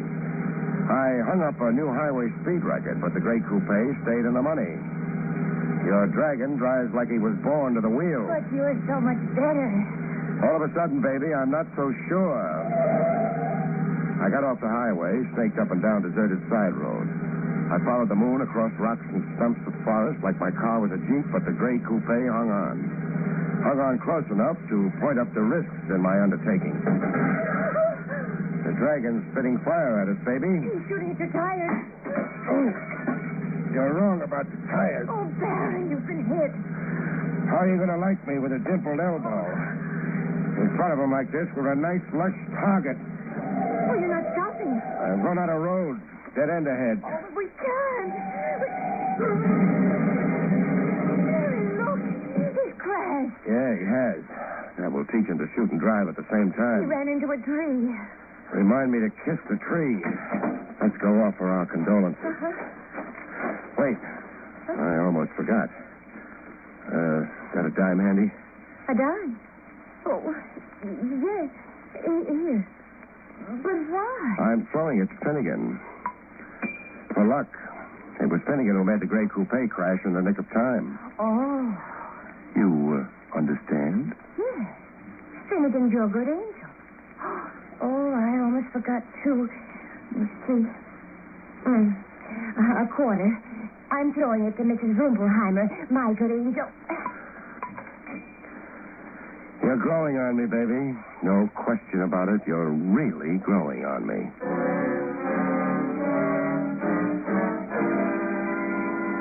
The gray coupe was telescoped like an accordion. Getting the unconscious dragon out of the wreck was like breaking into a sardine can with your fingernails. And now kept applauding the show. A vest pocket dragon, small hands and dainty feet, and the emaciated look of a guy who went hungry Mondays, Wednesdays, and Fridays. How badly hurt is he? He could be worse. He could be dead. Contusions. When he comes to, he's going to hate that word. Your elbow. Only a nick that can wait. Buster here is really emergency. I've got to get him to a hospital. But, If he keeps bleeding, the dragon will change to a zombie right in front of us.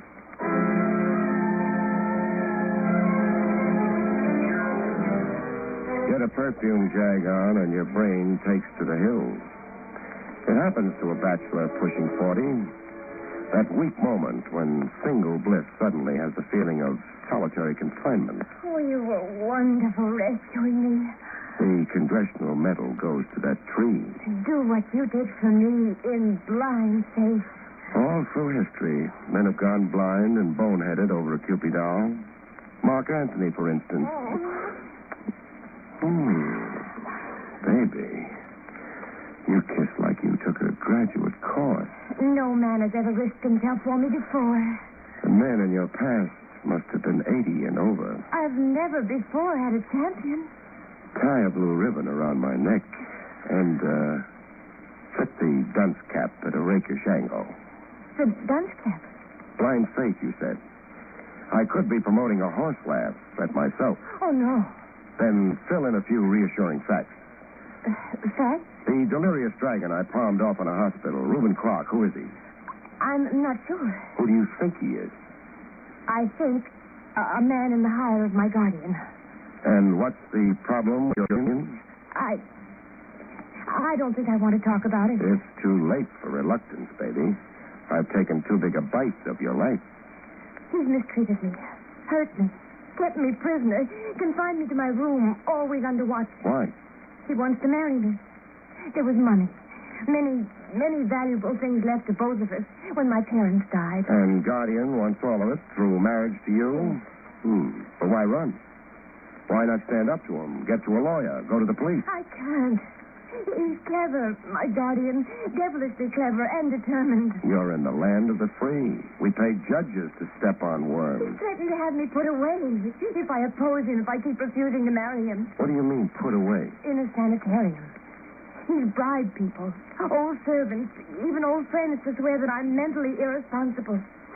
Nice guy, your guardian. I don't want to fight him. Procrastination, baby. I just want to hide and rest. Not think today and tomorrow. Just not think. I've been trapped in a nightmare, in a hideous nightmare. Sure you have. It's up to your ears. You want a breather. Nothing to fret over. Just pass the time. And have fun. Like the fun we were having. 6 kids. 7. During this breather, where do you want to be? Anywhere. Where only you can find me. Okay. I know a country shack owned by a friend of mine over at Scotch Plains. It won't be in use until May 1st, and I know where the key is. Oh, you're wonderful.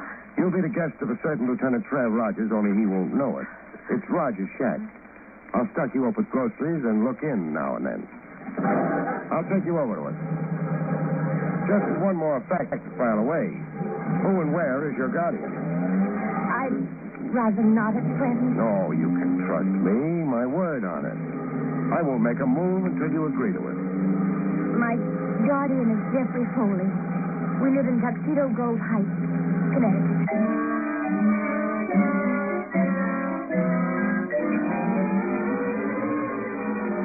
Back in my office, I got my first real indication that boy-girl woo-hoo sometimes echoes back ow-wow. An uninvited caller. Male, 30 about, a flashy dresser and a peppermint striped shirt, gray suede gloves, and a nickel-plated revolver. You Barrie Craig? No. What do you mean, no? This is Craig's office? Was. I took over this morning. I'm a distant cousin. Then where's Craig? Passed away. Croaked? Yeah, all of a sudden at 2 a.m. this morning. What are you giving me? The obituary. Into your pocket and throw your wallet on the desk. I want to check. It so happens I'm carrying Craig's wallet to turn it over to the estate. Where's the dame? Dame? You're asking for something, Craig. Your arm will get stiff pointing that gun. I got a heat lamp home. Oh. You don't want to talk about the dame, huh? I've got a block against discussing women. I was a retarded adolescent. Want to talk about the track? The dame. Famous battles of history, then. The dame. You're a hard man to please. Get over to the window. A window? Open it. You can't throw guys out of windows. Why not? The sanitation code. Littering the sidewalk. You'll be socked $5 in magistrate's court. Open the window, comedian. Now, close it. Close it? Just what did that accomplish? You're smart. Figure it out yourself. I just did. Who was I signaling? The big guy. He'll be up to talk to you. Later. Later? After I soften you up.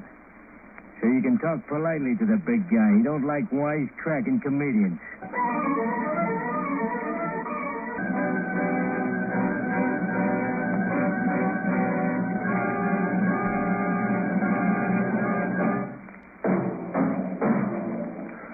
I awoke in a fog. A cigar fog. Where's the girl, Craig? I don't know. She thanked me for the lift and got off at Battery Place. I don't think so. You'll have to take my word on it. Temporarily, perhaps. I'm fairly resourceful at proving liars to be liars. The dude's arm-weary right now. I'm also a vindictive man when lied to. My one great failing. Who hasn't got one flaw in his character? You're, a practical man, Craig. Is that a cash bribe developing? Modest gesture of goodwill. $1,000? Keep your money in your pockets. You're not tempted? Only curious. What makes the girl worth $1,000 on the hook? That doesn't concern you. It had better not concern you. You're a fool, Craig. Lochinvar riding for a fall. Who's Lochinvar? You're championing a girl you know nothing about. Whatever she told you, Craig, you can be sure it's pure invention. I'm only sure you're after her, and you ring counterfeit. Craig, I warn you. And that stooge in a peppermint shirt you use for a calling card. You don't really think you can whistle me over to your side? All right. Hide the girl, play the hero, and the idiot. There's a keg of dynamite under you, Craig. Oh, if only you could free your eyes of stardust.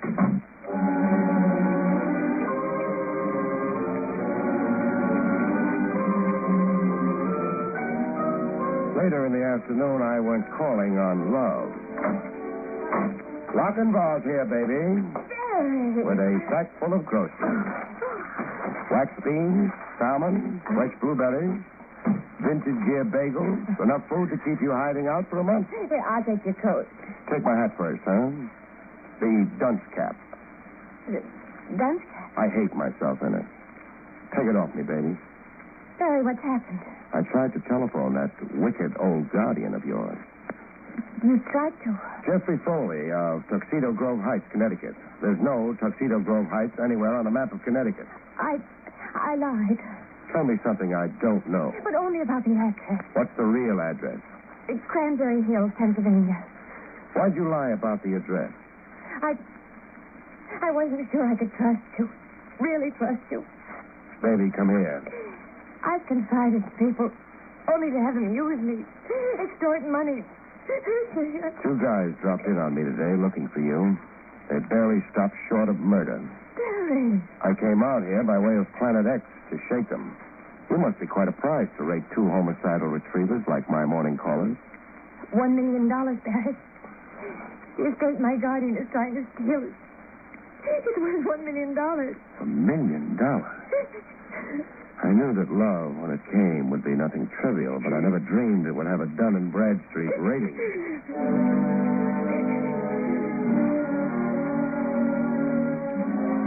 A perfumed doll cries on your shoulder, and reality drowns in a tub of tears. Cupie knew her way to my heart, like there was a neon sign on my chest saying, "Enter here."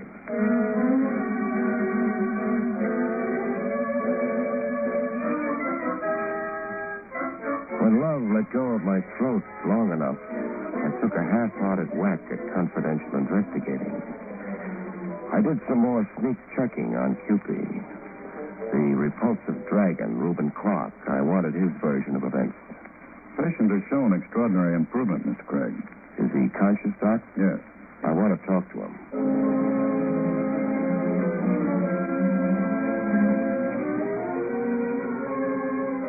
The dragon talked like a guy kicking himself around the block. I first saw the girl on the train. Therese Foley. I never knew her name. Oh, no. Look, let me tell it my own way. All right, tell us. Well, it was in the club car. She sat across the aisle from me, looking peculiar. Looking peculiar? A little loony, humming little ditties, then winking over to me, then laughing to herself. Are we talking about the same girl? Look, I'm talking about the chick you made me chase all over Jersey. Keep talking.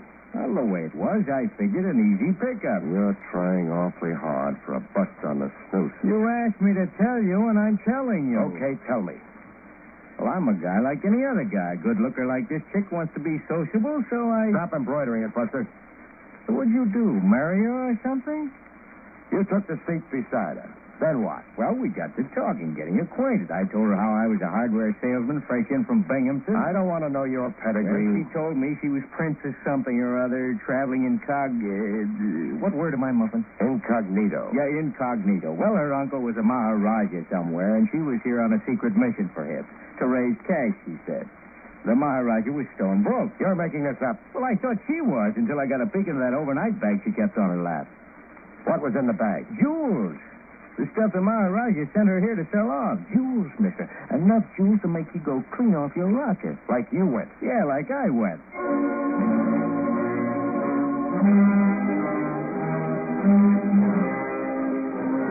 Cupie confirmed the fact of the jewels. Yes, Barrie. I have jewels. Many, many jewels. Bracelets, brooches, rings. Oh, right here in my overnight bag. See? They're real? Well, yes, of course. Where did you get them? I asked, where did you get them? You're hurting us, No Barrie. phony story about a guardian or a Maharaja. I want the truth. I stole them. Who from? Jeffrey Foley. Of Cranberry Hills, Pennsylvania? No. Oh, he really lives in Meadow Farms, New York. I worked for Mr. Foley as an upstairs girl. You were Foley's maid? Yes. He was a brute. And Mrs. Foley, too. They mistreated me, humiliated me. So you made off with a fortune in jewels? Yes. Baby, put your hands out nice and straight. Put my hands out. I'm handcuffing you and tying you up so you stay put in my absence. Where are you going? Away from that sweet, sappy, daffy kisser of yours so I can think. Grand larceny, baby, with yours truly accessory after the fact.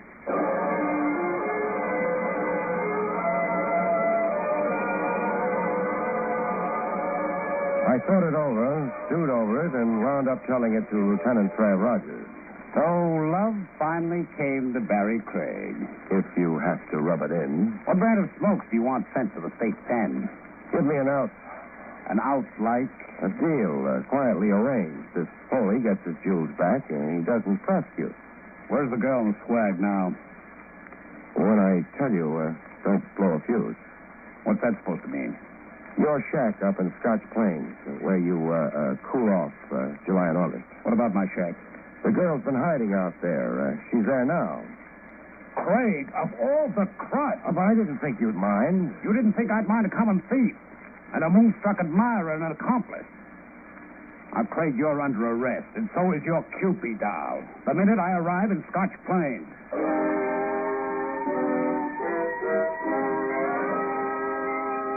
But it didn't end like that. As it turned out, after some nice police handling, I had a couple of new wallops, a couple of new surprises in store. The first surprise was handed me by a solemn-faced fellow wearing a white coat and a white beard, a doctor. I'd been brought to a place called Hopewell Rest, a sanitarium, by Trev Rogers. This is Dr. Kempner, a psychiatrist. Doctor, tell it to Craig. Yes. Mr. Craig, I'm acquainted with all the details of your curious experience with Faith Foley, the daughter of Mr. and Mrs. Jeffrey Foley. Daughter? Now, wait a minute, Doctor. Craig, hear the doctor out. Okay. The story of the jewels and her position as a maid were a pure fabrication, part of, shall I say, her newest hallucination. Newest hallucination? The young lady has been a mental patient under my care for some time. She hallucinates many, many things. The jewels belong to her father. She merely appropriated them in this latest escapade. Two guys who worked over me. Who were they? I'll answer that. They were private detectives hired by the father to recover the jewels and his daughter without publicity. They play rough for private detectives. Their promised fee was $25,000. The fee had them a little overeager. Cerise, she's here now, in this sanitarium? Yes. She is confined here. Can I see her?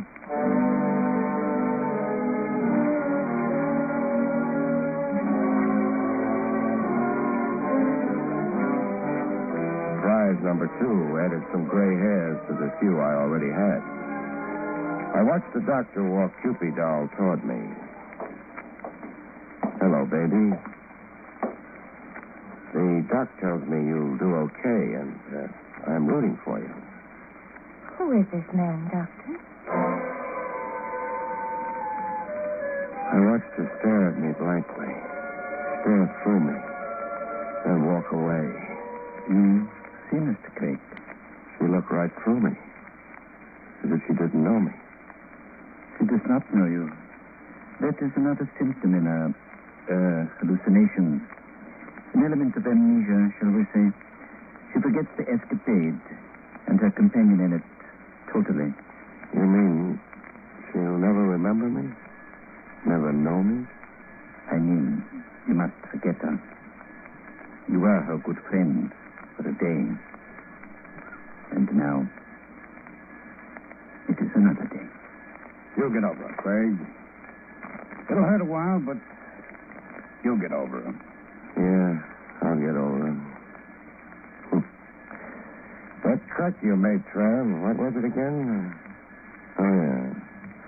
Love comes to Barrie Craig. Good night, folks. See you next week. William Gargan stars as Barrie Craig, confidential investigator.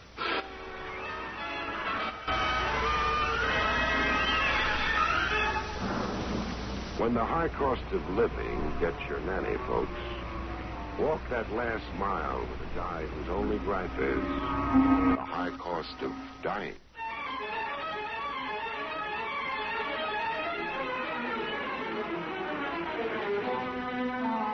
The National Broadcasting Company presents William Gargan in another transcribed drama of mystery and adventure with America's #1 detective, Barrie Craig, confidential investigator.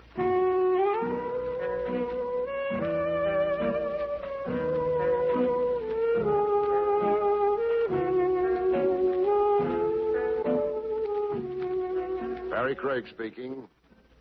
Over the hot stove, winters, while lubricating your tonsils with a hot toddy and wondering how long to spring, freelance operatives pass the time exactly the way barbers, ball players, and bookies pass the time. They talk shop. The toughest case you ever worked, the arch criminals you've met, and the pat alibis you've ripped to shreds. Men will be kids, and you pin a medal on yourself. The medal I always cop off comes when the bragging gets around to the most dough, the most loot at stake in a case. My topper is a modest $40 million. I got the case in the back row of a 40-cent movie house over on 3rd Avenue. A Miss Briggs came looking for me, with an usher behind her throwing a spotlight on me with his flash. Mr. Craig. A tall lady in stiff corsets who looked like somebody's loyal girl Friday paging me. Mr. Craig. Sit down and enjoy a movie, Miss... Briggs. Miss Briggs. I can't stay, thank you. You are Mr. Craig. Red top, handsome though rugged, the outdoor look. Am I describing myself or flattering myself? You're describing yourself, yes. Then I'm Barrie Craig, and that's for sure. Have some popcorn. I must talk to you, but please not here. In the lounge. Gregory Peck will be awfully mad if I walk out on him. Please, Mr. Craig, people are staring. How did you corner me like this? Jake, your elevator man. He said you were always here in the back row, taking your afternoon nap when you weren't busy. Jake, huh? Snake in my bosom. Remind me not to confide in him so much.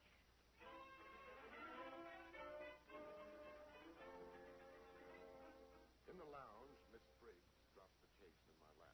This cablegram came to my office today. What's your office? Branch Talbot, attorney at law.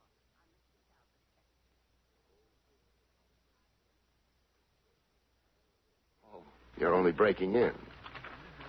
Miss Briggs, hire a confidential operative to meet Clipper, arriving tonight. Tanglewild Airport. Check time. Talbot.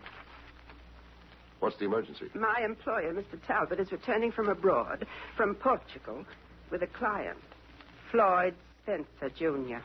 You pointed that up like I ought to know the name. Floyd Spencer, Jr. Let me think.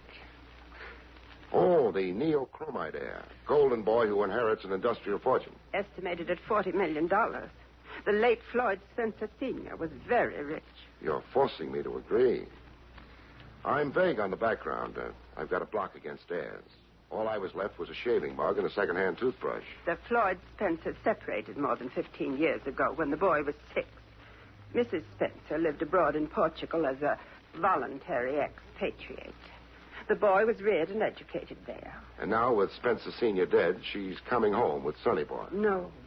Mrs. Spencer died in Portugal some weeks ago. The boy is coming home. I mean the young man. My employer, Mr. Talbot, has been the Spencer family attorney for a very long time. The Spencer family's now dwindled down to Floyd Jr.? And an uncle, Uncle Stanley, the late Mr. Spencer's brother. Why am I being hired?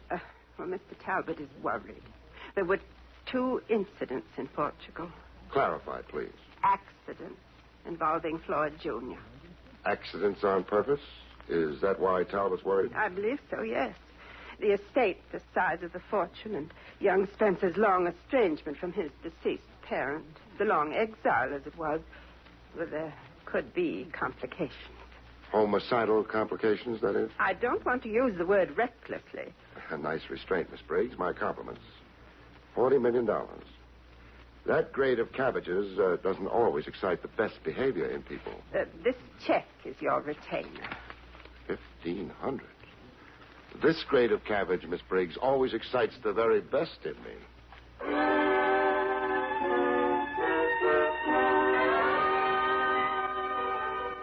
A fog lay over the Tanglewild Airport like blotches of green and gray paint hanging midair. I waited on the edge of the landing field, close as I could get without risking sudden decapitation. And then when the Sky Giant sat down to unload, I changed stations. Got close to the passenger walk, looking to identify Talbot from a picture Miss Briggs had equipped me with. Talbot simplified everything by identifying me. Mr. Craig?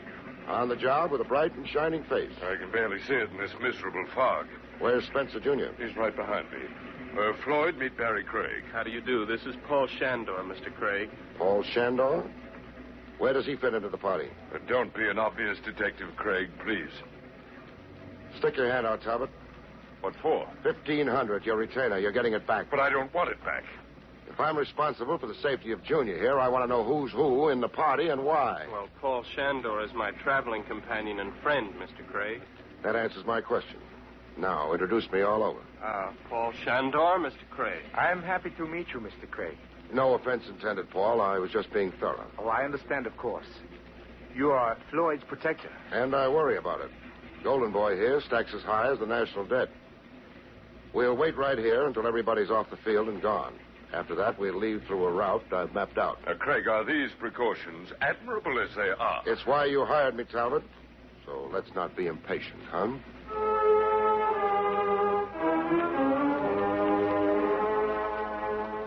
The first pot shot at $40 million commenced as we crossed the field toward a private door in the administration building. The gunner wearing the fog for a shroud.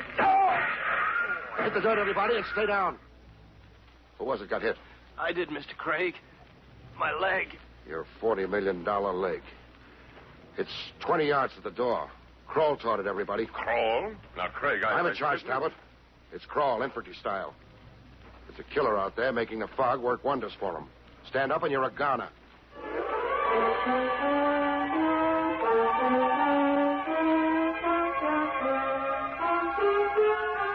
In the administration building, Spencer Jr. got his leg wound cleaned and cauterized and a shot of penicillin to keep bacteria from getting ideas. It's only a superficial flesh wound, the doctor says.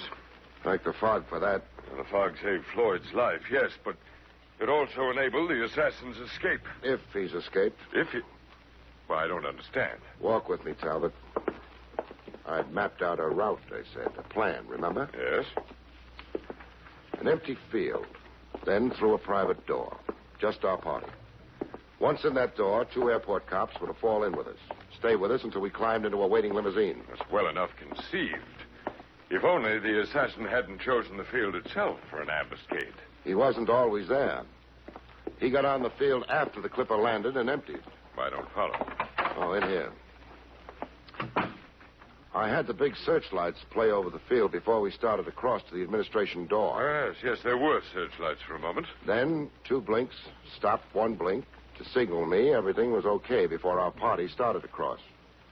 Our gunner sneaked onto the field through the same door we were heading toward. But why through the same door? Because he had to, for timing and target range. The regular field gates measure 250 to 400 yards away. Oh, and the fog would make such marksmanship improbable. Make it impossible. Your stress on that same door and on the time element, it obviously has significance. It does. It signifies Joe Potato. Joe Potato? Over there on the bench. I brought him out with me. Joe takes pictures with an eye for goons, creeps, and connivers. Oh, Joe, come here. Hey, Craig, I don't want to be waiting around long. It's drafty in here. No good for my rheumatism. Meet a friend, Joe. Mr. Talbot, Joe Potato. Hey, I've been telling you, nix on the nickname, Craig. It ain't doing me no good socially. Oh? What other name have you got? Well, I like Joe the photographer. It's got advertising in it. Oh, clever. Clever. So let me sell you the picture already in blow, huh? You got it developed? I told you the box I work is automatic. It's got its own developer built in the back. Now, here's the picture. Now, give me what you promised me. Here you are. 20. Oh, I'm rooked in this deal. Freezing out here for hours for a lousy 20 I'll be spending on radio diathermy. This picture, Craig, may I see it? Sure.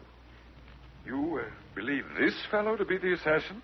Tell Talbot, Joe. Only one guy went out that private door, and that picture's him.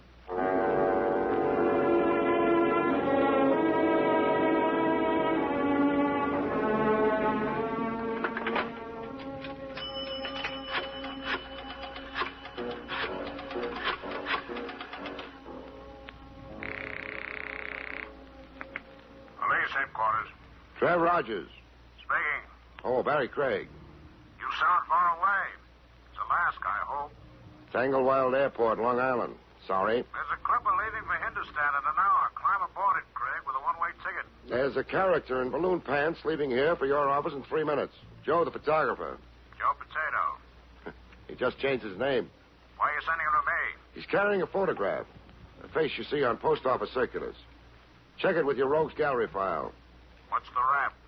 Hunting out of season. The game warden's office is in Albany. When you've got something, try phoning me at the Floyd Spencer Estate, Twin Oaks in Southampton. Don't wait at the telephone, Craig. You'll grow a long gray beard. So be a traitor to your police oath. What's one more killer on the loose? Killer? Craig, I insist. Goodbye now. Craig!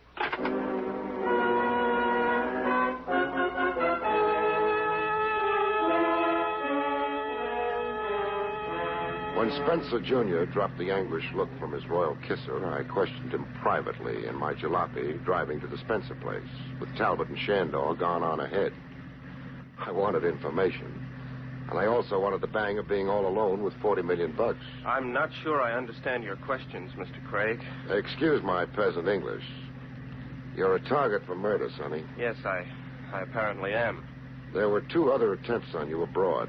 I want to know about them. Well, a fall from a horse during a polo match. The stirrup had suddenly torn free. There were evidences of a knife. The straps had been tampered with. Attempt number 2? After dinner one night, I became violently ill. A ptomaine attack. I was rushed to a hospital. Your food had been poisoned? I suppose it was, yes. Whom do you suspect? Nobody. If I have enemies, I don't know them. Who profits by your death? Who profits? The estate. Who gets it? Oh, well, my Uncle Stanley, I suppose. He's the closest relative I have.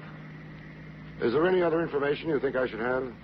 I don't want to attach importance to something possibly imaginative or a pure coincidence. Let me interpret it. You tell it. Well, for weeks, in Lisbon, in Cairo, and later again in Lisbon, I had the feeling I was being followed and watched. I'd turn unexpectedly and see a person somewhere in the background. Always the same person. Describe this person.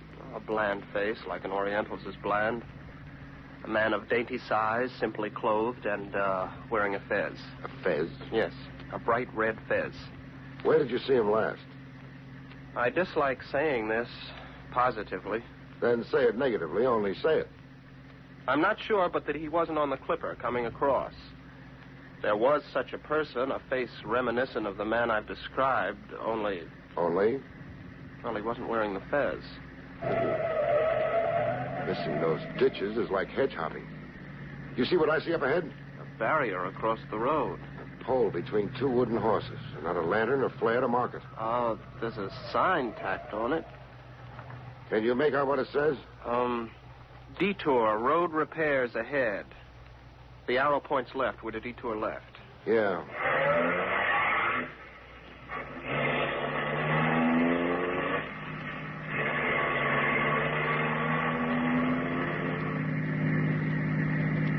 Hey, this is a road like a wagon trail. Hey, how high does this climb? When do we connect back with the main road? Well, the visibility's worse. I suggest your bright lights. They're on, for all the good they are. Hey, we're risking our necks. Mr. Craig, a dead end. Dead end? It's off the mountain, you mean? Cross your fingers, I gotta crash.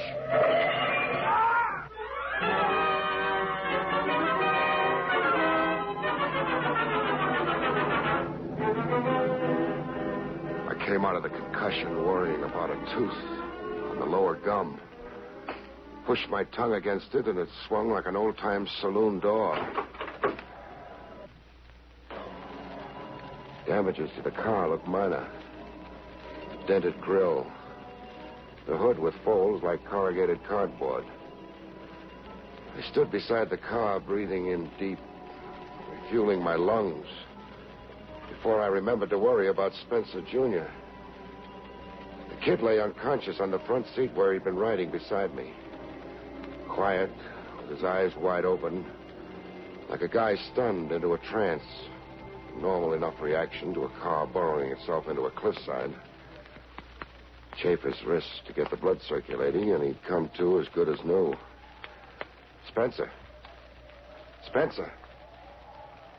Only thing, Spencer Jr. wasn't coming to, ever. I was rubbing the wrists and patting the cheeks of a dead man.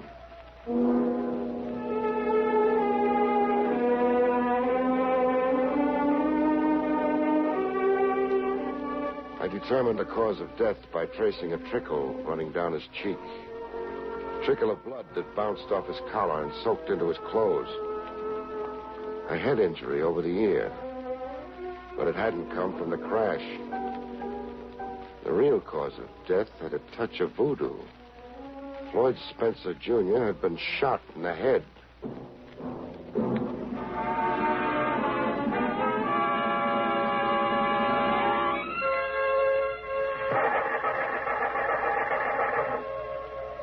I tried starting the car without any luck.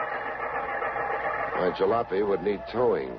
That is, if a tow car would dare up the old wagon road. I was standing around keeping a corpse company and wondering how to get both of us back to civilization when the Fez rode into the picture. A car tuning its horn and shimmering its lights up the old wagon road toward me.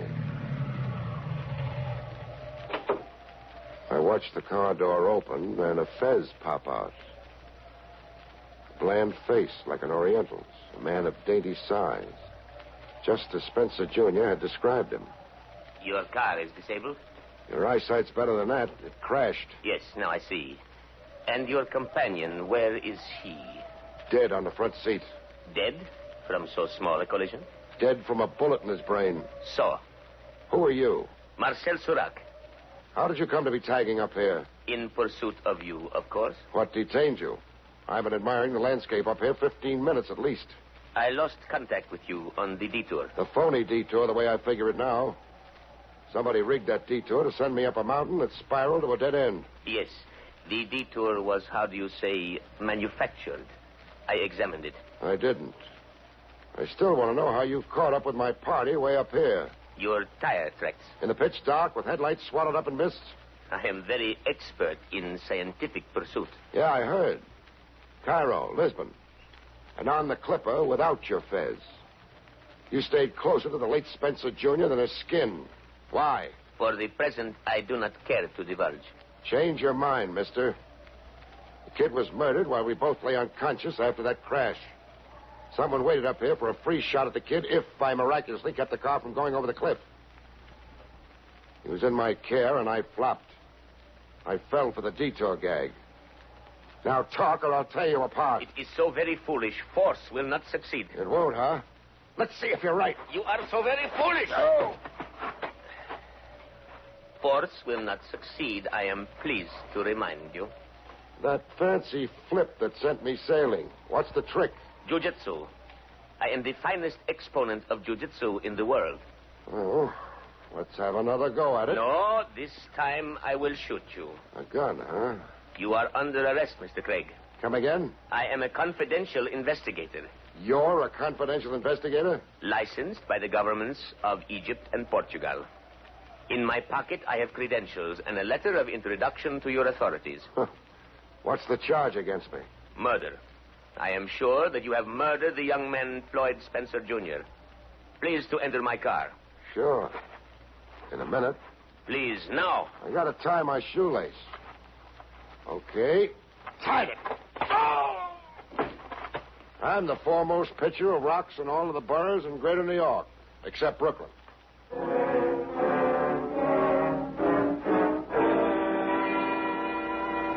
After frisking Surac and studying a flock of papers he kept in what looked like a diplomat's wallet, I turned him over to the New York police, credentials and all.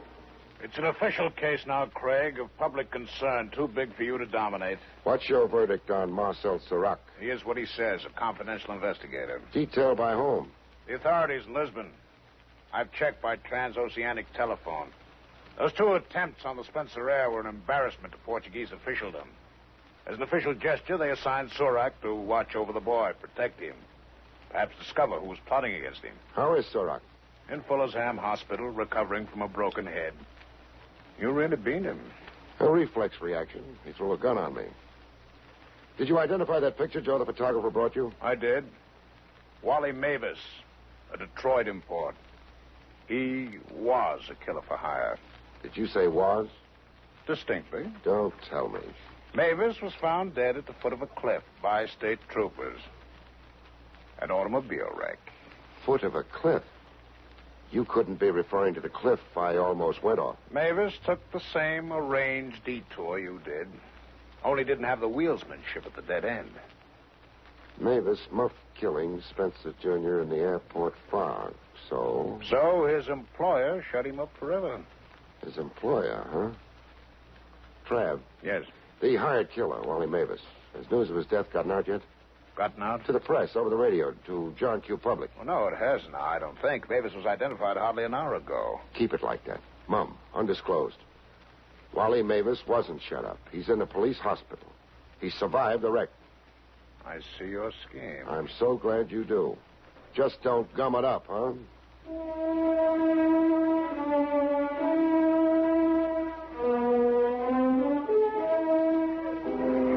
The ancestral home of the Spencers, Twin Oaks, had the usual high stone fences and baying hounds. Inside, at long last, I got to meet Uncle Stanley. Where's my nephew, Mr. Did you tell me your name now? 3 times. Outside the door, at the door, and in the vestibule. Oh, so you did. You're Mr. Howard. Craig. Well, my nephew was coming with you, the lawyer Talbot said. Now, where's my nephew? In the morgue. The morgue, did you say? I said. He's dead. He was murdered. Oh, now was he? Is that all the reaction? Huh? Oh, what did you say now? I said, where's the reaction?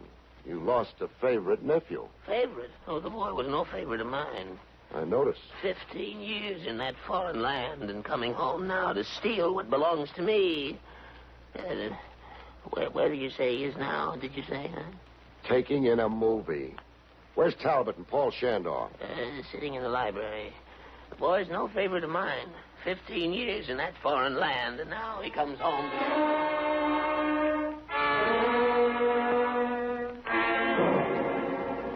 In the library, Talbot managed a look that said he'd like to see me boiled in oil. You were criminally derelict, Craig. I fell for a phony detour. Young Spencer was entrusted to your charge, and now he's dead. Any excuses don't stand with me. Is that a threat, too? Who engineered young Spencer's murder? Well, how should I know? Try to guess. I'm staying with this case until I nail the murderer, Talbot. Neochromite. What about neochromite? It's the keystone to the entire Spencer fortune. An industrial synthetic more revolutionary than plastics. It's the bellwether of the stock market. Shrewd traders have made fortunes in its market rise. Shrewder traders have made greater fortunes in its market fall. Too complex for me. Where's the motive for murder in neochromite? I'm speaking hypothetically, mind you. Floyd Spencer Sr. kept iron control of neochromite. Spencer control was jeopardized when he died. And Spencer control is over with young Spencer's murder. Is that the idea? Neochromite becomes a free-for-all? Yes. There are literally scores of manipulators who can profit by young Spencer's death. Scores of murder suspects. The stakes are beyond imagination. Suppose now we limit our imaginations to Uncle Stanley. Only hypothetically, mind you. What's Uncle's state of mind? Feeble. You've talked to him. How about his state of energy? Energy? To hire a professional killer, then go it alone and rig a phony detour sign. Then hide out on a mountaintop and fire a bullet into his nephew's brain. It takes energy and zip and muscle. Also some mental coordination. Does old Uncle add up to it? Oh, possibly. He's spry enough, remarkably active, in fact, for his age, and charged with hatred. Hatred? Hatred for the wife and mother who deserted his brother, the late Floyd Spencer Sr. Hatred for the boy come home to usurp a fortune. A nice try, Talbot. Well, what did you say? I said a nice try. Scores of suspects, generally, and a mentally defunct uncle, specifically. A nice try. To make the situation beautifully confused, but it won't work. But just what nonsense is this, Craig? The hired killer. The one knocked off as a precaution because I'd connived a photograph of him. I'm referring to Wally Mavis, brought in from Detroit. He didn't die, Talbot, as scheduled. Therefore? Nice acting. Nice facial control. You'd be an Academy Award bet in pictures if you weren't going to the electric chair. Craig, you lost your mind. I won't stand here and listen to you. Then you lie here. Mavis survived the car wreck. He lived to confess who hired him. The last I heard, Mavis talked 28 pages of police evidence. On page 1, he named you. But Mavis named me? He spelled your name out big. He swore you hired him to murder Floyd Spencer, Jr.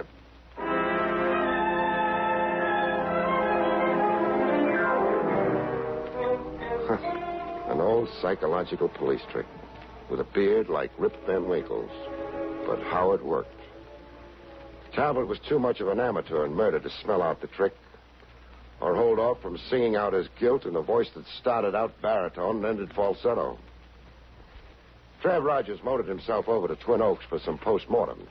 So Talbot had looted the Spencer estate and was afraid of an accounting. Check. An accounting forced by young Spencer, and Talbot would go to jail. Talbot wanted time, lots of time. He hoped to make good his theft from the Spencer estate through neochromite. Buy cheap. Profit by the confused market reaction created by the murder of the Spencer ad. Mm-hmm. Buy cheap, then sell high. That's the whole story. Hiring me was a camouflage, a screen to hide behind. Not very clever.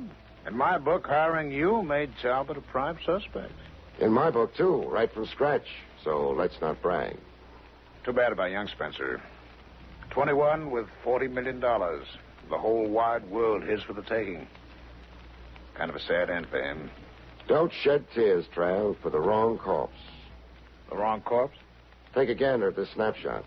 I found it on Marcel Serac when I frisked him. Huh. It's a picture of young Spencer's traveling companion, Paul Shander. There's a spitting of rust on your mental machinery, Lieutenant. Say, wait a minute. Uh-uh. Paul? Yes, Mr. Craig. Marcel Serac wasn't interested in a Paul Shandor. His assignment was Floyd Spencer, Jr. Yes, of course. I guess this snapshot Serac carried on him to be Floyd Spencer, Jr. As a matter of fact, I guess you to be Floyd Spencer, Jr. Yes. I am Floyd Spencer. You changed identities with Paul Shander? Yes, in Lisbon, before Mr. Talbot's arrival. It was Paul's idea to cheat cheaters, he said. To ensure that I lived. Quite a beau geste. To do what he did for you. Laying down his life for a friend. Paul was a beau geste. All through him, Lieutenant. He was a man I could never be. We made a bargain when we exchanged identities. What was the bargain? That if he lost his life, I would lose my fortune. Lose it how? Give it away. Befriend the world was how Paul put it. And will you? I'll try to keep to my bargain. I, too, want very much to be a beau geste. $40 million. And, brother, does this sad old world need befriending? Good night, folks. See you next week.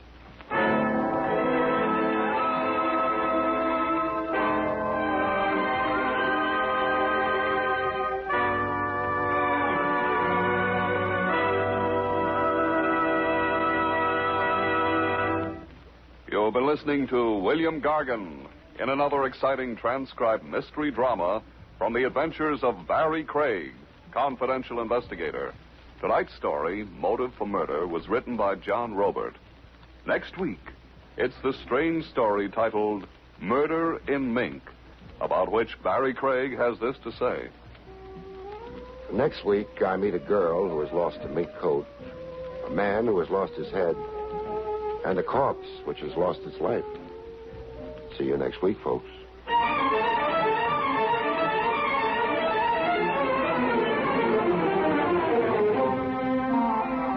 Featured in the role of Talbot was Arnold Moss. Barrie Craig, starring William Gargan, was under the direction of Hyman Brown. This is Don Pardo speaking.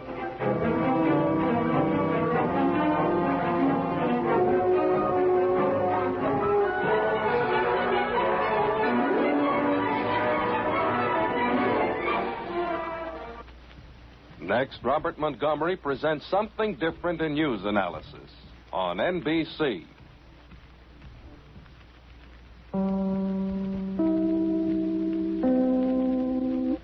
Cerebral Cinema hopes you have enjoyed this movie of the mind.